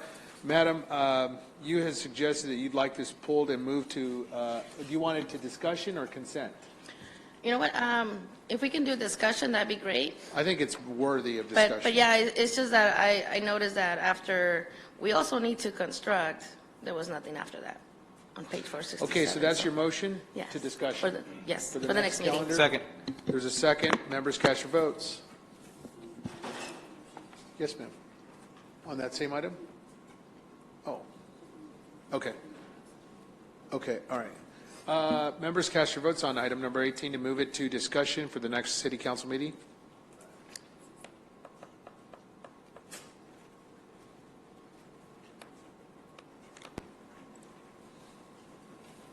Okay, the motion passes 4-2 to continue to the next meeting.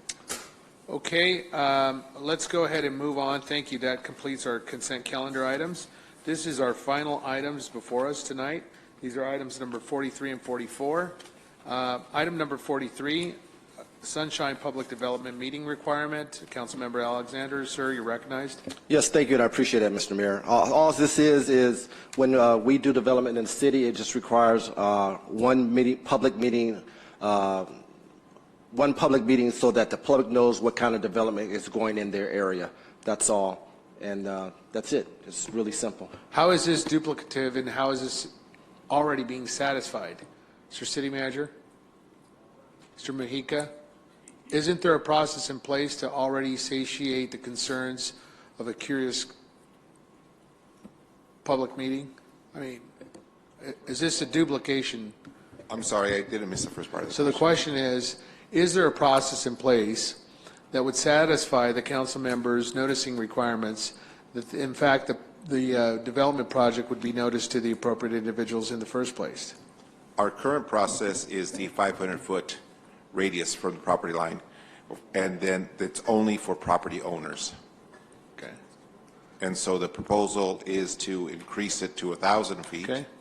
And to also include tenants or occupants. No, you crossed your wires. This is an item we already approved. We already approved. This is item number 43. Items.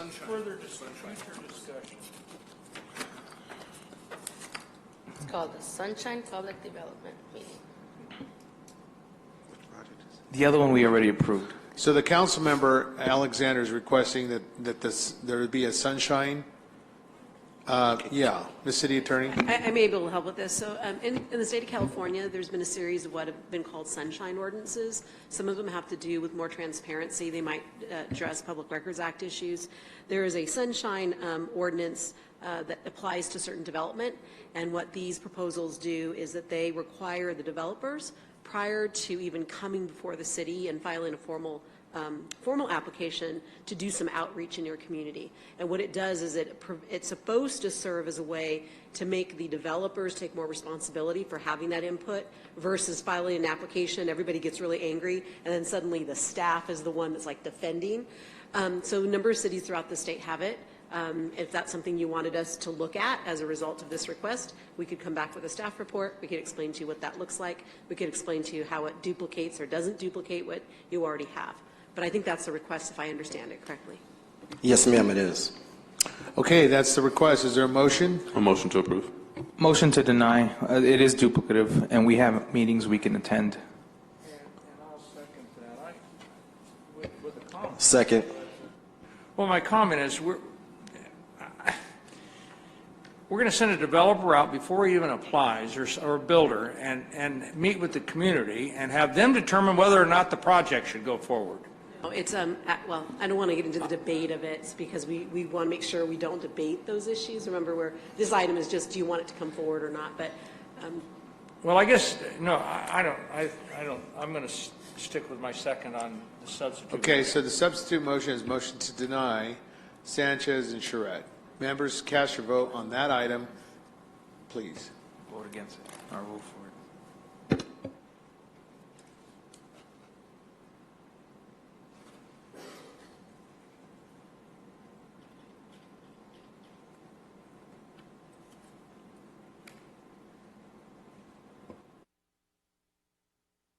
The motion to deny does not carry.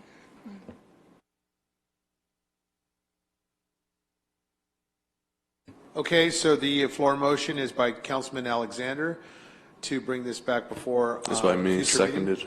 Second by Alexander. So it is, so a motion by Reynoso with the second by who? Alexander. Alexander. Members, cast your votes. Just a point of order. Since his motion to deny was voted down, doesn't it automatically move forward? No? Okay, then Cast second. your vote, sir.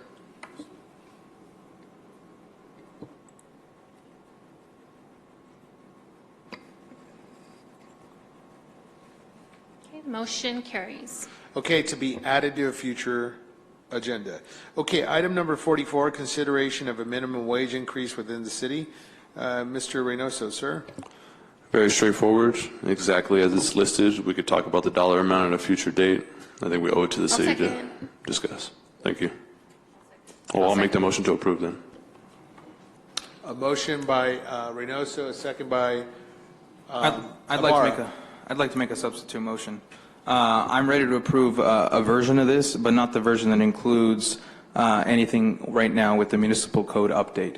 What I would want is staff to come back with a full report on the intended and unintended effects of raising the minimum wage in the city of San Bernardino. But I will not support the municipal code update at this point. So my motion would read, consideration of a minimum wage. Consider of a minimum wage increase within the city of San Bernardino. That is my motion.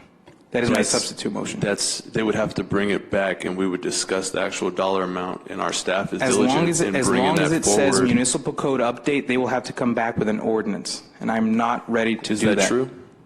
Would you not come back with wage studies and things like that in typical fashion?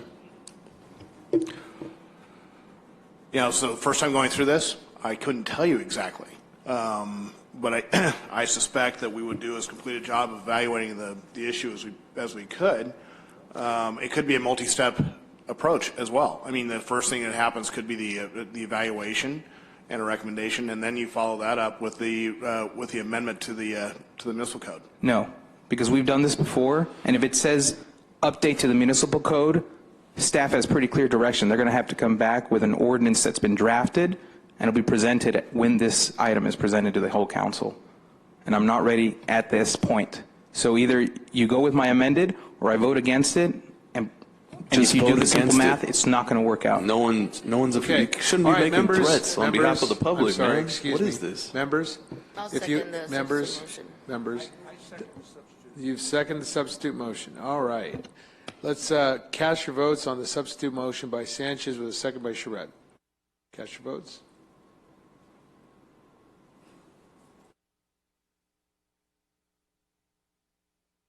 Substitute motion passes. The substitute motion passes. What was that motion, ma'am? That's without the, through the municipal code update. Without the municipal code? Yes. So it's a report. Okay. All right. Member Calvin, you had a comment? I have a motion. I'd like to motion that I be able to change one of my votes from last meeting on 316, item number 16. There was some confusion on the dais. My colleague pulled number 17, and I thought he was pulling, I mistaken and thought it was 16. I'd like to change my vote to no. According to our procedures, I'd like to make a second to that motion. we usually change our votes prior to the end of the meeting, and that is allowed. If you'd like a motion to reconsider the item, then it would come back before a council meeting, and then you can change and adjust your vote then. So, Madam City Clerk, is there any information you'd like to give? Because I consulted with Madam City Clerk, and this is the direction that I was given. So you have to make a motion to reconsider your vote for item 16. You have to have a second for that motion, then the council would vote. And if the motion carries, then the item would be placed on the next agenda, and then you would vote on the item again. Yeah, the second. So clarify your motion. Is it a motion to reconsider? Motion to reconsider my vote. There you go. All right. Second. Motion to reconsider your vote on item number 16, and it's to bring it back, correct? Is that your motion? I would need to bring it back in order to Ms. City change my Attorney, I'd vote. like your Yes, advice on that's this. the only thing it can do. So a motion to reconsider, if it passes by this Correct. council, Hold on, let her finish. no, you can't reconsider Can't. right now because it's not agendized. Correct. If you make a motion to reconsider at the same meeting where the item was already agendized, you can reconsider it. But if you make a motion after the conclusion of an earlier meeting, then that item has to come back fresh again.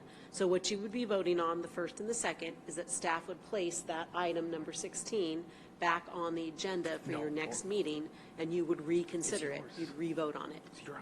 Okay, there's a motion to reconsider item number 16 and bring it back for a council meeting. Motion by Calvin, second by Reynoso. Members, cast your votes. This was from March 16, that's 2 meetings ago. So the rules say, I think we met the first week of April. a motion to reconsider must be made at the next regular, the immediate next regular meeting. So if this has been, if you have not had a regular meeting since the previous,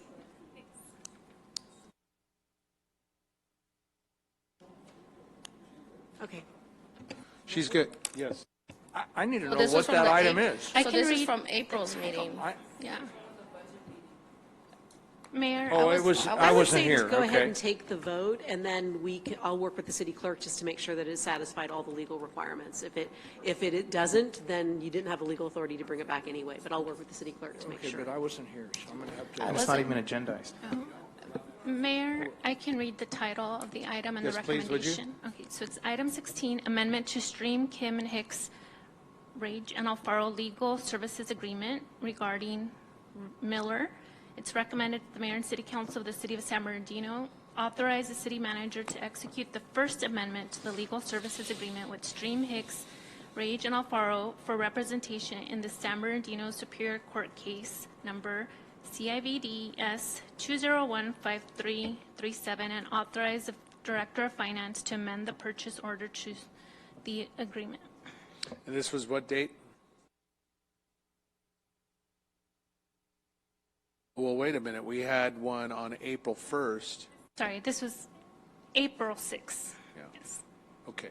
So April 6th, and now this is our first regular meeting because we took a spring break. So Correct. this is our first, so it is appropriate and does qualify, but legal will then study it. Members, cast your votes for item for reconsideration. Is that our vote count? No, this is not an item on the agenda. So voice vote, Councilmember Sanchez? No. Councilmember Ibarra? On this one, I abstain, right? It's about me.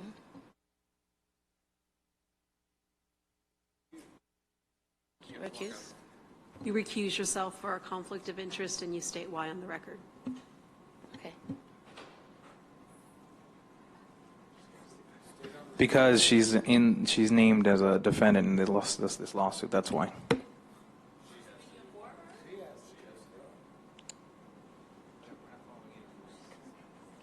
Ms. On the agenda, Ibarra, no. hold on, Mr. Sanchez. Ms. Ibarra, would you please return to the dais and state your conflict in oral form in the microphone, and then please leave? If you would, please. The conflict is that this is pertaining to my case. I'm named as a defendant. Thank you, ma'am. If you would, please. We'll continue on with our vote. Councilmember Charette. No. Councilmember Reynoso. Yes. Councilmember Calvin. Yes. Councilmember Alexander. Aye. The motion does not pass. 3-2. Oh. Are you okay? Yes, the motion passes 3-2. So the item will be considered on a future agenda for reconsideration. Yes. Yeah, so at the next meeting, the city clerk would be directed to place this item back on for conversation by the council. Thank you. Okay, members, this has been a good night, and we thank you. We thank our staff. I want to send my deep appreciation to our staff members. Thank you to our viewing audience, and this meeting is now adjourned. Thank you. Good evening.